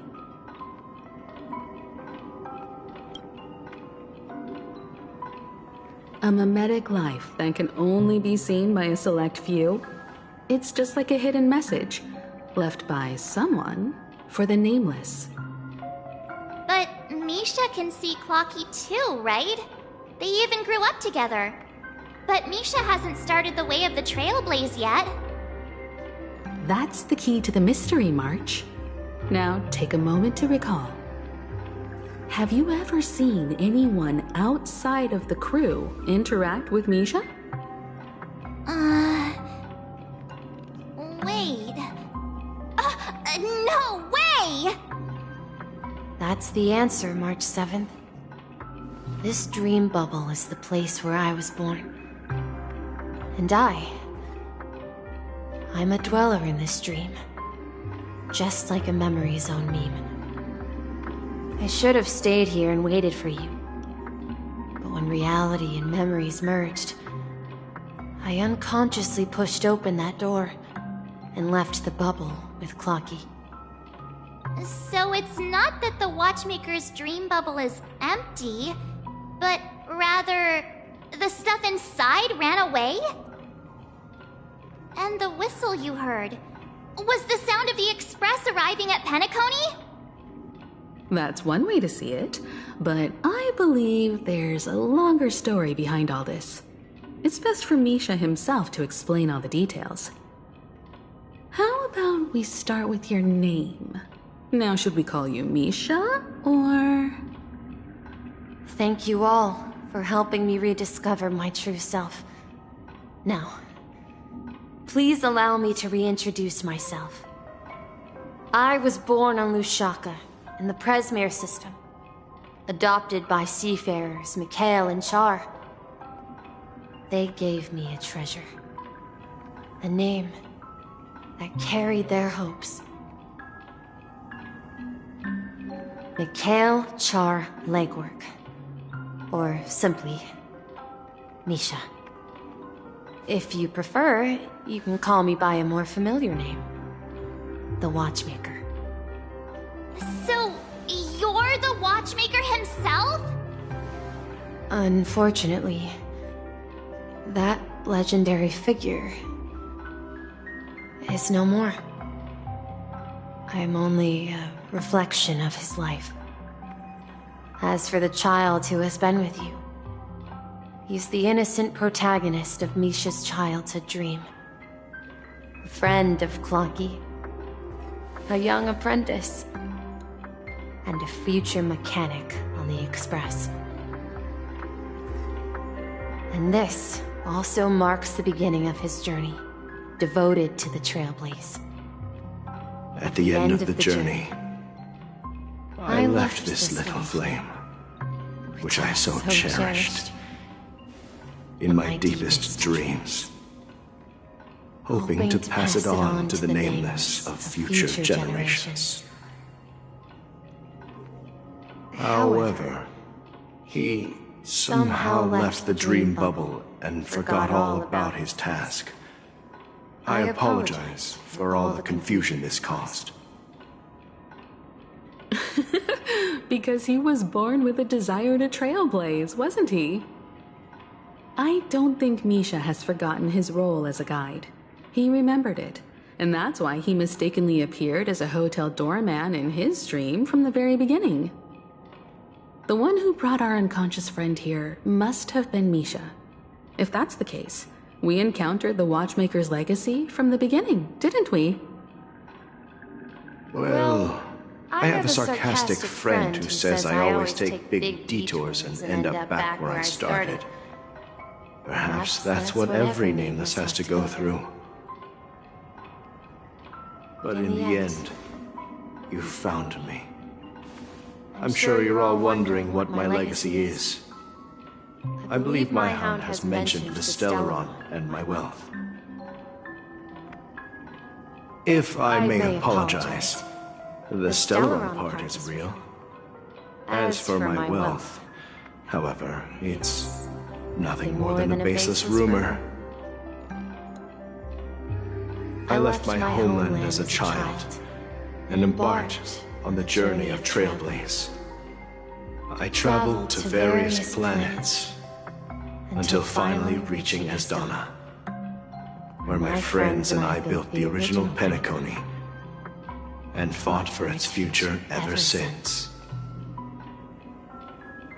I've been moving forward all my life, doing what I could to overcome the obstacles in my path.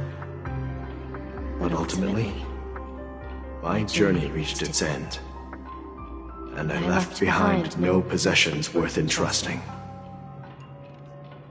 So, if you ask what's left within this worn-out train engine that can be called a legacy, I suppose it's the things that are still burning in the engine's furnace.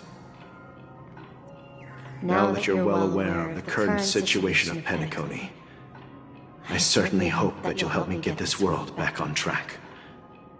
But I'll leave that decision to you, for the path of Trailblaze is never paved by others. All I have for you is a story and two gifts. I want to give you my pocket watch. It has accompanied me throughout my long journey, guiding that naive child forward, and has been blessed with the presence of so many great people up to this day. And my hat, too. The one who navigated for me placed it on my head and planted a fanciful thought in my mind. The trailblazing expedition will never end. Now, it's time for you to make your choice. Once you've made up your mind, open that door and enter the long dream of an old man. I'll be waiting for you at the end of this corridor of time. All right, everyone, let's make a decision. Although I don't think anyone will have any objections.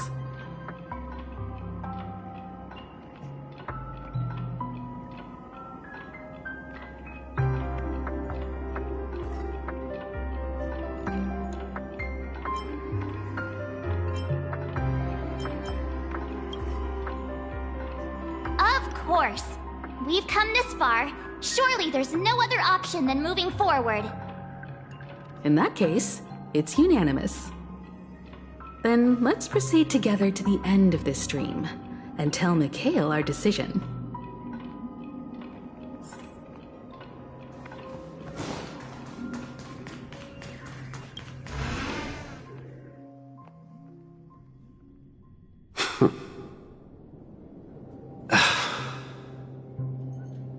Mikhail, where are you going?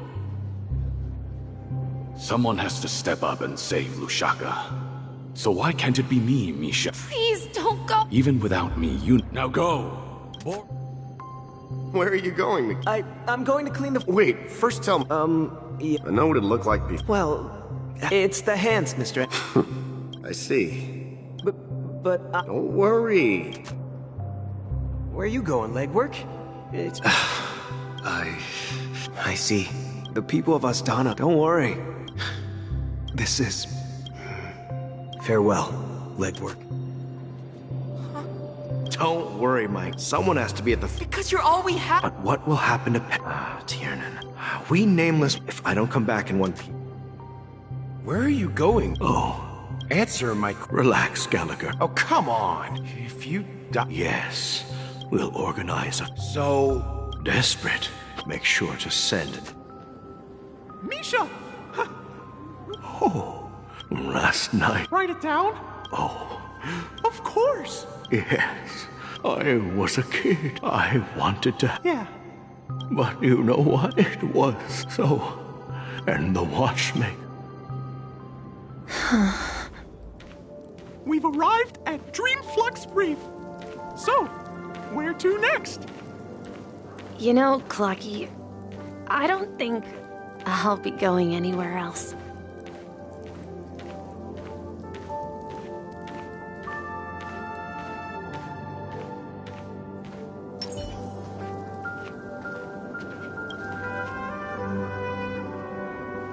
I've traveled far enough, and it's time for a little break.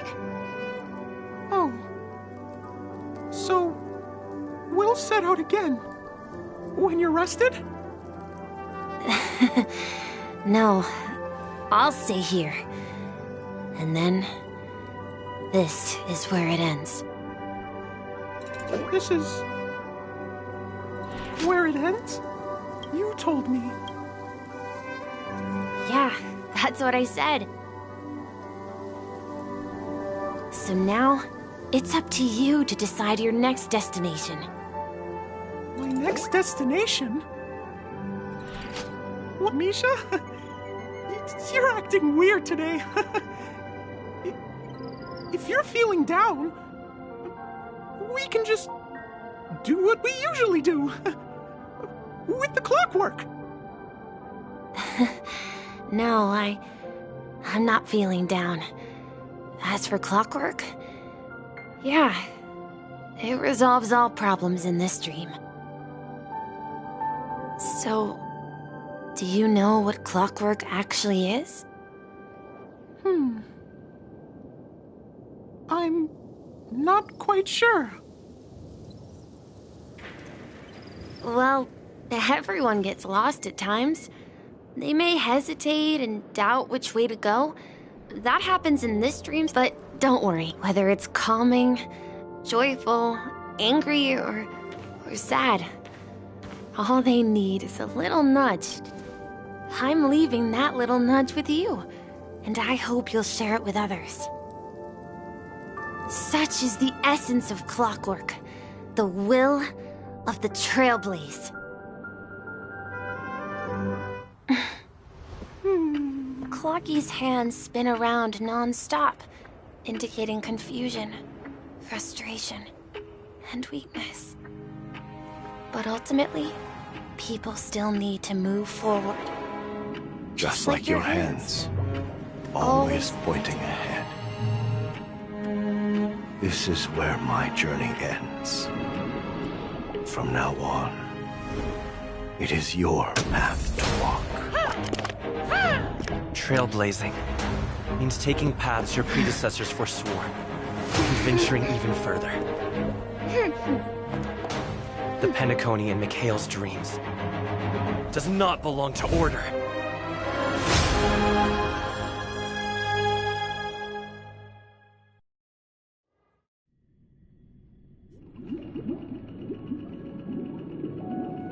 I can't believe that Eon would cast a glance at Penacony at a time like this. Is it because of the resonance from the legacy of the Trailblaze? Or perhaps the bond between you is so strong that it even impresses an Eon. Well, there might be another possibility. Perhaps they want to witness, on behalf of the fallen eons, who will hold the future of Penacony. If that's the case, on behalf of the Dream Master of Penacony and the 107,336 members of the Oak family, I'm extending a formal invitation to all of you. I'm cordially inviting you all to the Penacony Grand Theater to participate in the upcoming Charmony Festival. And, of course, you won't be in the audience, but on center stage. Since the future of the Stellaron, Penacony, and even the entire cosmos is at stake, let's draw a conclusion there, in all fairness.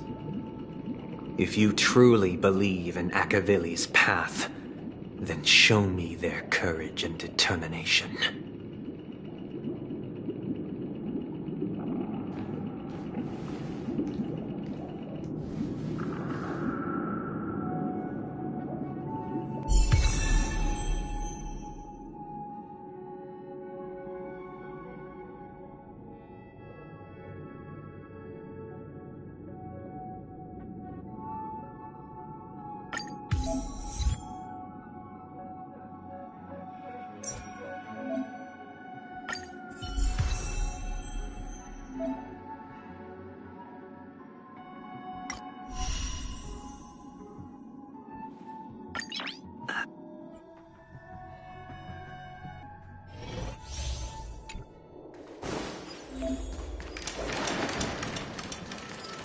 Please stay tuned.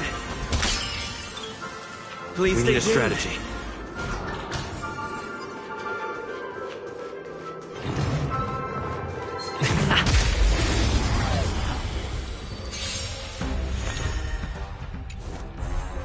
Time to test our rapport. Ready for another? In the mood for another beating? So, what if it hurt? You can't hurt me. Dreams do come true.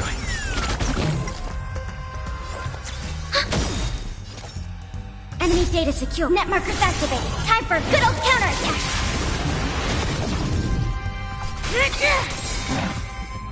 By the order of execute the Marastruck!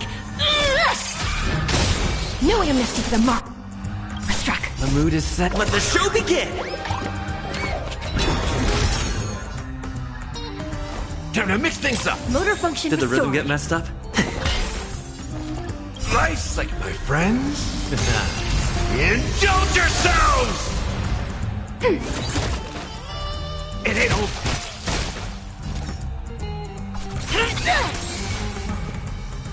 Let's improvise.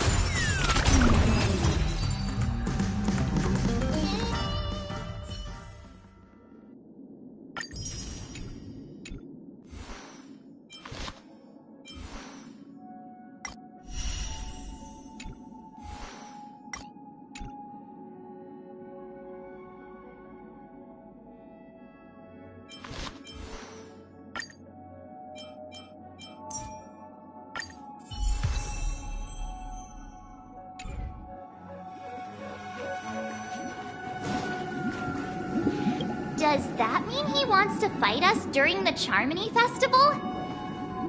I'm afraid so. This is weird. Aren't Arc villains usually plotting some dirty conspiracy in the end? But he actually said something like, "In all fairness." Could it be that he's underestimating us? Well, in my opinion, Sunday is deeply committed to his own philosophy and genuinely wants to prove that the Order is right. I sensed a strong conviction and a desire for dominance in him. Maybe he won't accept the outcome unless he wins fair and square. That's why he'll give it his all in the upcoming battle.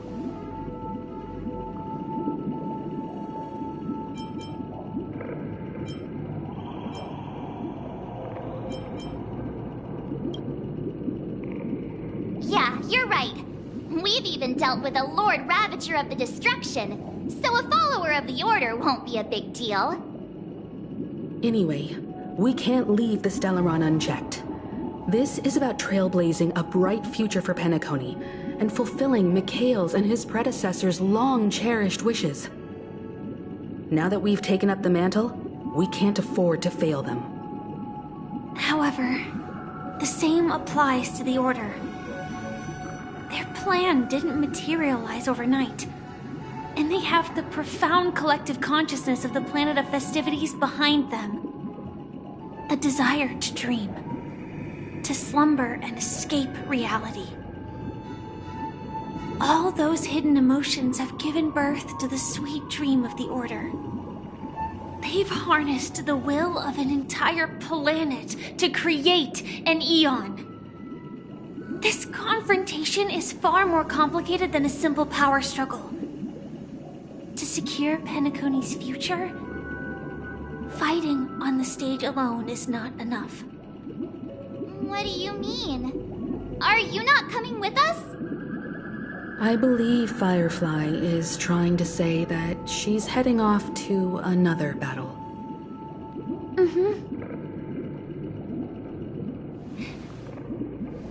Before I left, the Destiny Slave told me that this journey would bring unforgettable rewards.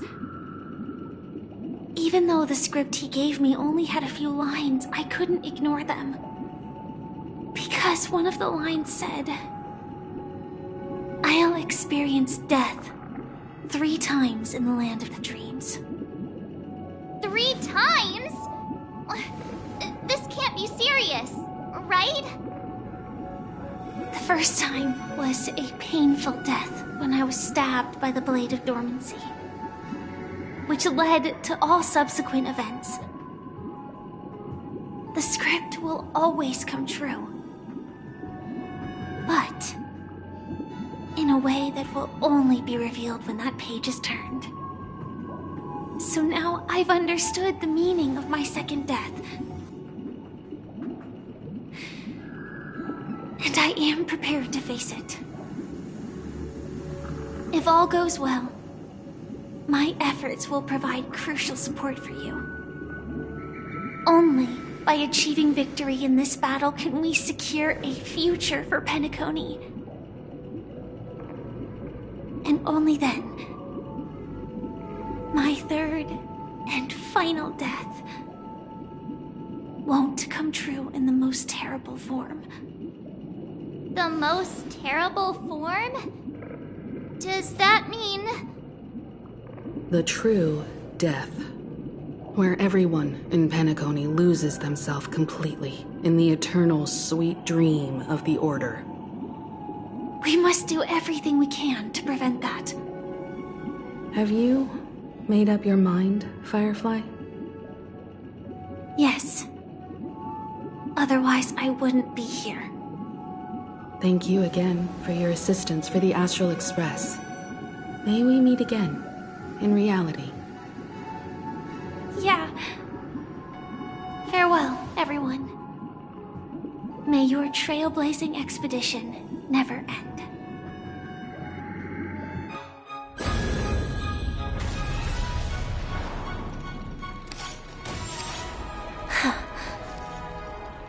I dreamed of a scorched earth. Everyone, are you ready? A new shoot sprouted from the earth. It bloomed in the morning sun and whispered to me. Like fireflies to a flame, my biggest death. May we meet again in reality.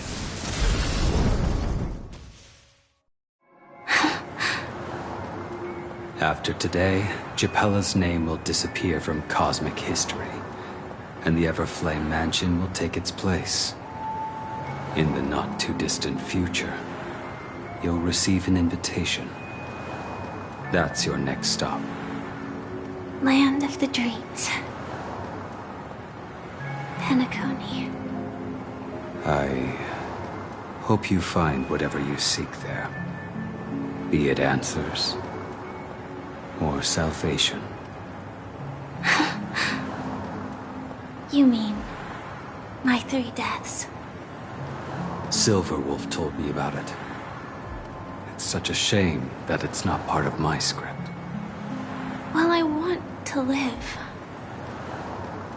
I'm never afraid of death. The opposite of death is eternal life, and that's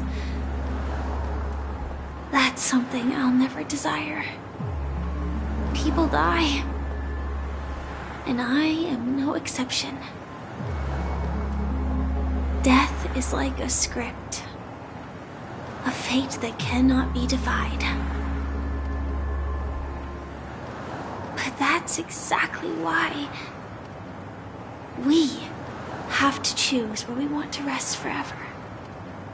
Do you exist just to perish? Are you not the same, Blade? The end you desire is not one dictated by others. If I were to die now,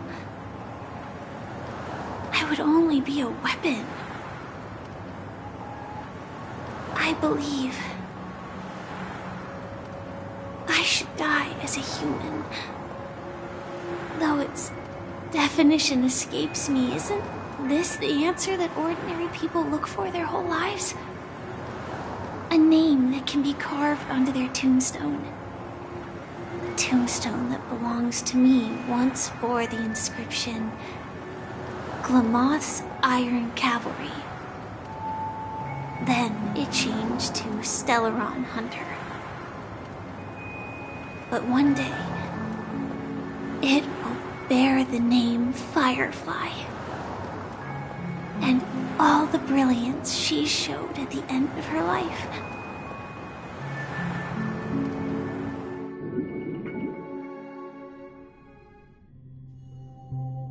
That's quite unexpected, old man. Who would have thought your crazy plan would actually work? I can sense that this... It's a shame you won't be able to... Yeah. Not just those nameless. Even Mr. Wings is... But in the end, well, then I'll be joining you soon. Let's get together and have supper again in hell. Oh, I almost forgot. Here's to you. A glass to the imperfect tomorrow.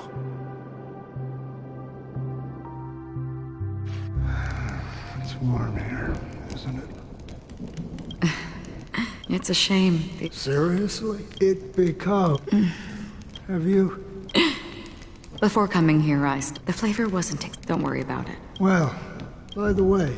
No, I had a She... Well... Condolences. That's proof. Or... Afraid. I'm afraid I'll forget. I fear that those... Hard to imagine. Because as long as this red color still lingers, I have a chance to fulfill that promise. But you're right. When will this rain? Perhaps...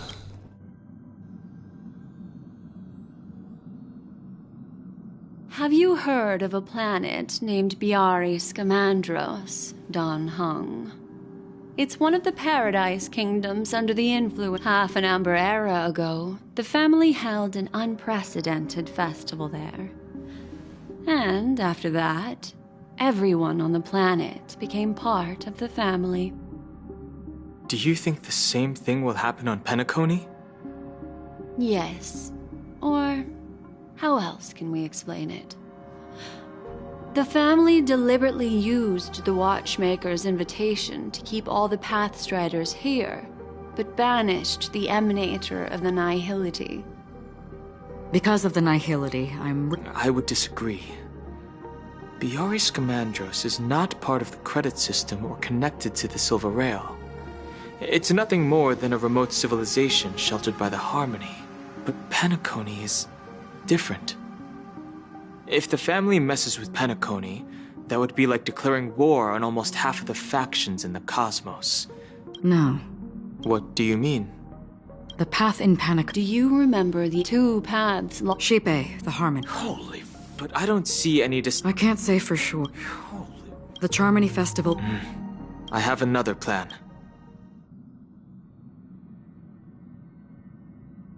Hold on. Are you thinking of using the Jade Abacus of Allying Oath? Exactly. The assistance from the lawful Cloud Knights would be enough. Think it over carefully. You can only use that once in your lifetime. I have considered it thoroughly. My companions are... they're also once-in-a-lifetime treasures.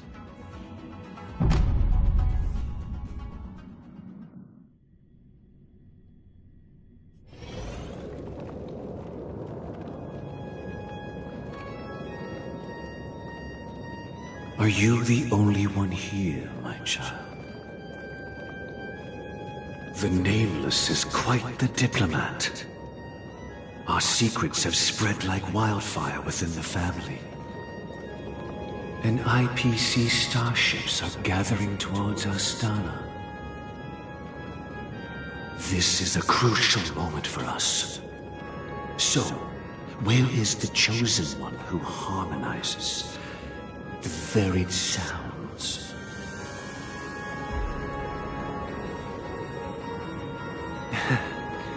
What do you mean, Master?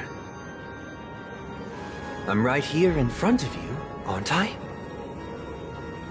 You know, she was supposed to be the star of the Charmony Festival in our plan. But the plan has changed.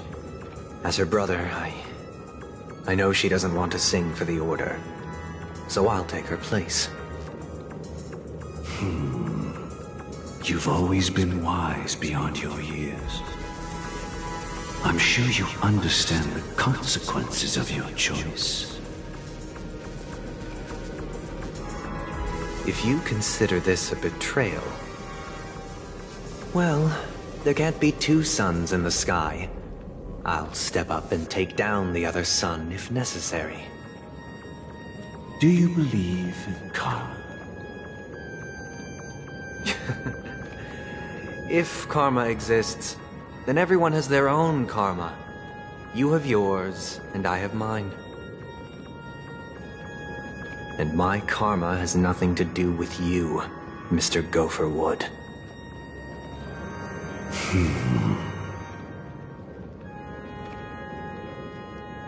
All right. Since you're willing to sacrifice yourself for her, I'll grant your wish. Well, the compromise came sooner than expected. Why? You and your sister were born as twins of the Order. And one of you is destined to follow this path to the end.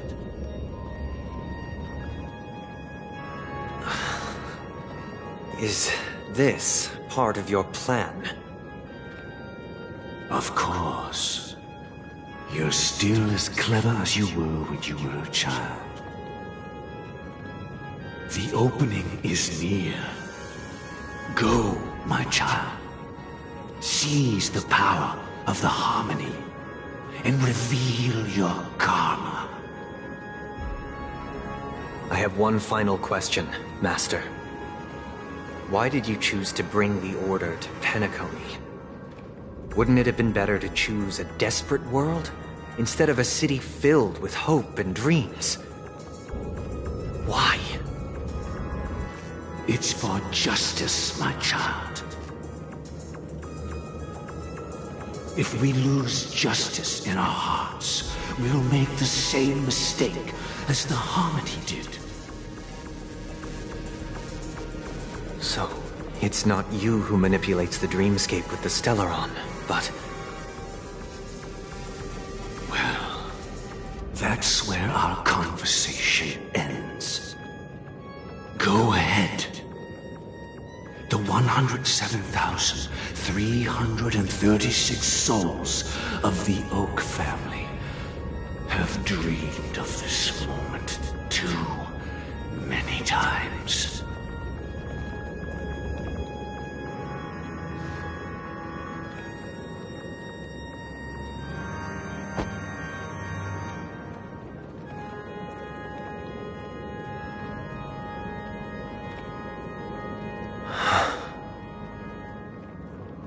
I shall ascend to the heavens, becoming the scorching sun.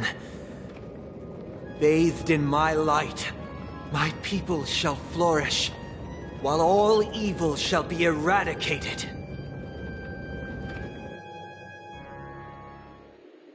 This is the interior of the Penacony Grand Theater. It's quite exhilarating to be flushed into the air by Soulglad. But why is the venue still closed when the Charmony Festival is about to start? And not only that, the entire theater is eerily quiet. No audience, no staff, no one around.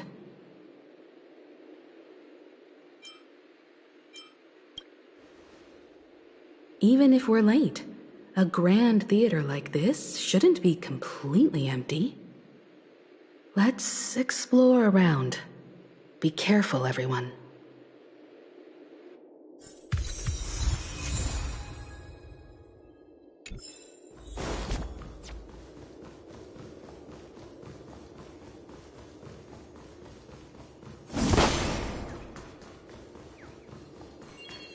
Gosh, the atmosphere here is so creepy and unsettling. Even if there's no audience yet, there should be some staff around. Why is it so silent?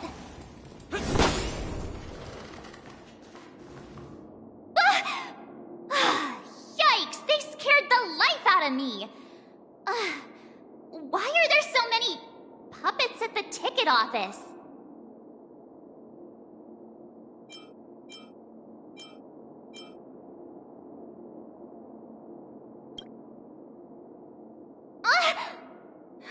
Stop it! Are these puppets part of the stage setup? Even so, it's so eerie that the entire front hall is empty.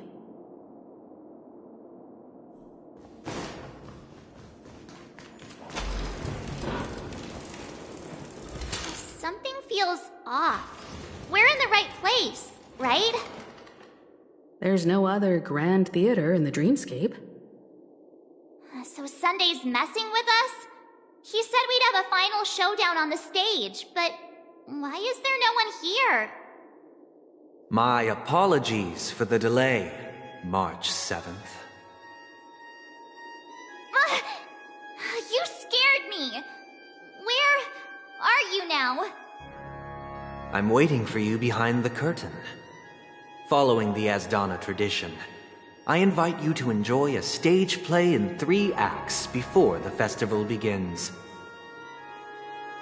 History is a mirror reflecting the universe's true essence. Let's use this opportunity to delve into the rich history of Penacony and the eons. Within it, naturally, the future takes shape. Let us commence with the dawning of the world. After the Dusk Wars, darkness veiled the sky, and chaos consumed the earth. Enna the Order emerged, destined to restore all existence. That marked the first day.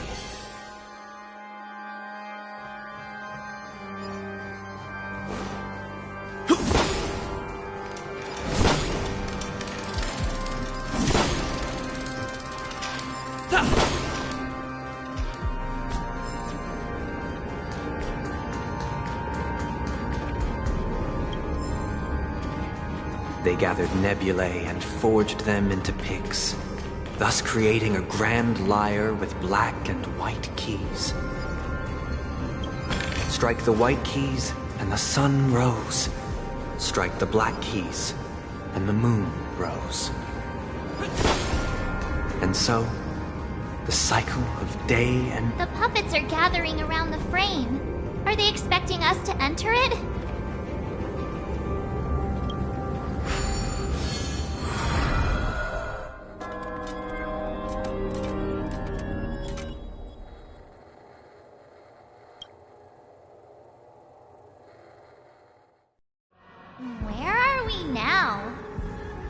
The atmosphere here looks similar to Sunday's inner world. Perhaps this so-called stage play is created with his abilities. This act is named Ode to Prisoner. Given the atmosphere here, I believe it's about Penacony's past. I thought things were finally looking up as I managed to dodge prison during my recent trailblazing expeditions. But now it looks like I'll be back behind bars again.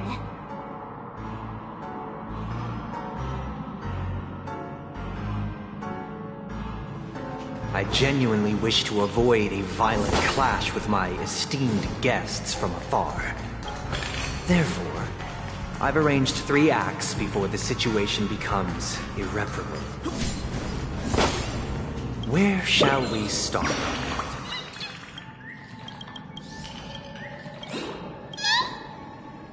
Where shall we start our narrative?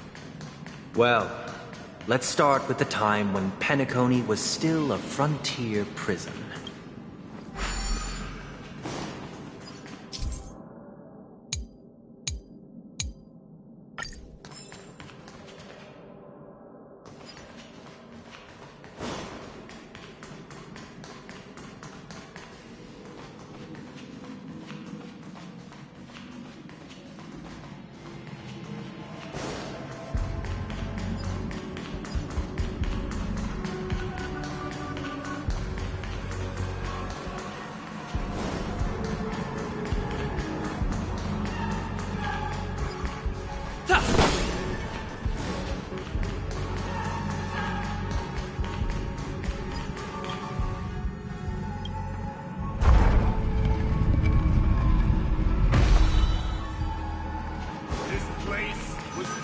In 2147 AE, a prisoner named Hanunu ignited a struggle for liberty and emerged triumphant.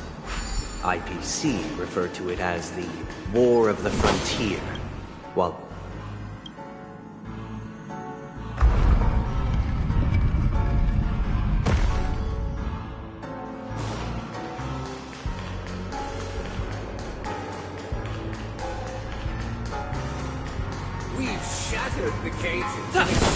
it's true that Hanunu was a legendary hero, but it must be acknowledged that while he bestowed freedom upon the prisoners, he didn't grant them true liberation. The 3 nameless stayed on the planet, endeavoring to spread the tenets of Trailblaze throughout the frontier prison. Alas, their efforts proved futile. Let's build another prison, not within the... Once again, as Dana was engulfed in war, this time the enemies originating from within. The prisoners remained prisoners for the rest of their lives. I hope you like this land of freedom. As you can see, their freedom Prisoners, this is... Hey! Why do we have to fight while enjoying the show? For I desire not only your enjoyment, but also your assistance in its completion.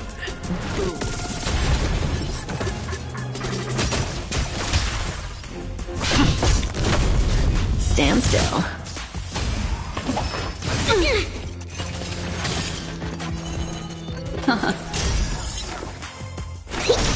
Say bye to breathing. It's time. Relax. Destiny isn't chosen. Ill fate descends. Specimen sights, cut! Gotta stop the bleeding. I'm on guard.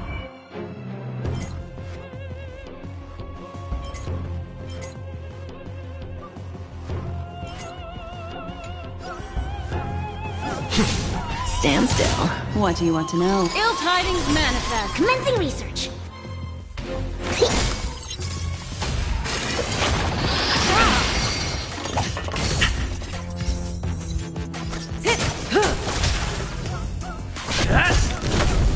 Relax. To travel. Thanks. You're too good to me. It's time. Stand still. Not a scratch. I'm okay.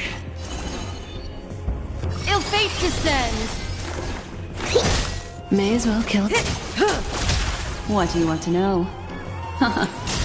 Relax. Lance at the ready.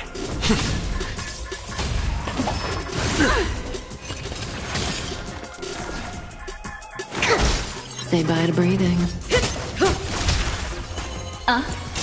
Stand still. I'm on guard.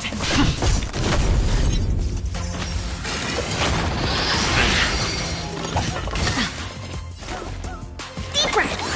Thanks. You're too good to me. No one can restrain you anymore. Thus concludes. This must be how Penacony was constructed. With the aid of outsiders, the prisoners were finally liberated and established the land of the exiles.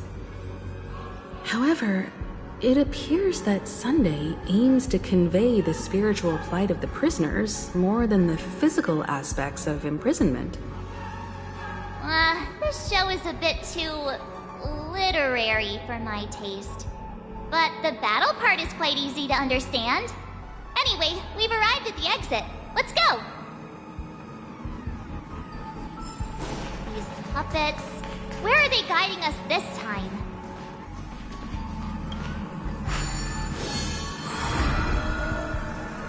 They transmuted streams of stars into inked nibs, creating symbols to be pronounced and counted. They molded stardust into flowing rivers, assigning the righteous upstream and the unjust downstream. Thus, all things were marked, and the world learned to discern between good and evil. Look! Another frame!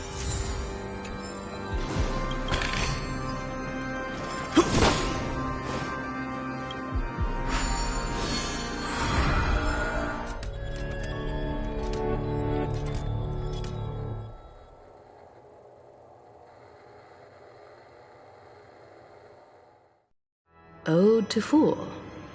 This must be the second act. The surroundings are different from before.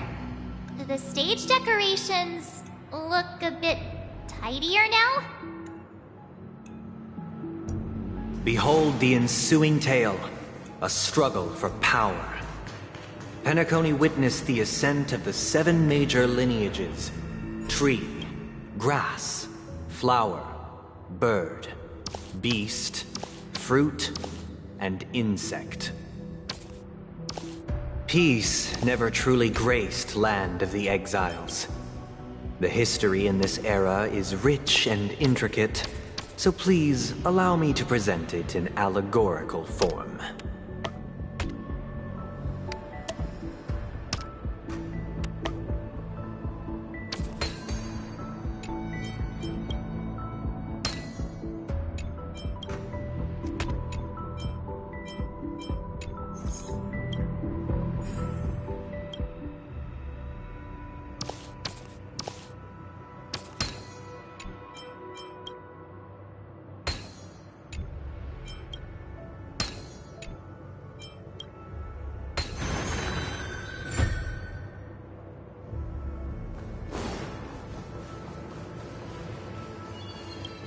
Welcome to this mansion, dear outsider. Land of the Exiles was in disarray, besieged by both internal and external perils.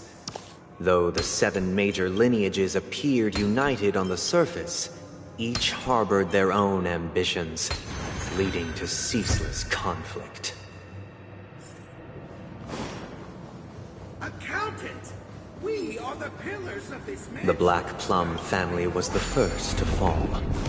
They withered away in the White Desert event, orchestrated by the Alfalfa family. The leader of the Alfalfa family sought to defect to the IPC, trading freedom for survival. However, his eldest son slew him in the name of righteousness, and ascended as the new family head.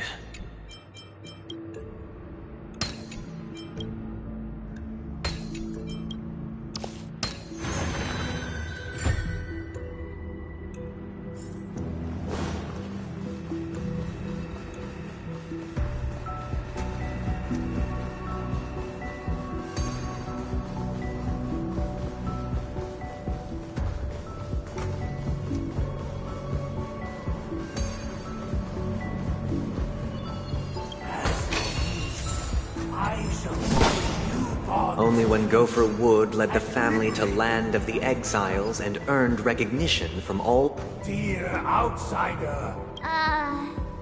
You want us to help you? What do you need?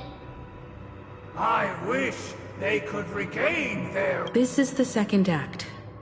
Looks like it's about Penacony's journey to becoming the Land of the Dreams, during which the family plays a crucial role. But this new master seems like a bad guy to me, don't you think? Perhaps this is the truth Sunday is trying to express, if you read between the lines. The Harmony changed Penacony just as the guards once did. Looks like we've gotta help those guys kneeling down over there calm down a bit, right? Either I shall be my...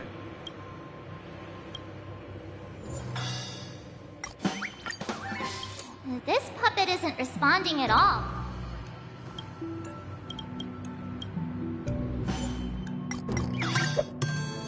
Without a master. Master is no longer here.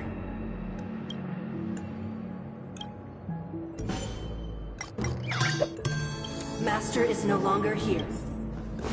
Once I...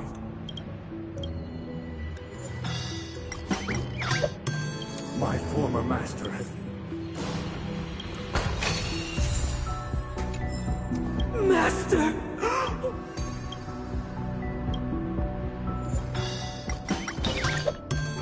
Master.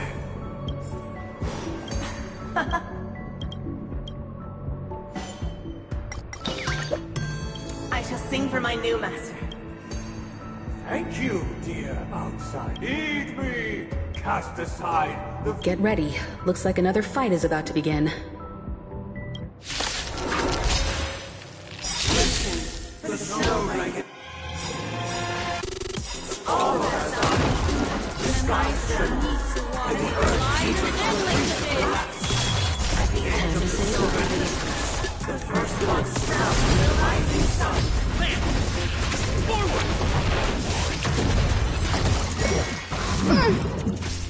Ill tidings manifest.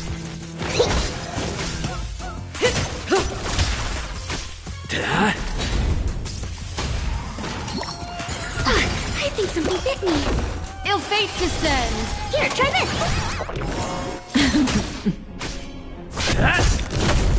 Stand still. Mind your manners. Not a scratch.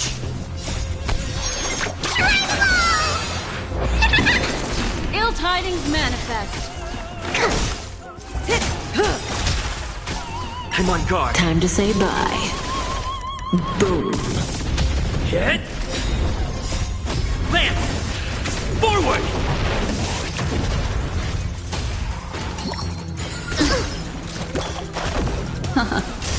Relax. Beneath the waters lies an endless abyss.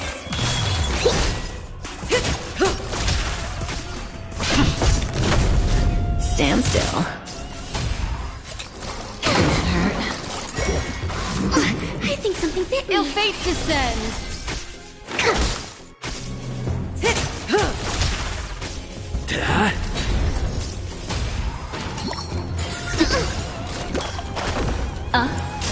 Relax. Deep breath. Time to say bye. Boom. I think something bit me. Stand still.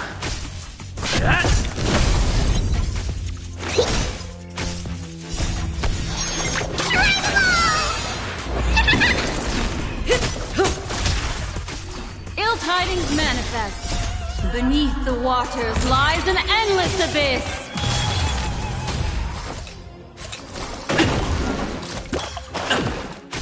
Hit. Lance. Forward. Relax.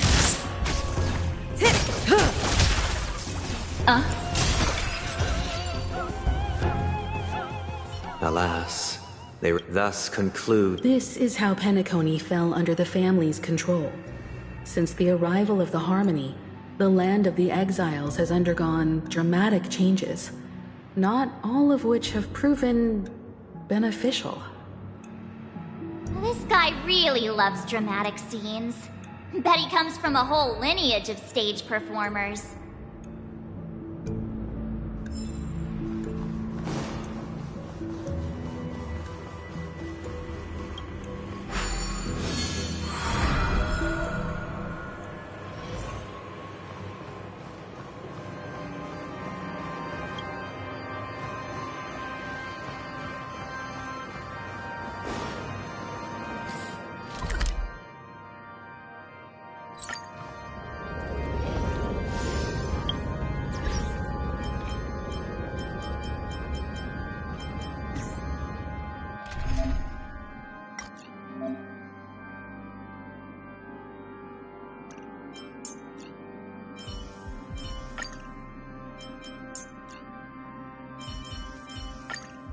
As the protagonist of your own story,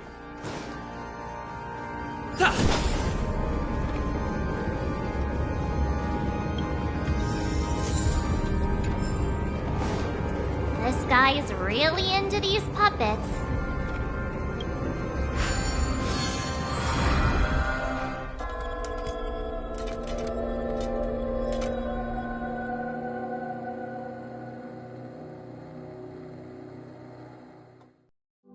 Oh, I get it now. The last scene is all about singing the praises of the Order. And the atmosphere here is completely different from the previous two scenes. This is the concluding act of this play. I have showcased the past and present of Penacony, hoping that my desire for change resonates within you. And now, I shall reveal its future to you.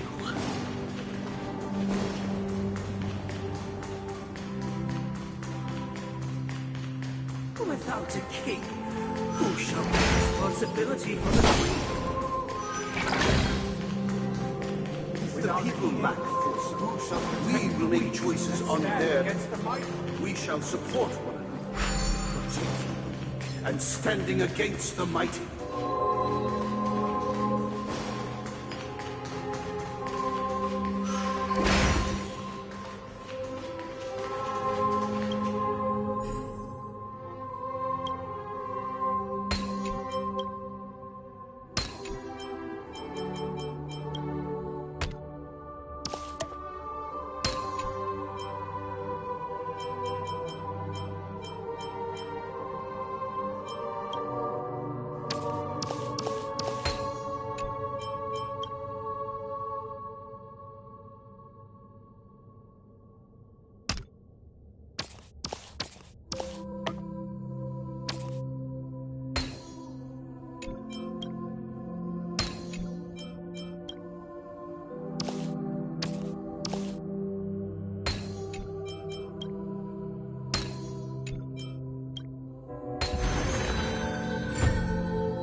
shall govern the movement of stars. Everything followed its natural departure. We no longer have need for it, for we have become kings of...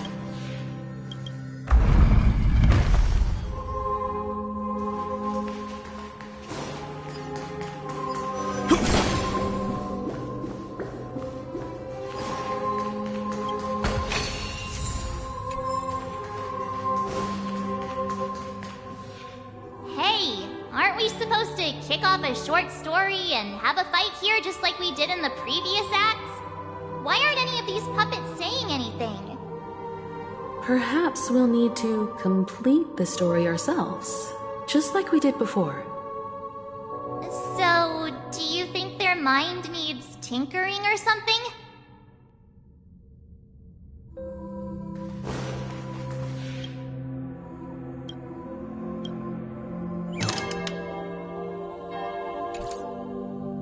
How did it go? You can't change them? What does that mean? My apologies for my negligence. I forgot to inform you that the final part was scripted long ago. Let our previous king recount it to you. Now it is time for the final rite. Prepare for battle. Looks like we'll have to fight again. Descending from the infinite spiral staircase, I traverse towards the divine or measured sense. No need to remember it, or seek my essence. For the contours of my mind shall intersect with other experiences. Blade of moonlight. In lunar flame.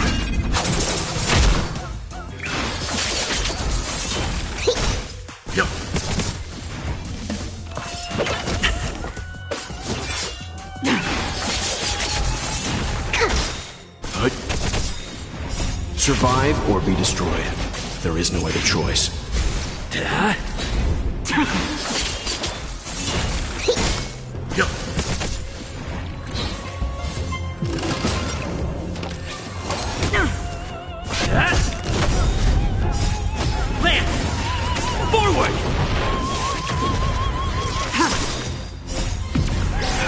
In lunar flame.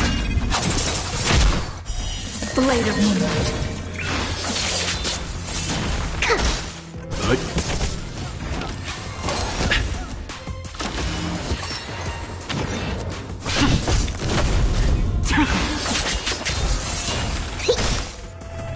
Hit.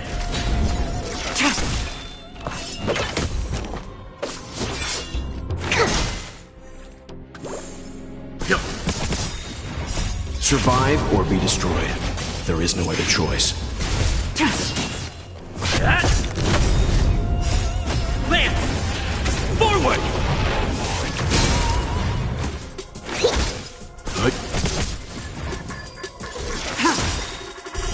Blade of moonlight. In lunar flame. I'm on guard.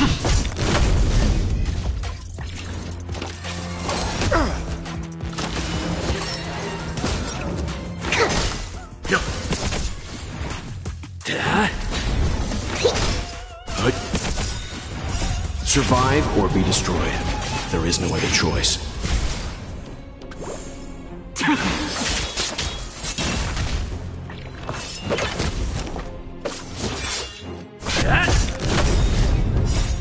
Lance!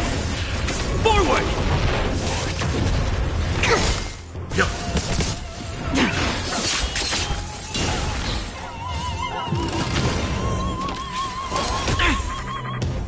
Hit!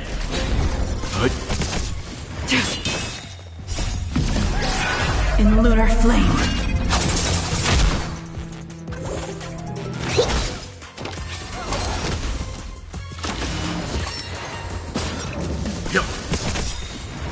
Survive or be destroyed.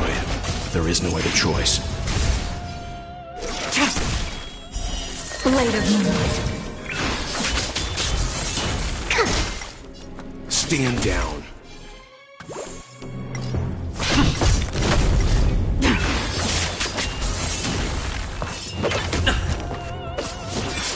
Here, try this!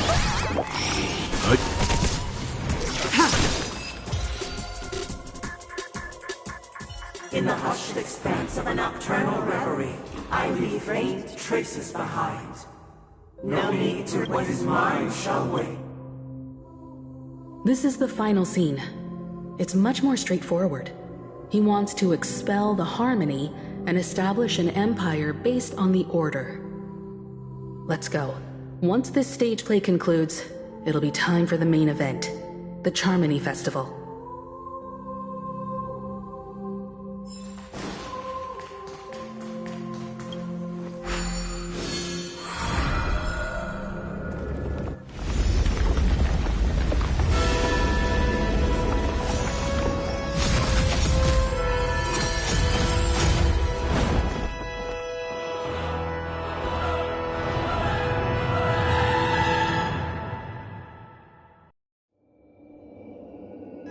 They imbued the world with meaning, perfecting all things in the heavens and on earth.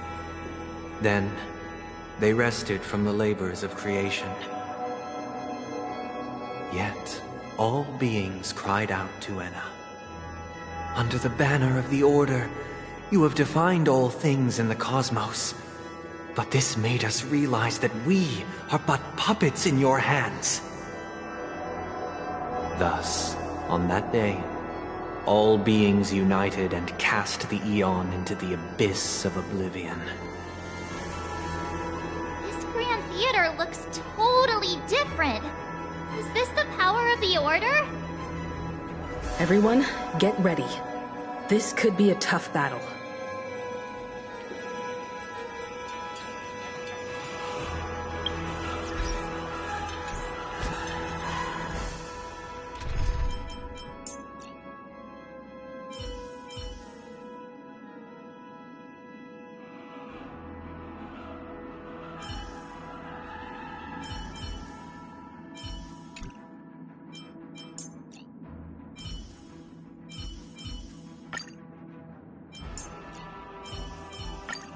Rest assured, dear. I'll do all that I can to assist you.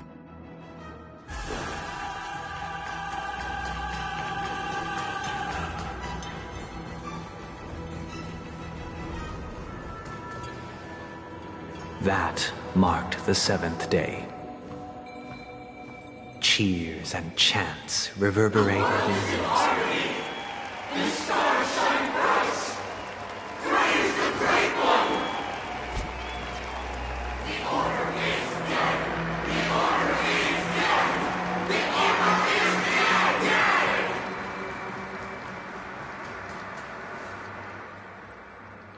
Look, there he is! That concludes everything related to the Order. What are your reflections on this, my dear guests? Nevertheless, this is but a trivial blip in the annals of galactic history. What truly matters is the course this river shall take in the days to come. You've arrived at the perfect moment. The Charmony Festival is about to commence, and it would be a shame if you were absent for the Harmony's prologue. Allow me to extend my warmest welcome once more. Welcome to Penacony Theater, the very core of the Sweet Dream, the abode of the Stellaron, the grand stage of the Charmony Festival, and the very place where the future of Penacony shall be determined through conflict.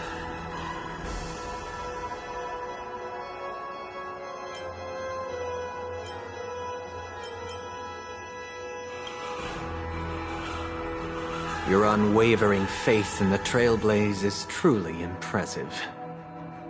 True goodness can only be achieved through faith. Allow me to point out that falling into a permanent slumber is not happiness, especially when those people are driven by someone else's will in their sleep. Do you still believe that the Order only seeks to control the universe as their puppet, Himiko?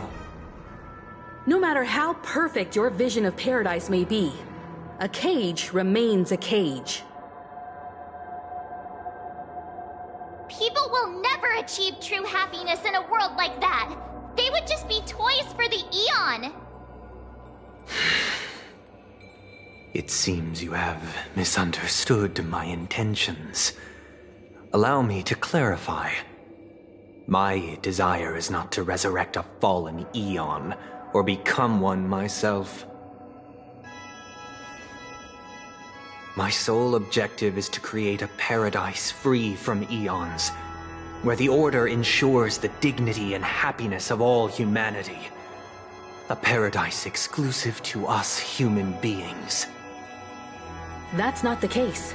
If people are to live with dignity, there must be nothing and no one above them. In your so-called paradise, you would be the one reigning supreme.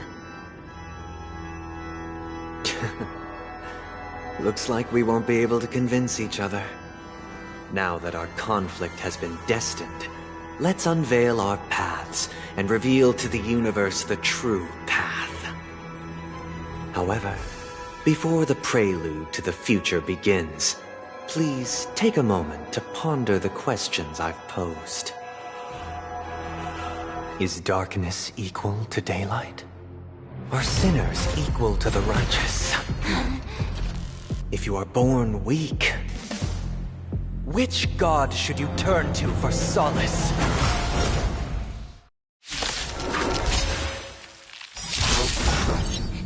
The Eon, great might, under the banner of water, have defined all things in the cosmos. May as well kill them all. But this made us realize Good time. Time to say bye. Boom. Stand still. Lance ablaze! Lance! Forward!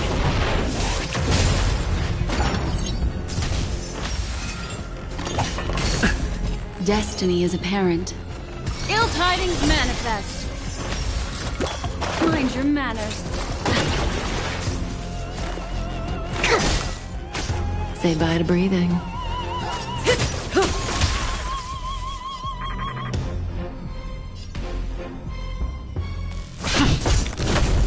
Relax. Attribution will find you. To travel far away. Nice teamwork. Memories beneath the waters lies an endless abyss.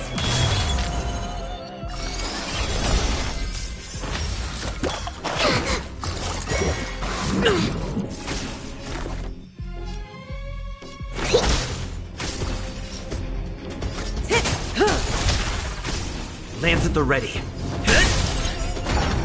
Stand still.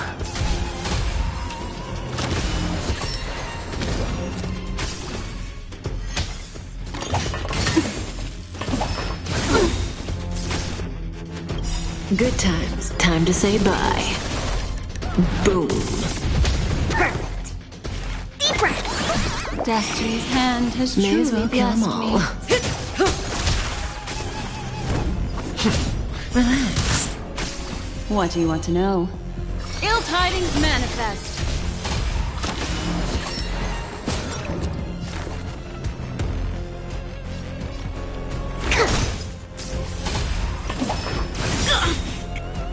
Gotta stop the bleeding. Lance ablaze! Lance! Forward! Cutting the net.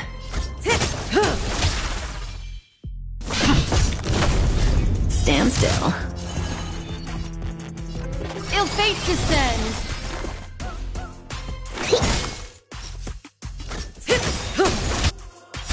Good times. Time to say bye.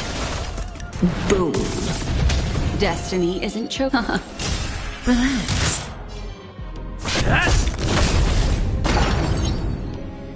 The world is in harmony. The stars shine.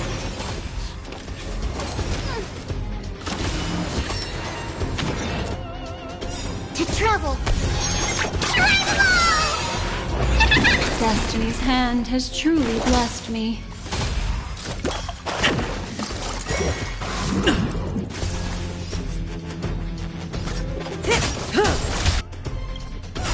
Memories beneath the waters lies an endless abyss. I'm on guard. Stand still.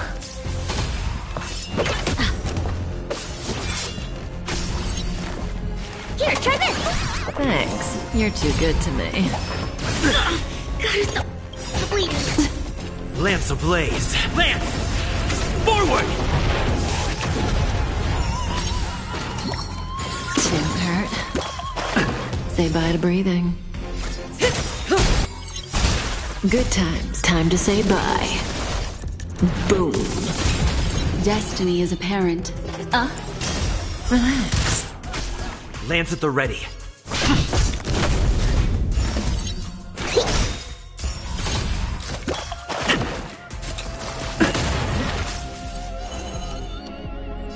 Ill fate descends. May as well kill them all.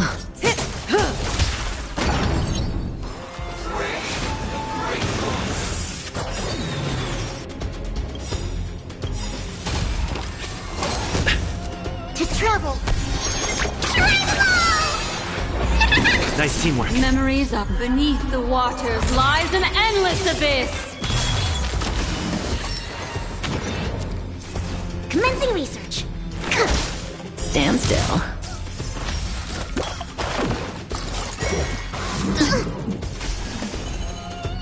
Ill tidings manifest. Say bye to breathing.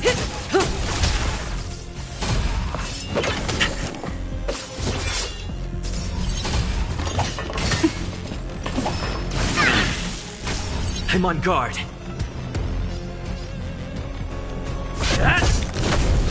Relax. Good times. Time to say bye. Boom. Perfect. Here, try this. Destiny's hand has truly blessed me.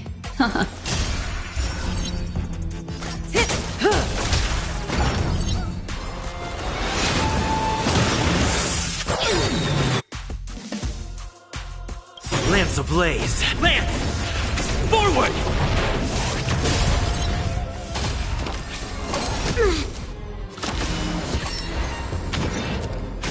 Perfect. To travel. Destiny's hand has truly blessed me. Stand still.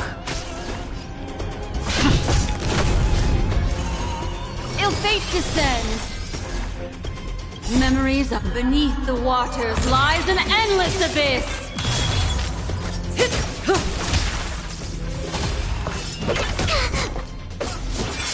Commencing research. Relax.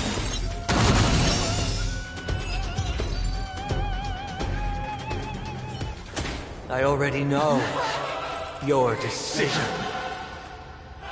I now permit you to gaze into the sun. On these 107,336 suns, the almighty and powerful strings of harmony are at my disposal. The supreme tuner, harmonious choir, Dominicus!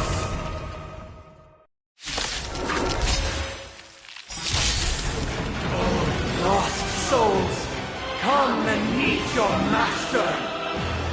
The embodiment of the harmony? So the true purpose of the Charmony Festival is to usurp it? Stand still. Time to say bye. Boom.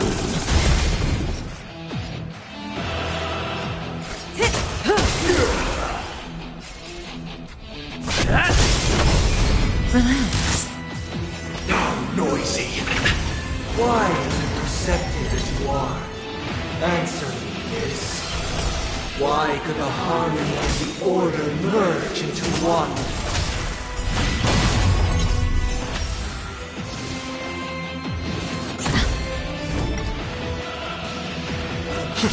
Stand still. Because neither side could tolerate discord.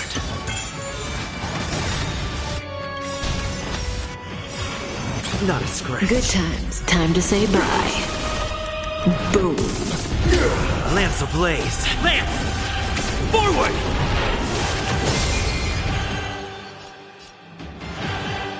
Ill tidings manifest. Disorderly noise! Memories beneath the waters lies an endless abyss. How noisy! Sink into a dream. May as well kill them all. Noisy. I'm feeling like there's another world in front of my eyes. It's the power of tuning. Don't let the song distract you. Relax. Sing together.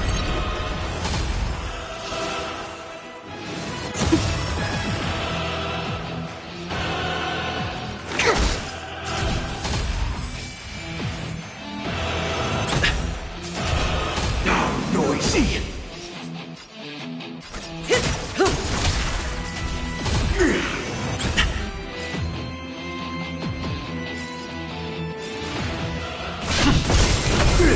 Stand still.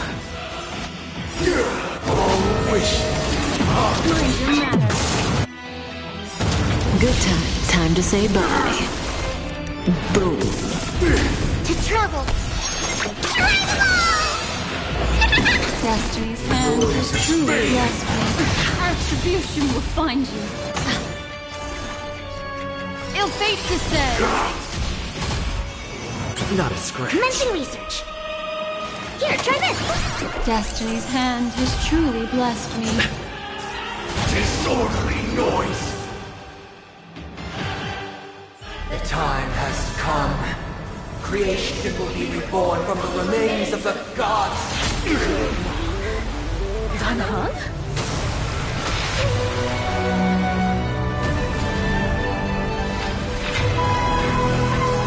Radiant spirits, heed my word.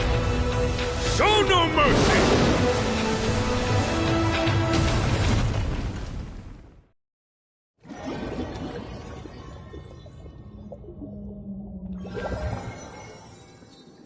Wake up! Wake up! Hey, wake up!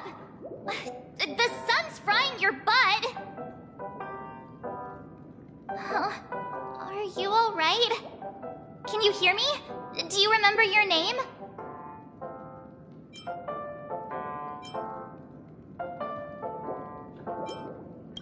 It does? Well, doesn't ring any bells to me. Looks like your mind's still in one piece. If you're able to remember such details. Well, that's reassuring.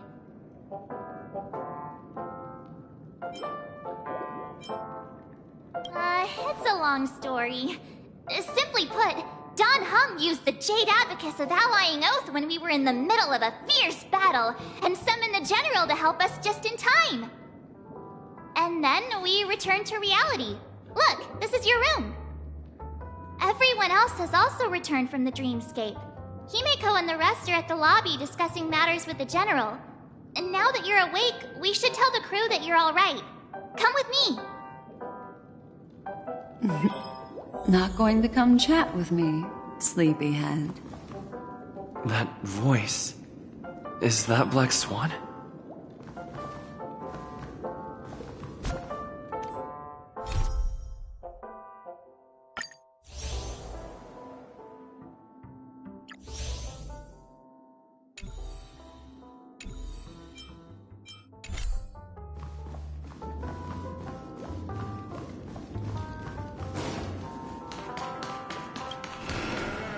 Hey, where are you going?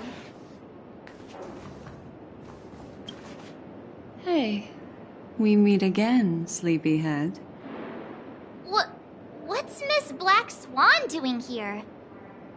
Nothing, Miss March. I noticed he was awake and wanted to check to see how he was doing. Though the strike from the General was timely, its destruction was also immense. When emanators collide, ordinary people inevitably suffer. But, luckily for them, the dreamscape is my home turf. Thankfully, I managed to get everyone out before the harmonious choir collapsed. Oh, so that's what happened! Thank you, Miss Black Swan! Don't mention it. After all, I wouldn't want to see such precious memories vanish. You're heading to see your friends, aren't you? Would it bother you if I walked with you for a short while? Of course not. But you're not planning on doing something like last time, are you? Why would you think that? I've never harbored any ill intentions. Well, not when you are around, anyway. Himeko and Mr. Yang are probably still busy. Let's go look for Don Hung first!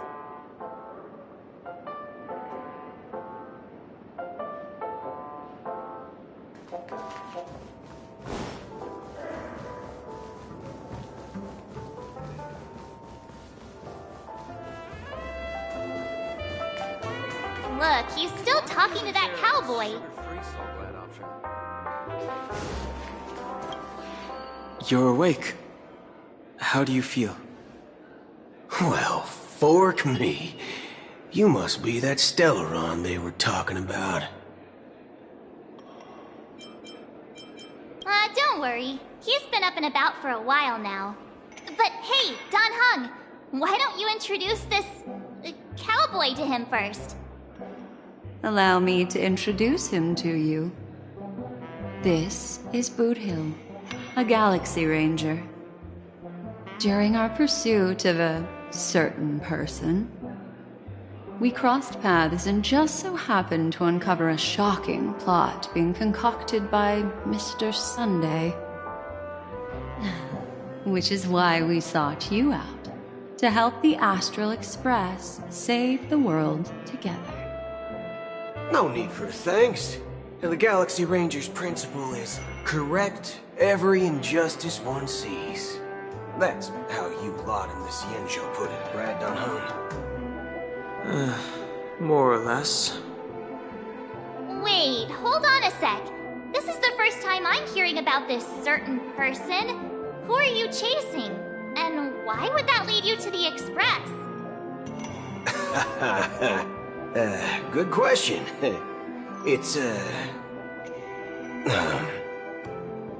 was it again? Don Hung, do you remember?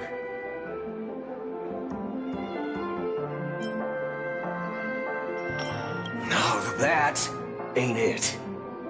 I just can't seem to recall. Weird. My neurochip hasn't registered any malfunctions. I can't seem to remember either. What's going on? Heck. Forget about it. If it slipped all our minds, reckon that person was just a minor scoundrel. Unimportant. Ain't gonna stop us from piecing together the story anyhow. Yes, when the dust settles, I'll just think of a way to recall it in the memory zone. Everyone, let's hurry up and look for Miss Himiko, shall we? He's now a minor star on Penacony, and the entire hotel's concerned about his well-being. You're right. Let's head to the lobby then.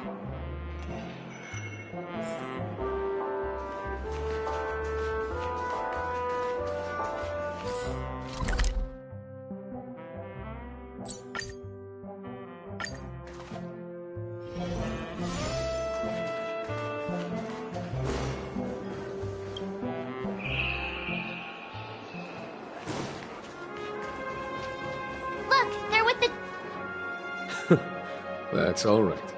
In these times of conflict for the sake of utmost safety, it is only right that the Alliance steps forward to mediate on behalf of the Astral Express. We must not allow you to take unnecessary risks.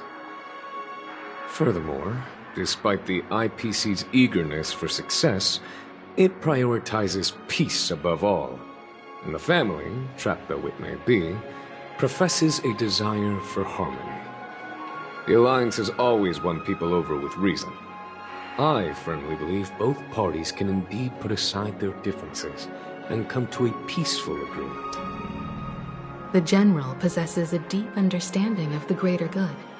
With the Cienjo Alliance mediating, peace for Penacony is within reach. You flatter me. But ultimately, it's been all down to the Express. Without your efforts, this sweet dream paradise would have been claimed by the last remnants of order before there was even a shot at peace. Well, would you look at that? Here comes the big hero.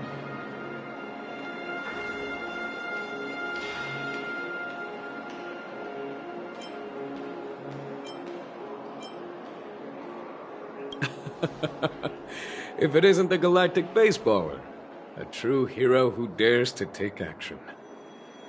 Are you okay? I heard you couldn't wake up. Are you feeling unwell?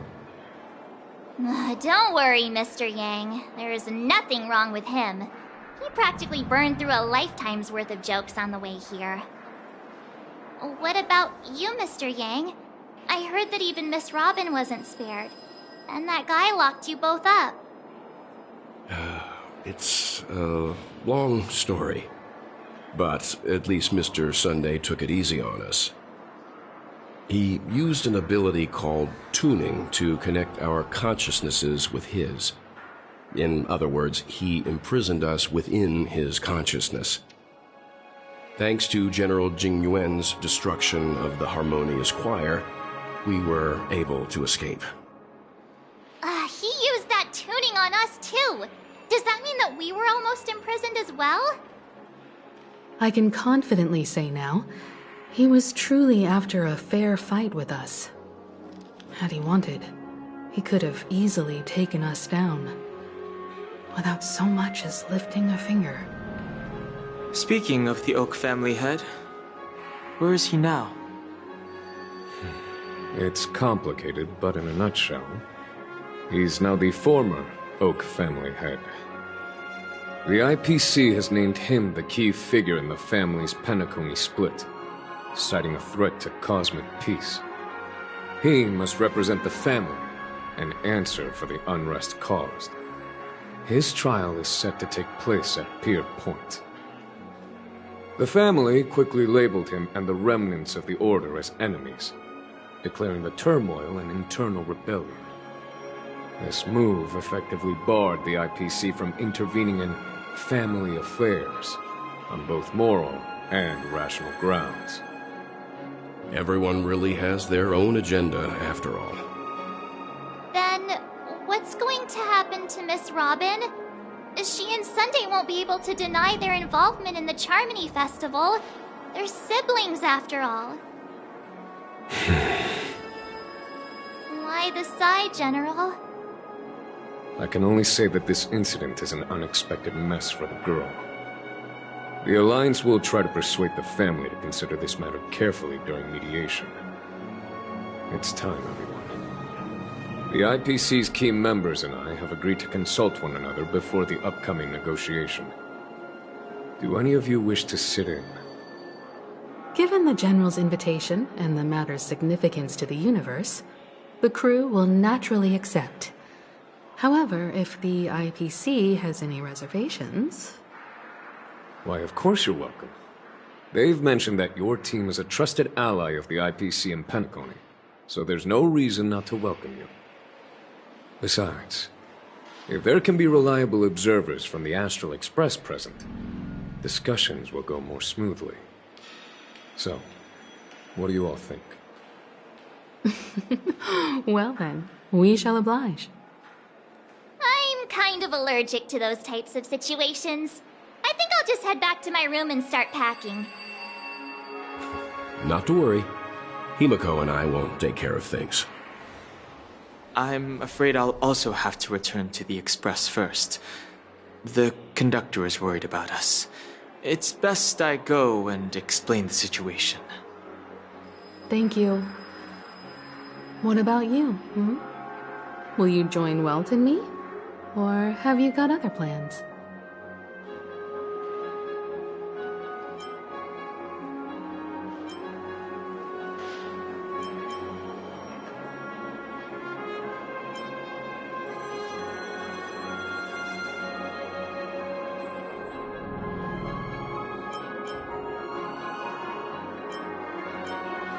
What? I can pack it myself, you know.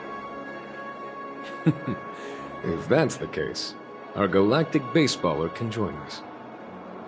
Although I'm not too sure of the reason. The representatives from the IPC have insisted on his presence. Allow me to lead the way. Follow me, please. The negotiation will commence at the hotel lobby. Everyone, please follow me.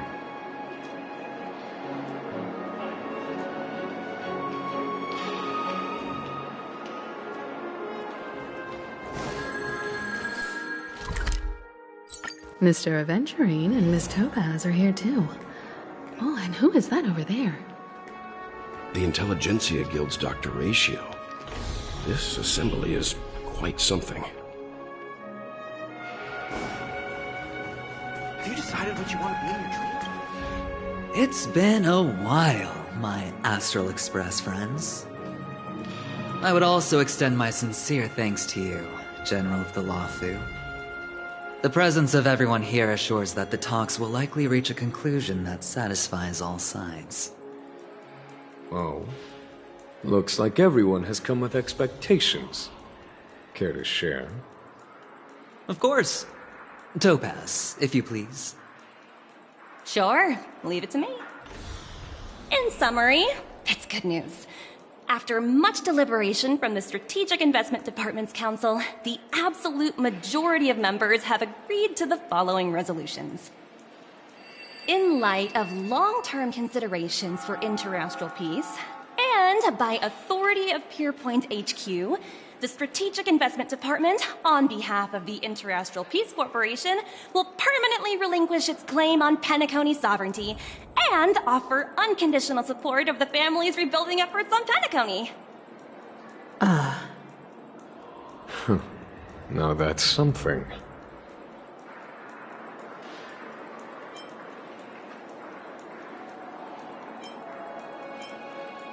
To be honest, it does nothing to benefit the IPC. But it is extremely beneficial to the long-term development of the entire universe. Has the IPC finished sharing all its thoughts? Then it's our turn. The Guild, much like the Genius Society, has taken a keen interest in the recent calamity in Penacony. Ultimately, both parties have agreed to a comprehensive collaboration, offering technical support for the reconstruction of Penacony. The floor is yours for the finer points, Mr. Scrulum. Enlighten us, please. Organic life's unrelenting search to understand the realm of inner spirituality is something I both admire and envy. Inorganic life has no mechanism to evoke dreams. But when my mechanical impulses are activated, my inspiration circuits will start to operate, and I will enter a state defined as imagination. Every time, within the realm of imagination, there emerges a fire from the shadows. It is warm, bright. I frequently ponder this flame might represent the essence of intelligence, a cluster of inspiration ignited by high temperatures. The future direction of the universe may well lie within it. Alas, they are nothing but projections of my thought system to me. Desired, but unattainable. But after learning of Penacony's accomplishments, I have come to realize that the flame is not beyond my grasp. After deliberations with my partners, we have decided to defer the progress of the Simulated Universe project, and instead assist the Intelligentsia Guild as technological consultants in the research of the Dreamscape and Memory Zone, so that these assets may be better used to serve humanity. Not only that, we've also established contact with the Garden of Recollection through the IPC, and they've pledged their support for our research endeavors. I'm truly happy for the Dream Chasers on Penacony.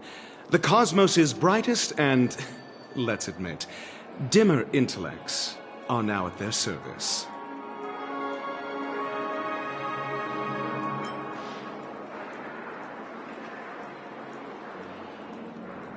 Agreed. It's hard to imagine members of the Genius Society taking an interest in such mundane research.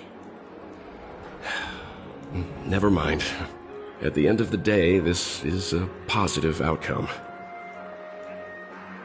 No wonder everyone insisted that he be there. It heartens me to learn that everyone is willing to put aside their differences for Penacony's plight.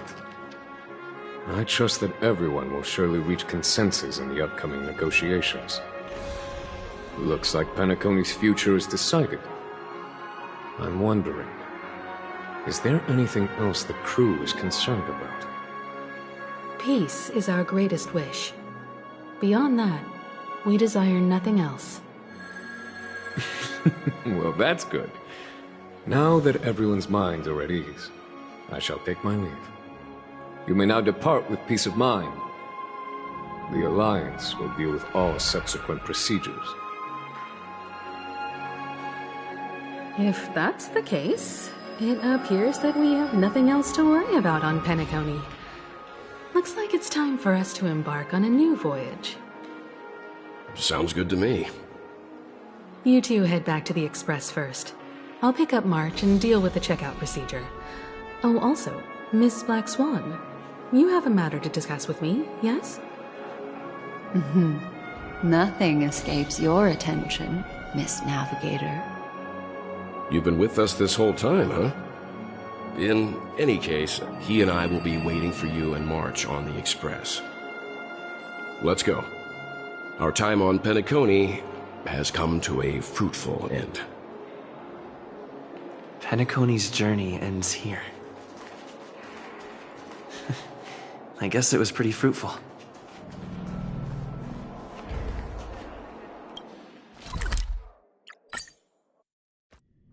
The navigation meeting is about to start. We're all waiting for you. When did the Express become so lively?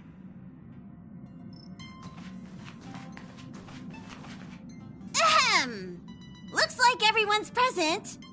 Let the navigation meeting commence then.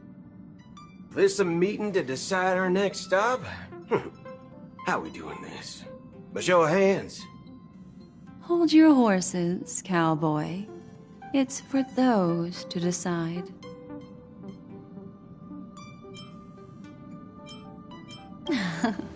Shouldn't this be expected of a memo keeper? Allow me to explain. Mr. Boothill and Miss Black Swan submitted a request to temporarily travel with the Express for their own personal reasons.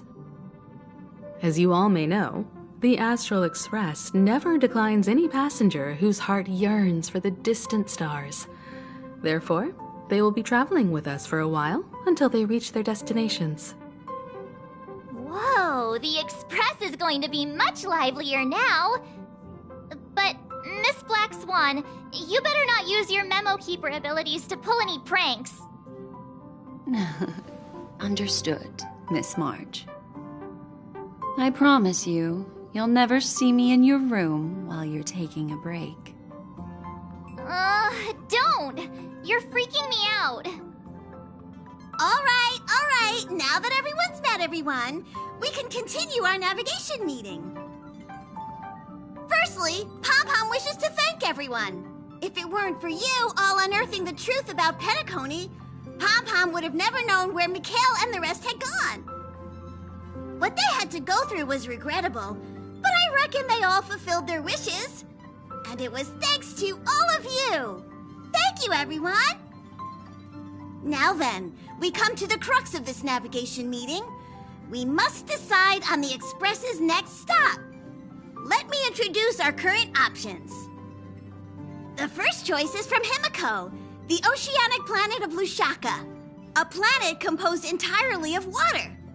Many aquatic races reside there. Of course, it's also the home planet of the venerable, nameless Mikhail. The second choice is the agate world Melustanen, suggested by Welt.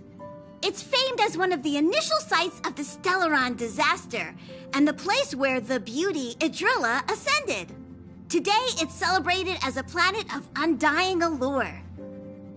The third choice is Edostar, a planet nestled within a vast ion storm region, currently under assault by the Antimatter Legion.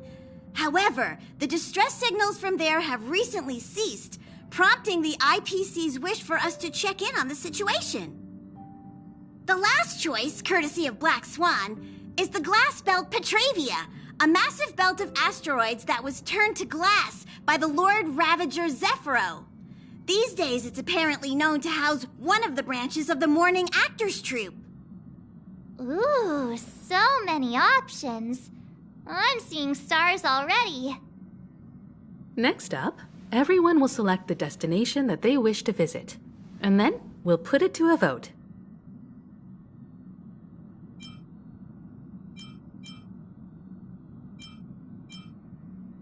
Black Swan has arranged to meet a morning actor there.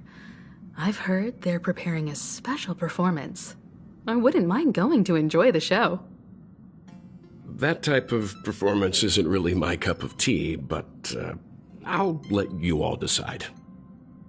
I'm really interested to check out this troupe's performance, but it really sounds like the Edo Star is in a lot of trouble. As Nameless, should we not extend a helping hand? March is right. Though the fact that the distress signals have ceased means we're probably too late. But I still think we should investigate the situation there. 3 votes for the glass belt, 2 for Edo Star. Looks like we have a winner. Next up, the glass belt, Petravia. Then this navigation meeting is adjourned. I'll go check the warp jump coordinates. Everyone can catch up on some rest in the meantime. When it's time to make the jump, Pom-Pom will make an announcement. There's still some time before the jump. What should I do? How about a chat? Over here.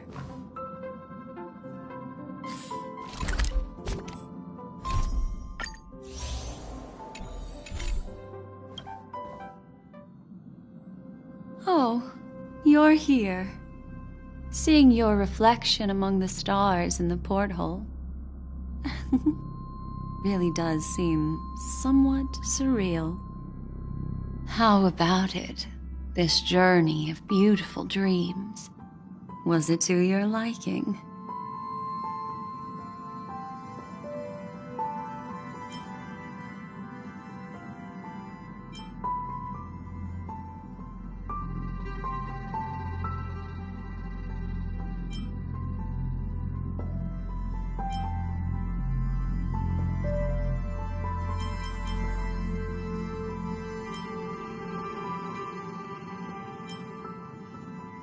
Tinge of regret I sense. These are the kinds of lasting memories I cherish. So, how about you hand that small parting gift back to me? I'm quite eager to have it back.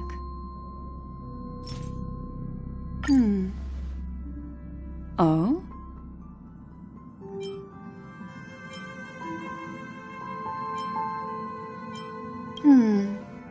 Never mind. I just stumbled upon a particularly fascinating spot in your memory. Before I explain, I would like to apologize to you. This farewell gift I gave you isn't really a compass from the memory zone, but merely an empty light cone. Remember when we entered the hotel in the dreamscape for the first time, and I procured a few trinkets from your companions? Their functions are similar. This way, I can always be attuned to your location, ready to assist immediately if you encounter any threats. But this is not its most intrinsic function. Light cones are slices of light used to encapsulate solidified phenomena. This empty light cone is the same. It can etch your memories in their most vivid form, and then allow me to admire and manipulate them, turning them into unique mementos. All the world is born from the power of mind and soul, and that power is memory. To prevent ourselves from being forgotten by the world, we must make the world remember us. or use our memories to recreate it. Life, seemingly vast, offers but a scant collection of impactful memories. Some joyful, some sorrowful, some light, some heavy. But you are different. Memory is a reflection of the future. Within that reflection, I see your unparalleled worth. You have the power to craft memories that can captivate the world. Your memory can illuminate the universe's future path. And that memory will be as scintillating as the star clusters you see in this porthole.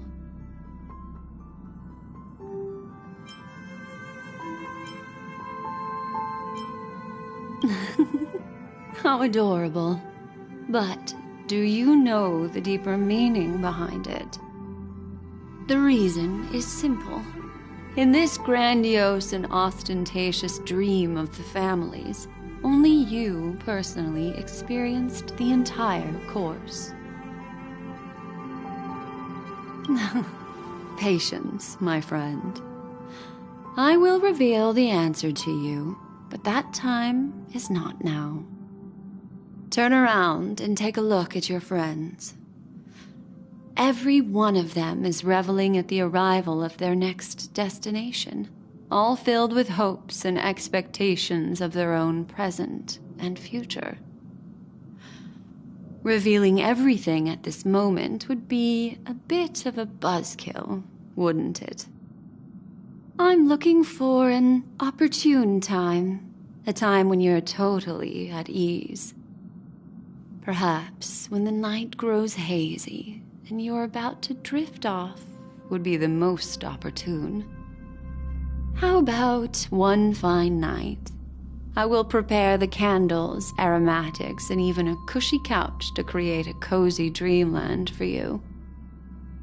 And then I will tell you the answer in the form of a little bedtime story to lull you to sleep. Hi!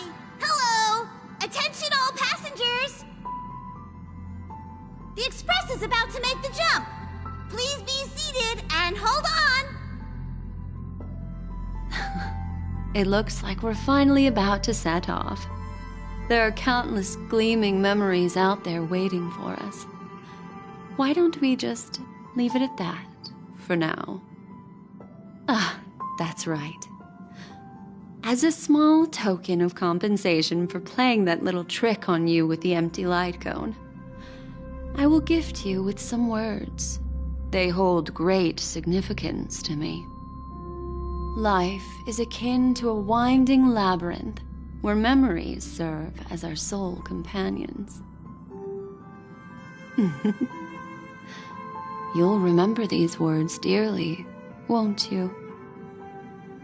In the year 2158 of the Amber Era, the first year of the new epoch, the universe resumed its intended trajectory. The kindling of conspiracy smoldered in Penacony, the land of the dreams. Failing to erupt into a blaze, it instead flickered briefly on Klapoth's anvil, before vanishing in the blink of an eye. The dead and those fated to die remain in their eternal slumber, while the living find solace in deep sleep. All clamored in a cacophony of silence, and then went about their own ways. The cosmos emanated a vitality characteristic of a new era, all for the modest price of a brother and sister's mild grief. Babies are born as stars extinguish. The silver rail unfolds. The story of the Astral Express comes to a close, yet it also embarks anew. Time marches forward, heralding the arrival of a new chapter in the history of trailblazing expeditions.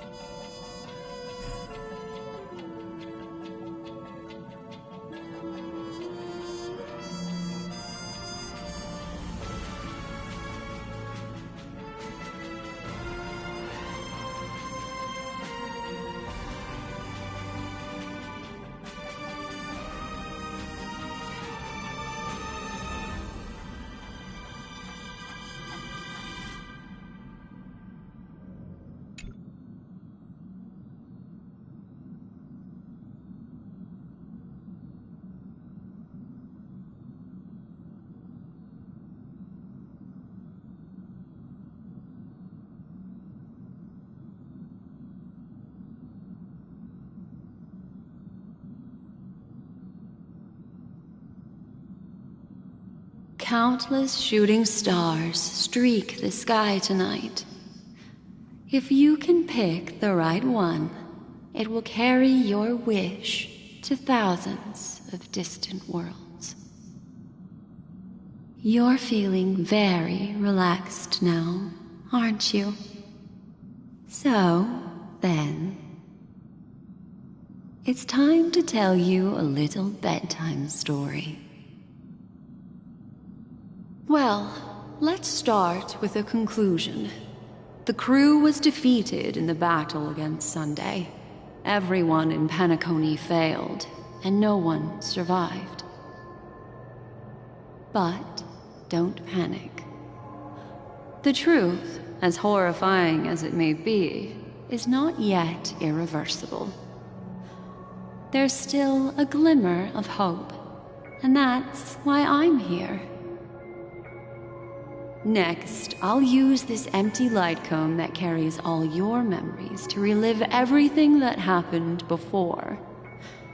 And when this story reaches its end, I'm sure someone as clever as you will notice that. There's a major flaw in the story you have experienced, yet within that flaw lies a glimmer of hope. Are you ready for it? Do you remember everything? When the clock turned back, the Express started a warp jump, sending you to a strange dream. You were bewildered back then, and then a Galaxy Ranger named Acheron showed you a way out. When you arrived at the Reverie Hotel, you met the doorman Misha and had a confrontation with Aventurine, an IPC representative. Thankfully, Acheron appeared again and helped you. After that, you saved Firefly and explored Penacony together. During the tour, you ran into Sparkle disguised as Sampo and accidentally entered a child's dream. There, I rescued both of you from death, but Firefly didn't return to reality. She realized the truth and tried to involve you in her plan, but that resulted in an accidental death. Even more unsettling, you soon encountered another murder. The 2 cases of death prompted you to investigate the truth behind the sweet dream. Despite your efforts to gather information about the 2 victims, you didn't make much progress. But you did learn about the watchmaker from Gallagher. Meanwhile, Aventurine was secretly carrying out his scheme, in which you were one of the pawns. In the midst of a fierce battle, Acheron revealed her true identity as an emanator of the Nihility and unsheathed her sword. That strike foiled Aventurine's plan and opened a passage between the sweet dream and the original memory zone. Upon your arrival at Dreamflux Reef, you learned the truth that death was actually dormancy, as well as the truth about the dreamscape, the Stellaron, and the bellboy, Misha. You split up with Sunday and Robin, looking for a way to seal the Stellaron. However, it turned out that Sunday and the Dream Master had their own hidden agenda. And you had to engage in an ultimate duel on the stage of the Charmony Festival. Finally, the story reached its conclusion. You emerged victorious, with the Trailblaze triumphing over the Order, and Penacony embracing a bright and peaceful future. This marks the end of the thrilling journey in Penacony. I'm sure you've already noticed something unusual, haven't you? The major flaw, which contradicts all the known information, hides in this story.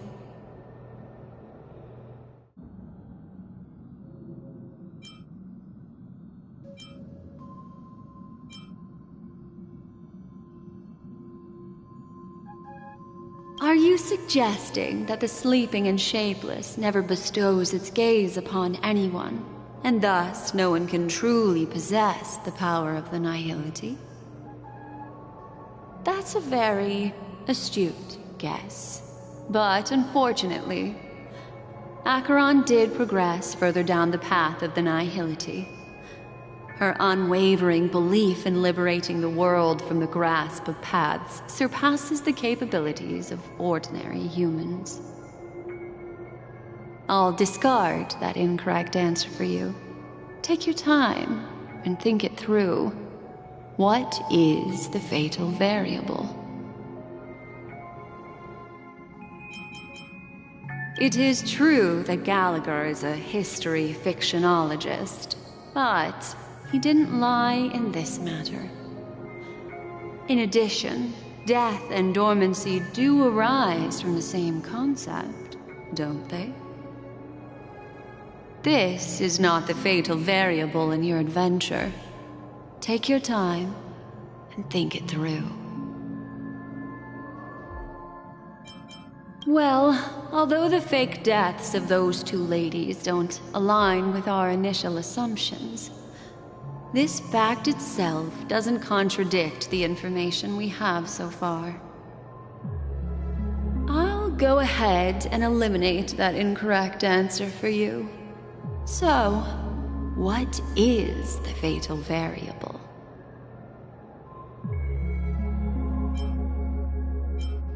Sparkle. Yes, Sparkle. The most enigmatic and elusive character in the entire story. But, unfortunately, she was the first to uncover the truth, and she did purposefully attack you to create confusion. By the way, she left me a message to pass on to you. Always make sure you can distinguish reality from imagination. Is that a clue, you may wonder? I'm not sure, although I'm pretty sure that the fatal variable has nothing to do with that masked fool. Little Misha. Or should I call him the Watchmaker? He's only a segment of memory in a dream bubble, but his ambition for the Trailblaze led him to leave the bubble and embark on a grand adventure in Penacony. While Misha is a rather special Memory Zone meme, and he was granted power by the Trailblaze, there's still one thing that he shouldn't be able to do. A life born in the Memory Zone could never manifest in reality. So, why did he appear in the Reverie Hotel in reality? The answer is simple. He is the one fatal variable that contradicts all our known information. This means that you, who wholeheartedly believe in this memory, are still trapped in the dreamscape at this very moment. Wake up, sleepyhead. Break free from this eternal dream and return to the real world. We'll find our answers there. The train is about to make the jump. 5, 4, 3, 2...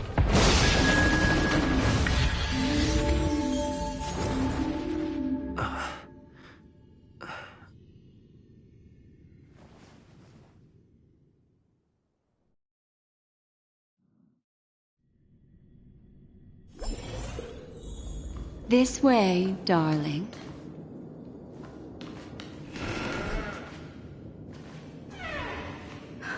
Not another one. Thank you so much, Black Swan. Finally, I can breathe a sigh of relief.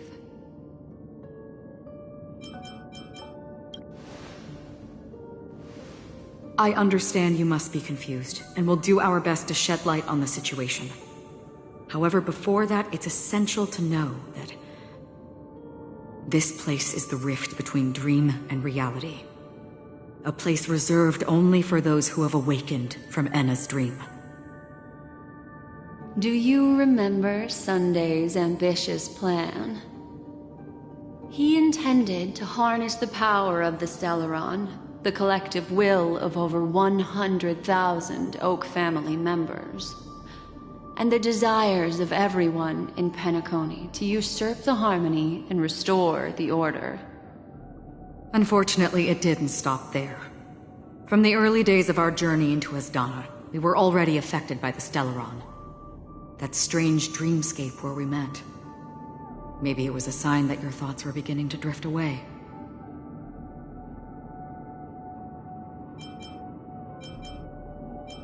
I don't think the goal of the Order was to put everyone into a deep sleep.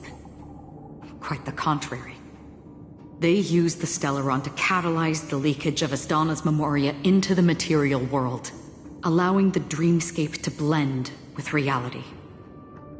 And that included a lot of memoria from the Beyond the Sky Choir. As time came and went, the dreams eventually became indistinguishable from reality, and reality became an illusion. People think they are awake, but their spirits have long since stepped into the Temple of Order. This is what makes Enna's dream so powerful. In this paradise governed by the Order, everyone indulges in their delightful dreams and lives happily ever after. I believe what you experienced in the sweet dream, except for that flaw, was real.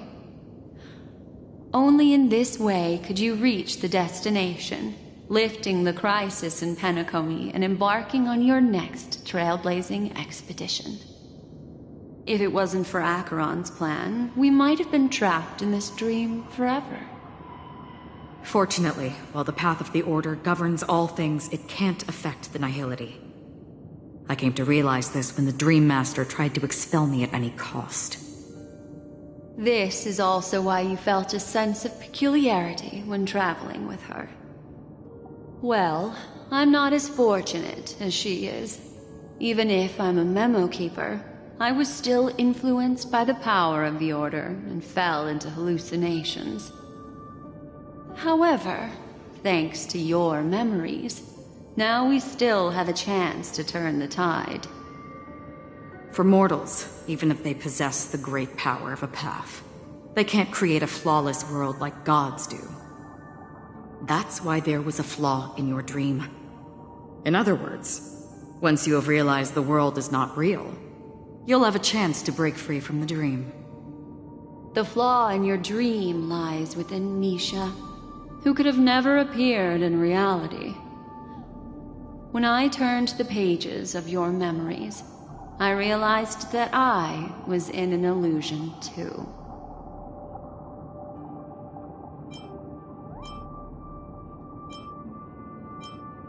Now Sunday has usurped the power of the Harmonious Choir through the Charmony Festival. Asdana has thus fallen into Enna's dream, transforming everyone equally into the notes of the Aeon. Failure doesn't mean weakness. Only the strong can gather the will to resist the Order and try to break free. We still have a chance, though.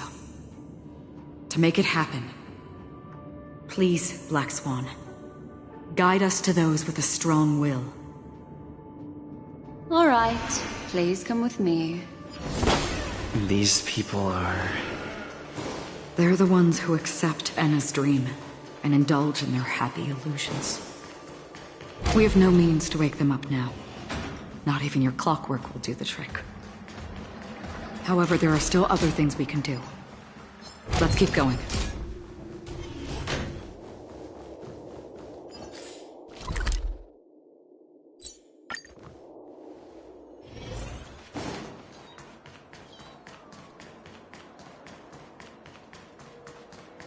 Here we are. It's Robin.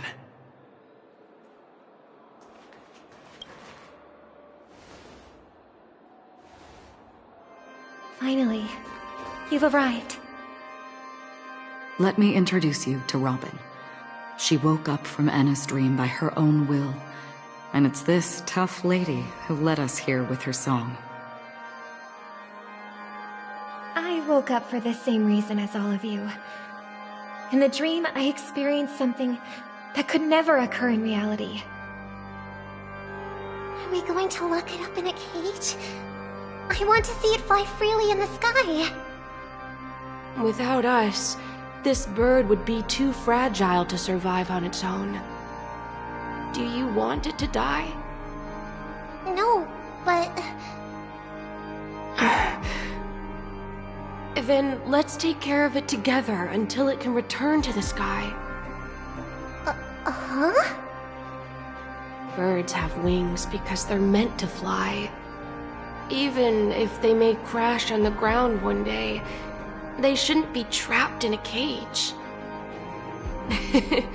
Birds belong to the sky, so we should help them return there, right? The illusion was so impossibly blissful that I realized it was just a dream. And this is our final hope. Anna's dream is founded upon the harmonious choir, namely everyone's shared wishes. It will only materialize once the aspirations of all beings in Penacony merge as one. At present, it has become impervious due to people's desire to remain slumbering within the dream. And in order to destroy it, we must make everyone in Penacony want to wake up. Now comes the tricky part. How do we do it?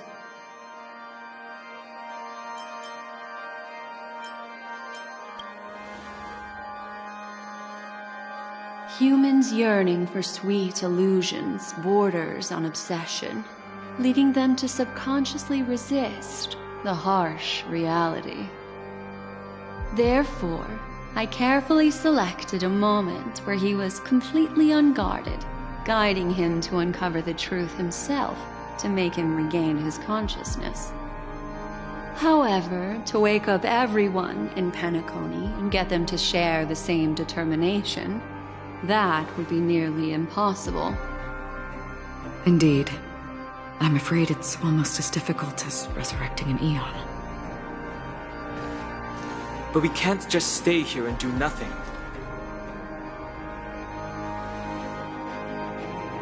This is a critical moment for the whole universe. Who cares about some dumb number? Thanks to Black Swan. You're welcome. And thanks to the Memo Keepers in Penacony, too. I believe your partners have also awakened from their dreams. This is the first step of our plan. With the assistance from the Garden of Recollection, those who possess a strong will, like you, will gradually awaken from the dream. These free wills are the discord that will sway Anna's dream. However, awakening a mere handful of individuals is insignificant compared to the vast number of people immersed in the dream. We must find other ways to awaken the free will of millions of people within a short period of time. If breaking through from the inside proves challenging, we can seek assistance from the outside. We've long been aware of a potential solution. Asdana is a galaxy known for its abundant memoria and the remarkable phenomenon known as synesthesia dreamscape. When people first enter this place, they often find themselves and others sharing a collective dream. At this very moment, there is only one dream encompassing the entire Asdana system. So, you mean, if we can attract a large number of outsiders to this system, their free will would intertwine with this dream and shake it to its core? However, those outsiders might also succumb to the dream and become the foundation of the Order instead. The real challenge is, how can we gather a huge number of people as determined as you within a short period of time? Looks like the Jade Abacus of Allying Oath will be the only solution. No. No need for that. Keep your once-in-a-lifetime treasure. We don't need to bother the Cienjo Alliance for such a tiny request. You want thousands of people with unwavering free will? That's easy. Just leave it to us Galaxy Rangers. You can gather Galaxy Rangers? Outsiders may see Galaxy Rangers as elusive and disconnected individuals, and actually, they're right. And that's why we have a tacit understanding among us. Do you know what it is, Acheron? It's the relic I returned to you. Exactly. Its owner must have told you that it's meaningless to anyone other than a Galaxy Ranger, and that it can only fulfill its purpose when returned to its rightful owner. Because it's a burial artifact, worthy only of a hero who has served the Galaxy Rangers with honor. When its light illuminates the universe, it means the fall of a hero. And in the direction it falls, countless meteors will streak across the sky. Those meteors are Galaxy Rangers, coming from all corners of the cosmos, driven by a shared purpose, without questioning the cause or counting the cost, because we abide by a common principle. The shooting stars of the hunt only descend on the longest night, and with them comes the dawn. We've stayed silent for far too long. Now, it's time to remind all the cowards, oppressors and villains of the universe of our presence. I'll be the one to ignite the first spark. Once the dreamscape is swayed, I'll complete the second step. I'll fine-tune the slumbering souls with the Song of the Harmony, interrupting them with the discord of Trailblaze, and guiding them towards reality. It's true that some people are born strong, and others are born weak. If the Trailblaze is the target of heroes, then the Harmony will guarantee that the strong help the weak. Only the people of Penacony themselves can be the saviors of their homeland. Their path of happiness should be forged by themselves. While I may not be a nameless, I'm willing to instill courage in all those who need it.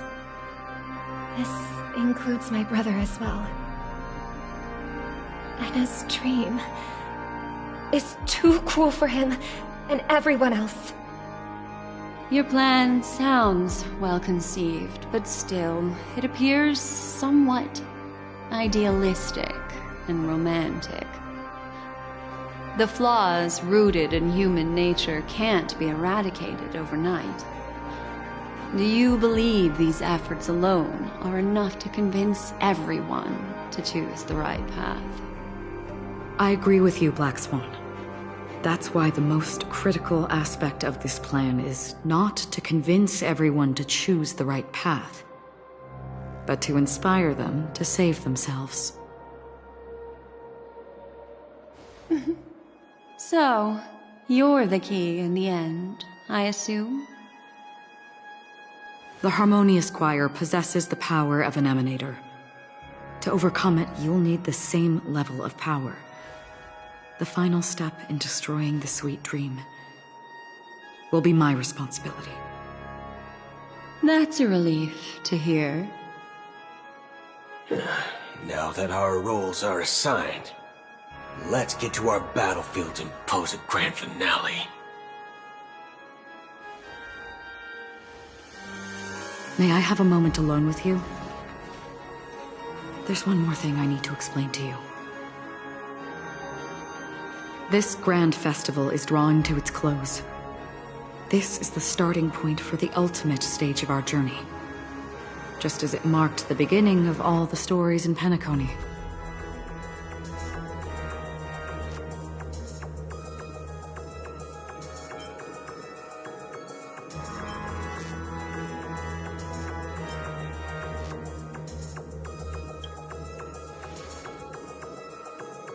Indeed. She was the first to discover the world beyond the shores of death, and shared this truth with all of us. There's something you should know. We were able to locate you within this boundless dream, and find the key to breaking free from the dream. All because of one person's unwavering dedication. Firefly. She awakened from the dream ahead of others, discovered the Express amidst the stars, and brought us valuable information about the remnants of the Order. She may have been aided by the script, and it came at a cost. As you know, Firefly is a stowaway who entered the dreamscape in a different way from ours. Without the dream pool in the hotel or assistance from the family, she can only awaken from this dream in one way. A real death. We mustn't fail her determination. I'm not implying that we must win this fight no matter what, but our resolve should match that of that courageous lady. Are you ready?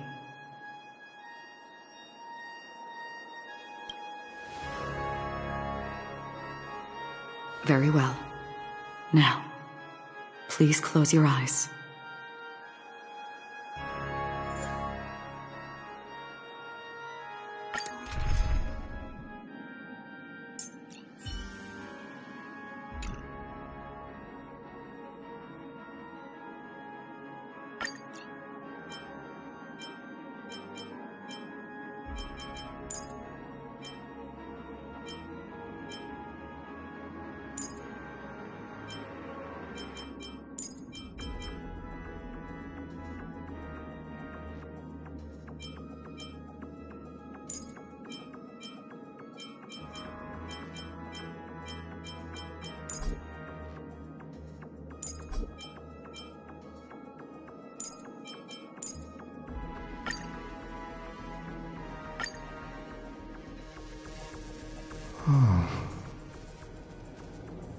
How long?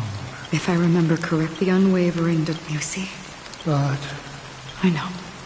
So, why did the... Because mortals who walk, and for some, sin-thirsters, they emerge from them they have journeyed with. Oh, so this... Yes. This is my duty. I'm guarding the path. But... I don't know. Someone would stand. Even if... Some tasks have. Please extend. I'll carry your wish. Will I? Yes. Because it was you and Penacony. Yeah, but I knew that Mikhail... Take my hand. You'll embark on a... That's the color. Thank you. May death be the end of your boundless dream. Guiding you back to the waking world. Welcome to the horizon of existence. This place is one of the... Let's bid our final farewell.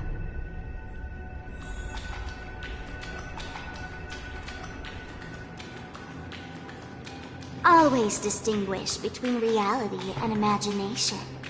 Life is akin to a winding labyrinth. May your schemes be forever. Anna's dream is too... To the imperfect tomorrow.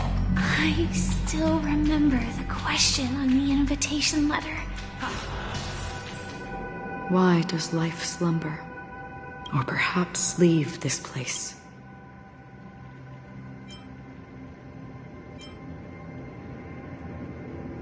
As I said, our plan is not about convincing everyone to choose the right. The answer is when they are in desperate situations. Like a drowning individual in the deep sea.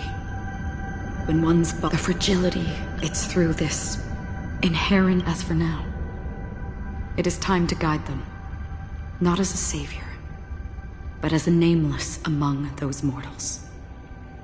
In this way, you will reunite in the warmth of the sunlight. The rain is intensifying.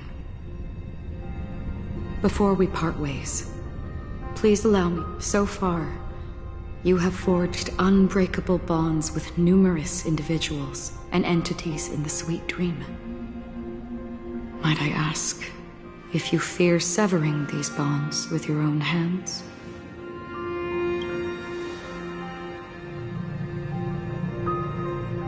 If there is a vast, lifelike dreamland that is virtually indistinguishable from reality, a realm without death, where everyone can attain the happiness and fulfillment they deserve, living blissfully ever after, I would ask, would you wish to stay?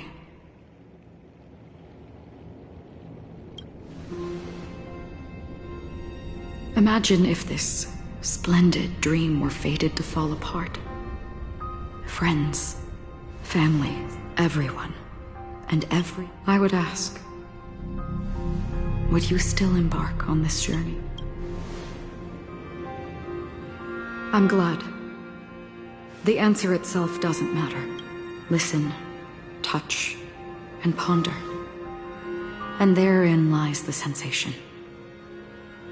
Cherish it, because that's what makes us exist.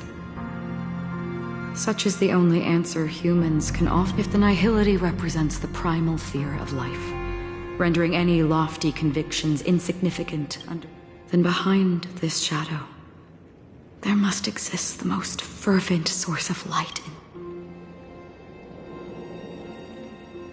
Just as every life that edges closer to death fervently approach, we must pursue that primordial light. Think such a task. Nevertheless, even if it's a meaning, it may not belong to. In that case, please, tell me your name.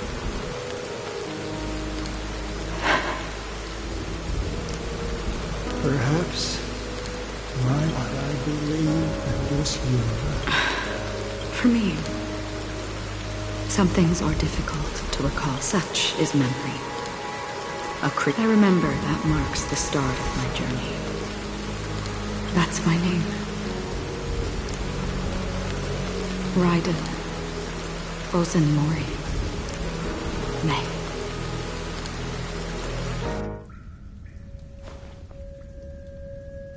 The Golden Dream is getting restless. In the coming long nights, I'm afraid you will face many setbacks and witness many tragedies. And in the end, you will only see in black and white. But please believe me, that in that monochrome world, there will be a glimpse of fleeting red. And when you make a choice, it will appear once more.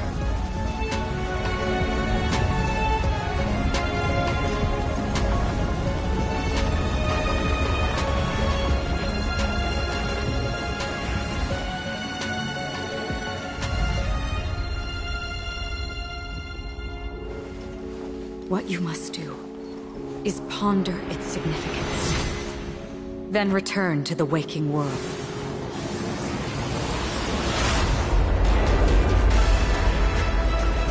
That's where we all find our answers.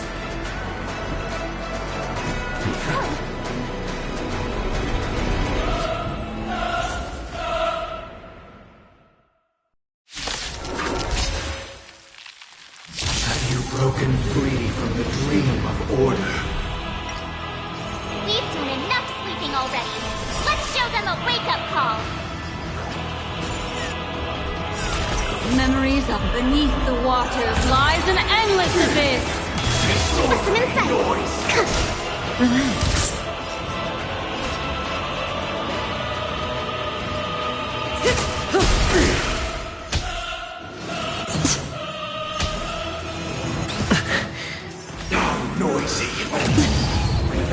Order. How can the weak be righteous? Ill tidings manifest. Wake up! May as well kill them all. Travel. Destiny's hand has truly blessed me.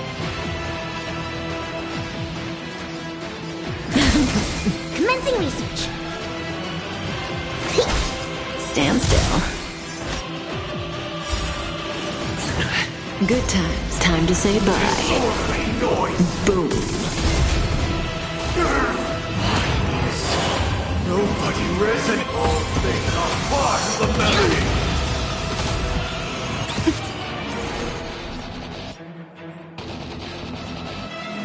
Ill fate to say. Disorderly noise. Let's play our own. Let the show begin. Memories are beneath the waters lies an endless abyss. Noisy. Some insight. Here, try this. Destiny's hand has truly blessed me. Sink into a dream. Say bye to breathing. Noisy. Now noisy. What do you want to know? Relax. Look to me. I'll take the lead.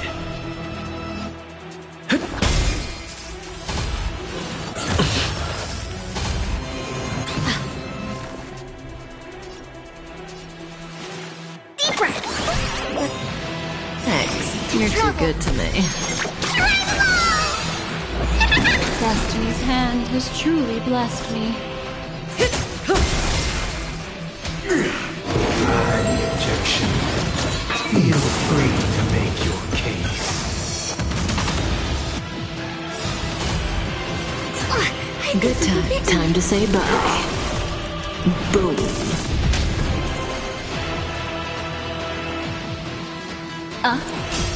Stand still.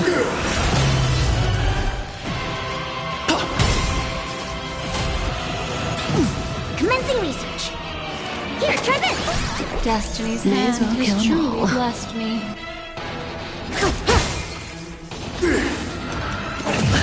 Enjoy eternal peace. Let's play our own. Let the show begin.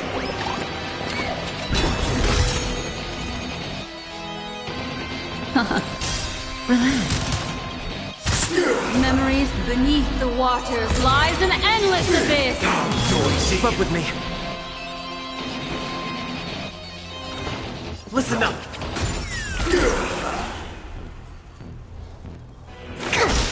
Noisy. Oh, look to me. Say bye to breathing.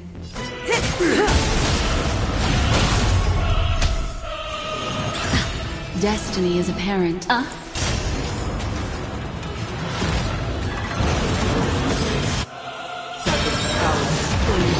36 notes. My soul invites to join the glorious chorus and ascend to the heavens.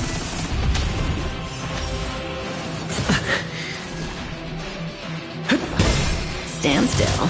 Specimen sighted. I think something did. Disorderly noise. May as well kill them all.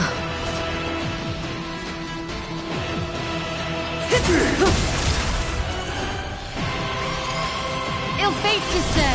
I'll take the lead. Relax. Let's play our own. Let the show begin.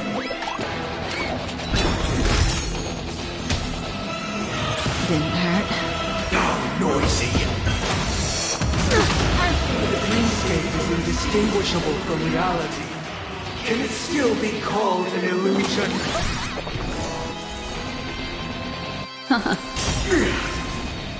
Memories are beneath the waters lies an endless abyss. Noisy.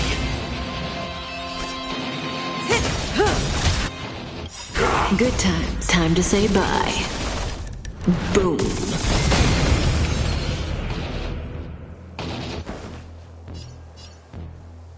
Listen up.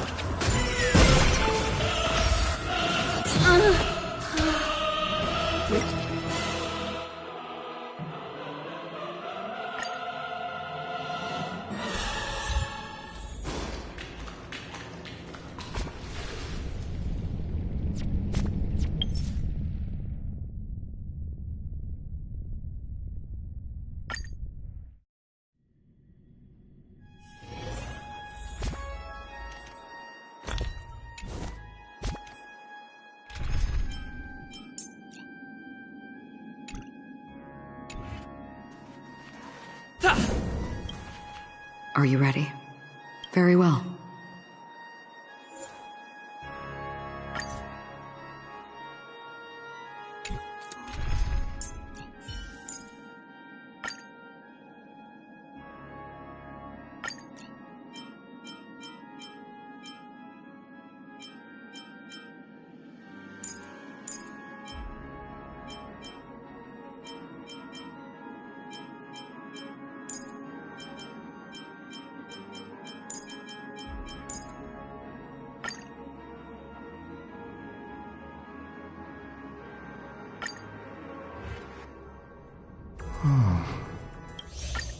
Welcome to this place is let's bid our final.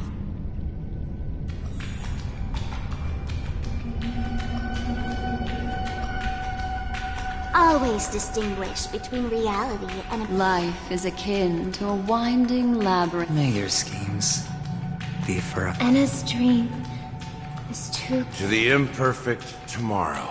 I still remember the question on the invitation letter. Why does life slumber, or perhaps leave this place? As I said, our plan is not about convincing everyone. The answer is... the ring.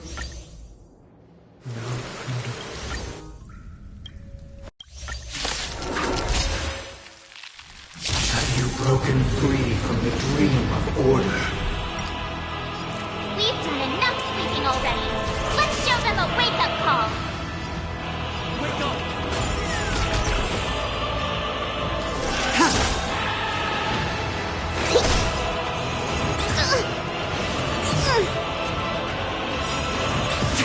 to travel. Save it for your own skin. Without order, how can the weak be righteous?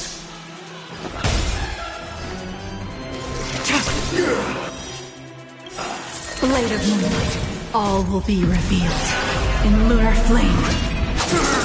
How noisy!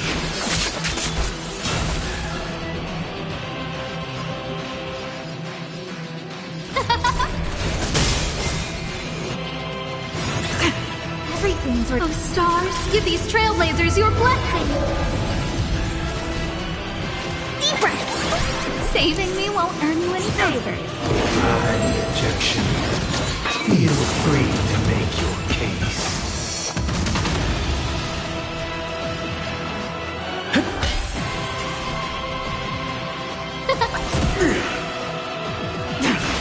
How noisy! Commencing research. Here, try this. Save it for your own skin.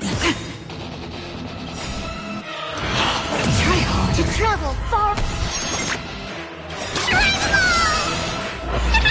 Save it. All will be revealed in lunar flame.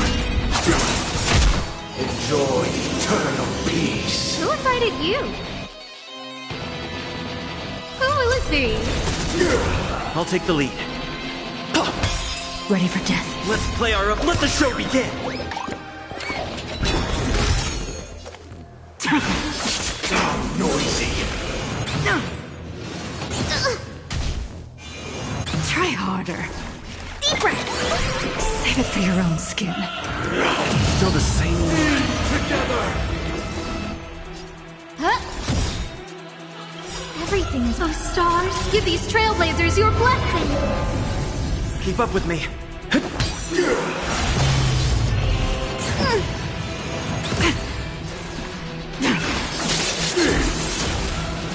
Try harder.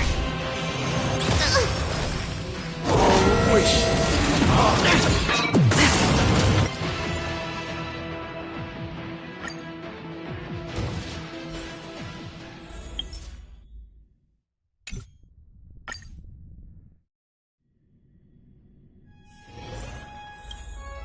Are you ready? Very well.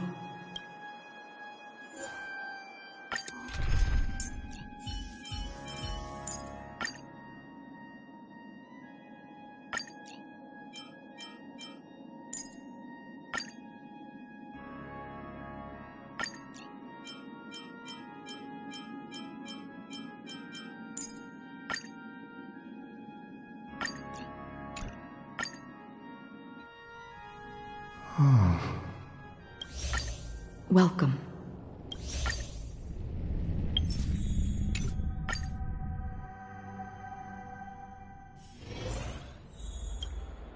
Are you ready? Very well.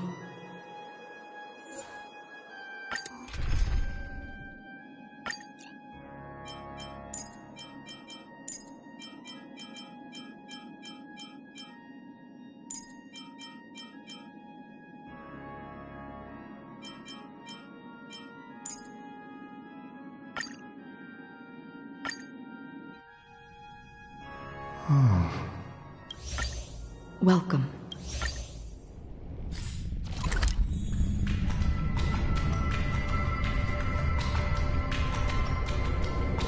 Always distinguish between reality and Life is akin to a winding labyrinth. May your schemes be forever concealed. Anna's dream is true. To the imperfect tomorrow. I still remember the question on the invitation letter.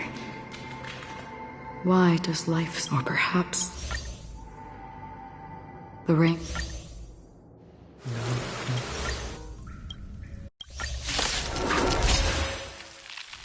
Have you broken free from the dream of order? We've seen enough speaking already. Let's show them a wake-up call. Wake up! specimen sight. Stand still. Pretty good crowd today. Keep up! Say bye to breathing.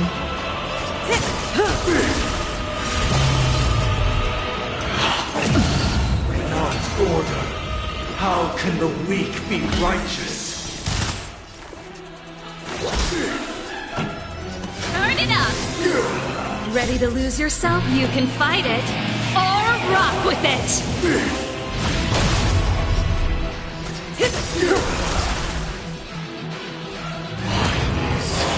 Nobody resonating. Good times. Time to say bye. Boom. Noise is fading.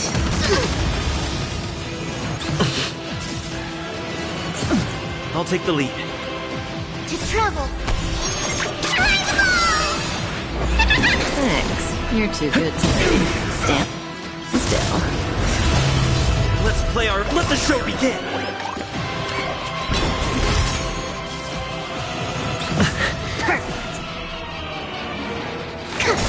This song's for you. Keep up! Disorderly noise. Ready to lose yourself? You can fight it, or rock with it! Relax. Disorderly noise. Enjoy eternal peace. Turn it up! How noisy.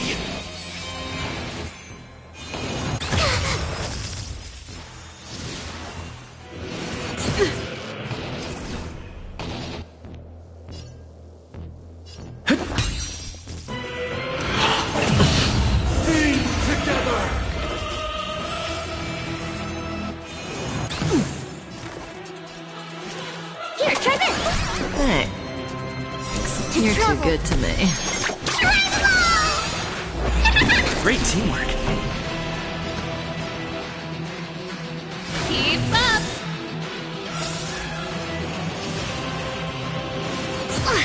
Ready to lose yourself? You can fight it, or rock with it! Let's play our own... Let the show begin!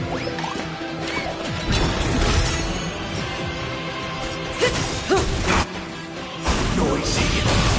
Good times. Time to say bye. Boom. Nobody resonates. Noise is fading.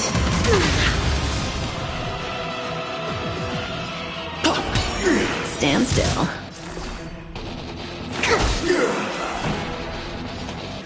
Turn it up! Noisy.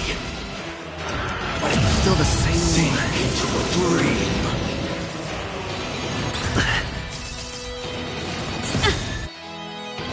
Ready to lose you can fight it, or rock with it!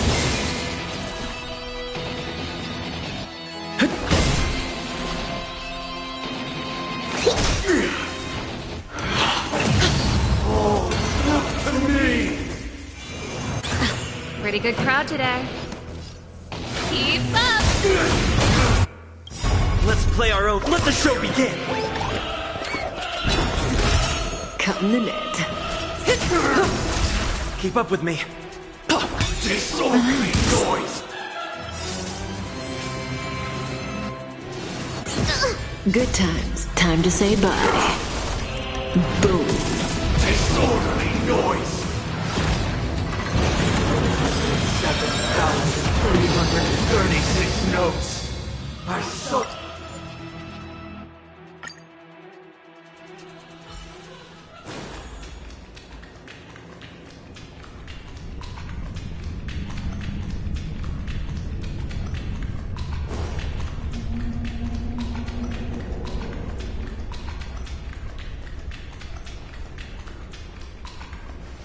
Why does life... The ring...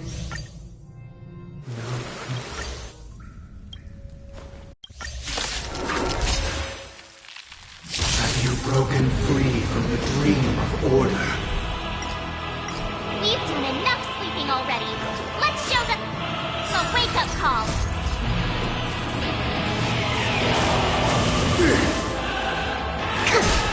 Stand still. Song's for you. Turn it up! Say bye to breathing. Noisy.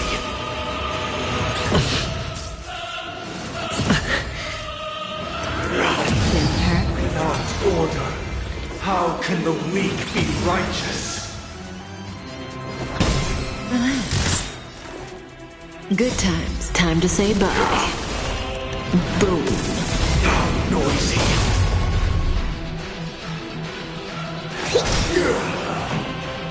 Keep up!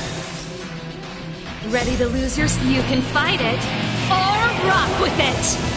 Noisy.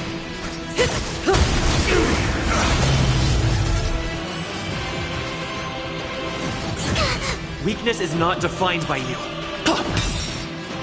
Stand still. Let's play our... Let the show begin!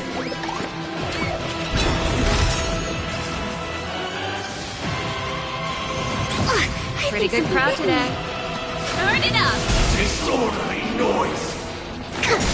May as well kill them all.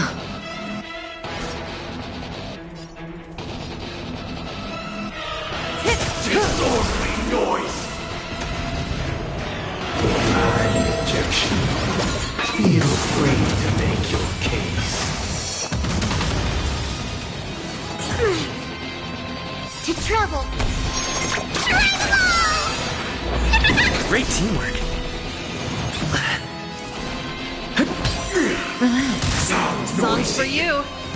Keep up! You can fight it, or rock with it! Sink into a dream.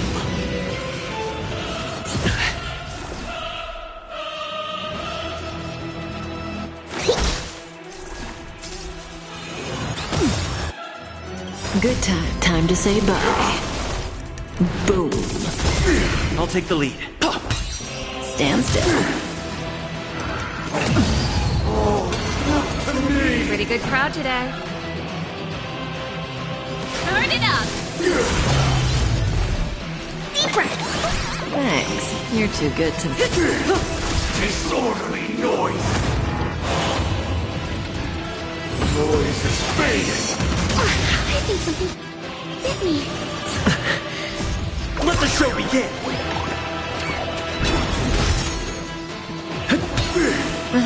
Sound noisy. Ready to lose your... You can fight it, or rock with it!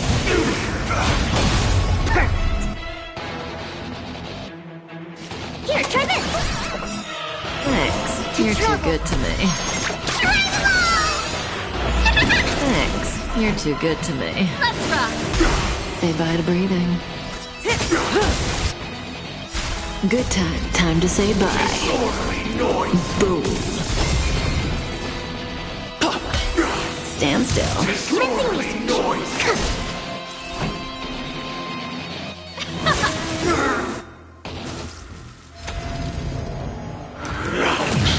Sink into a dream. May as well kill them all.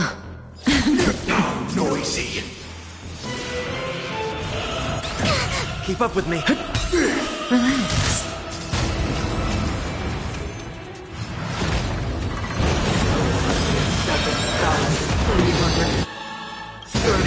Notes. I solemnly invite you to join the glorious chorus and ascend to the heavens! Song's for you. Turn it up! Lesson inside. Deep breaths. Thanks. You're too Player, good. let the show begin!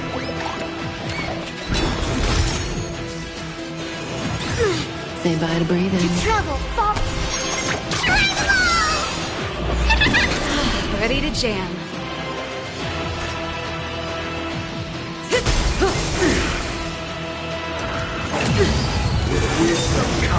I'll take the lead. Stand still. Pretty good crowd today. Keep up! Commencing research. Here, try this. Ready to jam. All things part of the metal. Ready to lose yours? You can fight it or rock with it.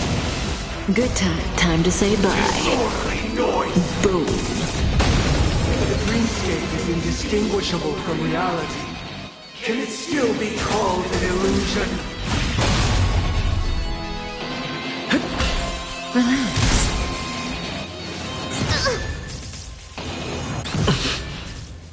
With this perfect melody I command, recreate paradise anew!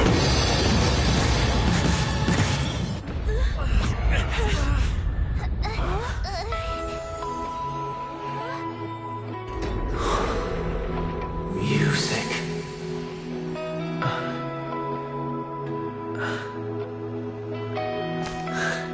There seems to be another kind of sound coming into the Order's symphony.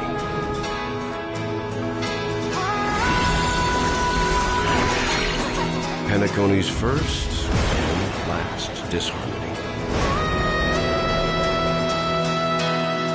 Keep up with me. Those imprisoned in their dreams are awakening for freedom. Disorderly noise! Robin, is that you singing? You have heard their cry. This is not the paradise they hoped for. Even so, they don't know where they should be heading. That's why I had to become the lone star in the sky to guide them. Even if that star must hang in a perpetual night of solitude.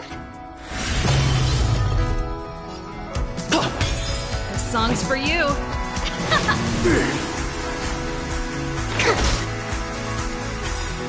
Good times. Time to say bye.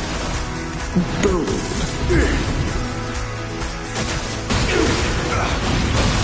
We will never choose to run. Listen up. Let's play our own. Let the show begin. Let's rock. Stand still. Disorderly noise! The weakness of humanity cannot be redeemed by others.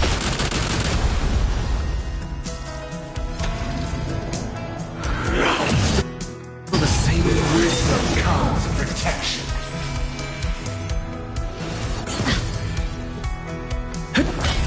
Relax. Didn't hurt. Pretty good crowd today. Keep up! Lesson inside.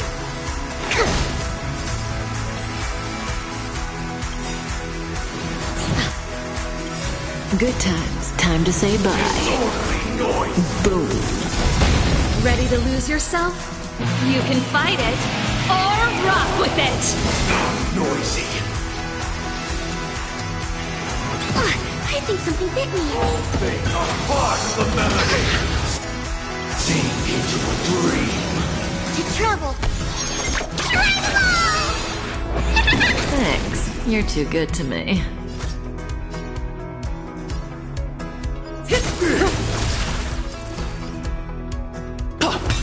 Stand still. This song's for you. Commencing research. The noise is fading. Eternal prayer.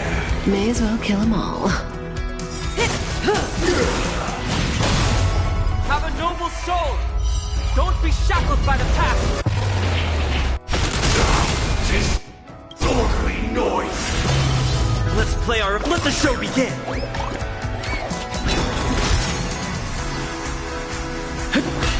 Relax.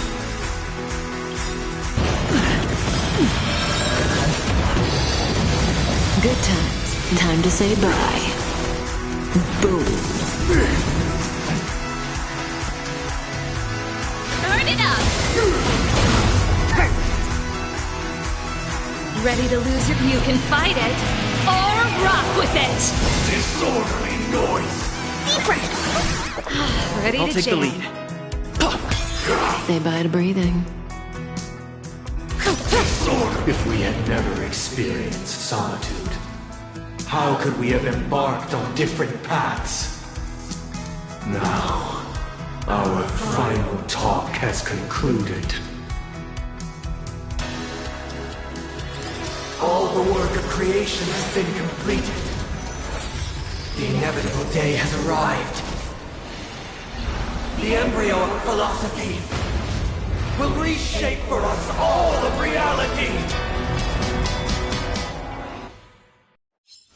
If your paradise can save more people, sever my path with your hands. Pretty good crowd today. Let's rock! Stand still. Insolent. May I honor you?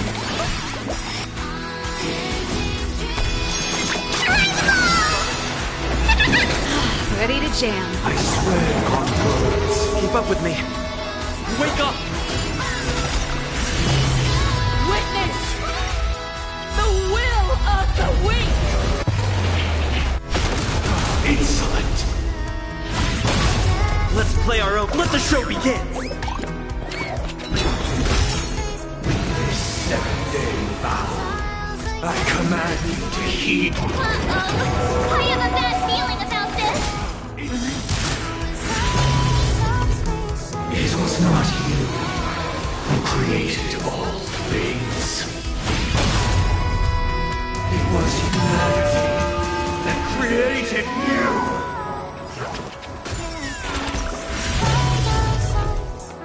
My being will become the foundation of our paradise.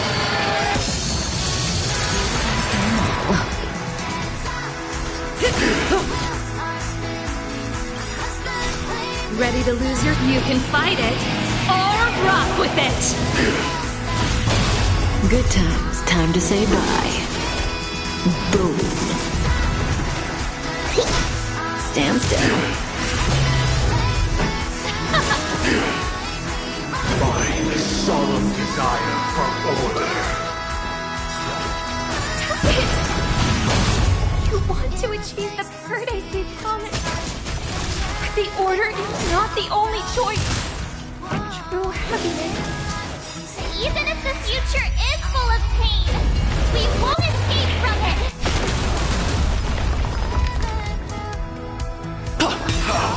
Blasphemous! Commencing research. Here, try this. Ready to jam. Thanks. You're too good to me. Stand still. Keep up with me. I swear on truth. Let's play our... Let the show begin! Say bye to breathing. Good times. Time to say bye. Boom. I swear on the calendar. Lesson in sex. Relax. I swear on words. Pretty good crowd today. Keep up! Ready to lose your... You can fight it, or rock with it! How insolent! I'll take the lead. I swear on words. May as well kill them all. I swear on meaning. Stand still. I swear on human dignity. Listen up.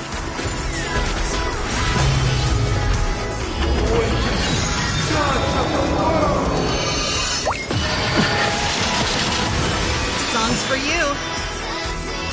Turn it up! I swear on truth.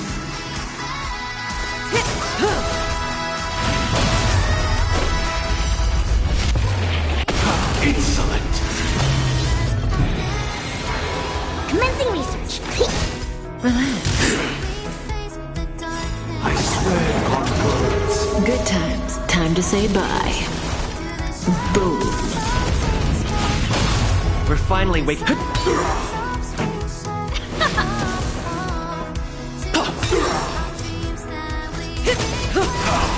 Listen inside. Stand still. To travel. Great teamwork. Keep up! Ready to lose your... You can fight it, or rock with it! Wake up! Blasphemous!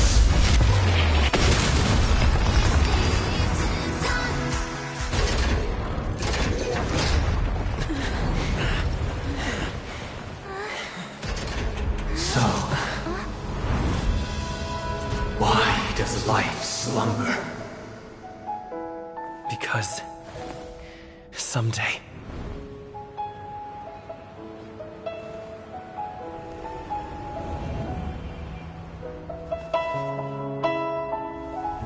we will wake from our dreams.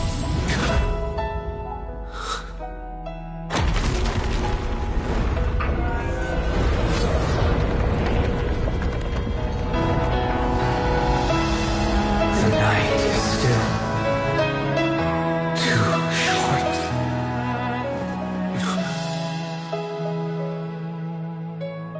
Brother, the dream is over.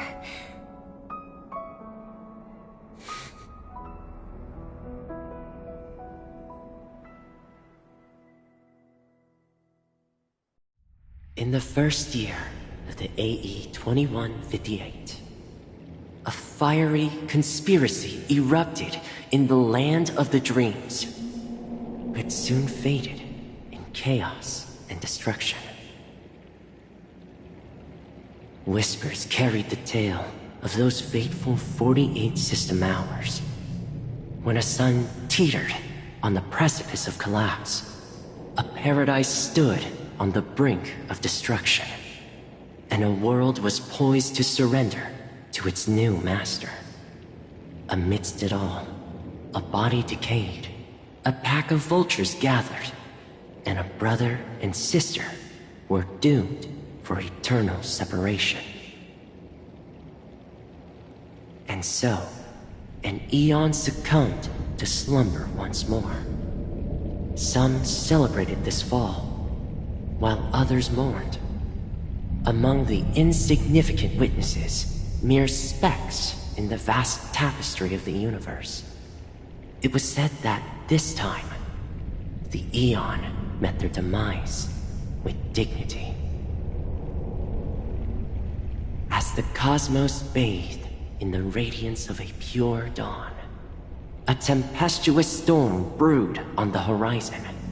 The chant of everything for the Amber Lord grew ever louder. Yet, no matter how one contemplates it, time inexorably swings Klapot's colossal hammer in eternal cycles. The tale of the Astral Express reaches both its conclusion and a new beginning.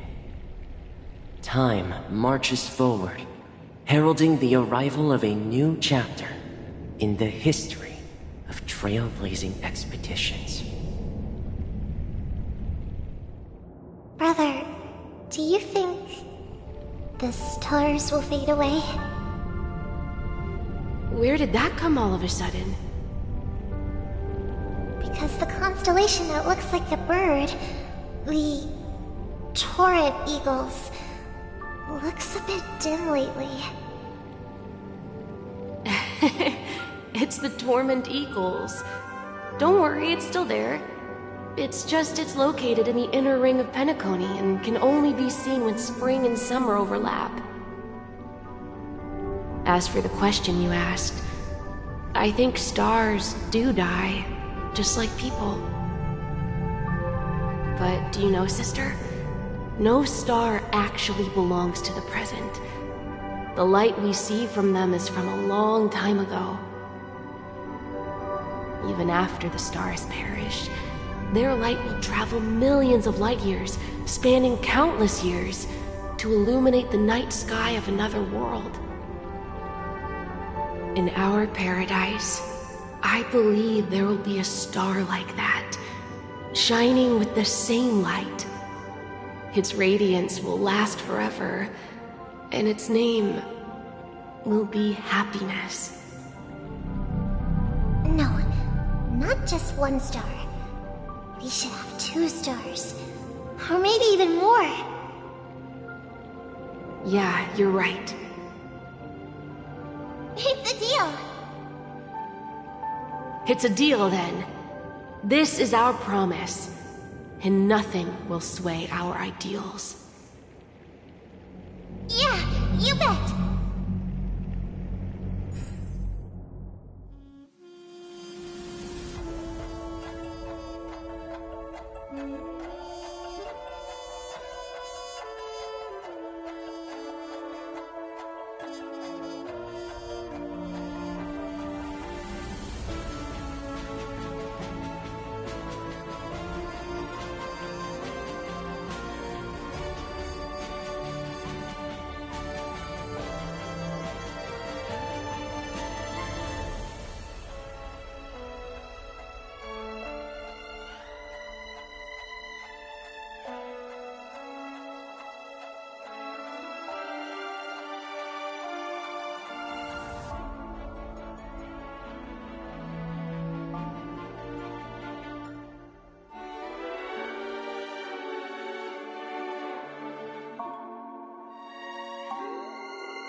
It's a pleasure to hear your voice again. Congratulations. You've become the biggest winner of this festival. Are you calling just to poke fun at me? No. I'm just impressed. Not only did you venture alone into Penacony and discover the truth of Dreamflux Reef, but you also managed to escape with the help of that Knight of Beauty. Remember the recording you received from your Trailblaze friend? It's now the most valuable chip in this game. However, this came at a high cost. Losing a cornerstone is a hefty price to pay.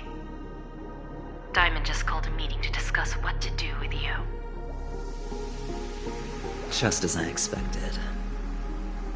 So is Diamond planning to demote me, or kick me out of the 10 Stonehearts?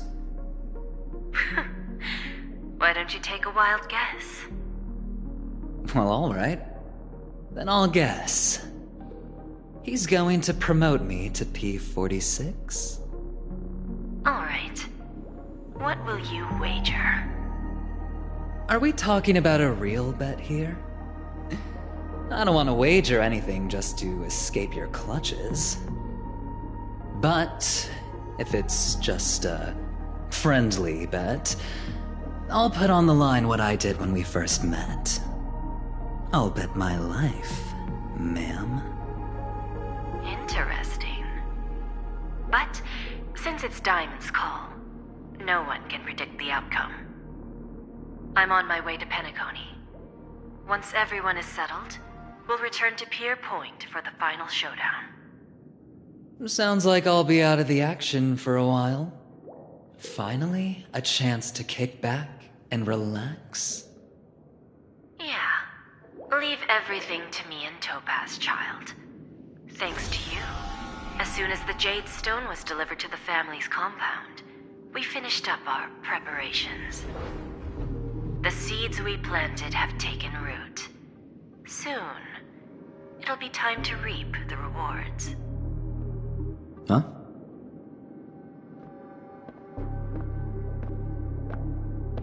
Let's wrap it up for now. Looks like I've got a visitor here.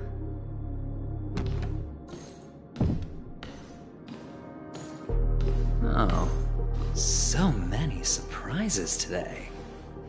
Didn't expect a Galaxy Ranger and wanted criminal to show up here. One who managed to take out 2 IPC members under the noses of our fleet. Do you understand what that means? Screw wubba boo, I just put him to sleep. Don't try to intimidate me with that nonsense. Besides, I've taken down more IPC lackeys than the residual value you squeezed. And I don't mind adding a few more zeros to my wanted poster. I have a question for you. Be honest, or I don't mind putting a bullet into your head.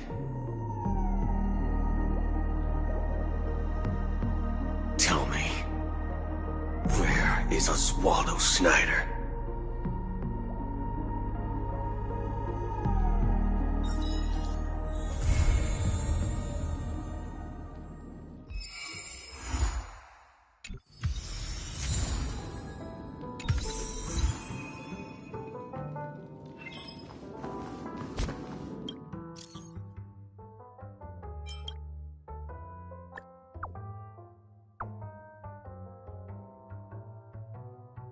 you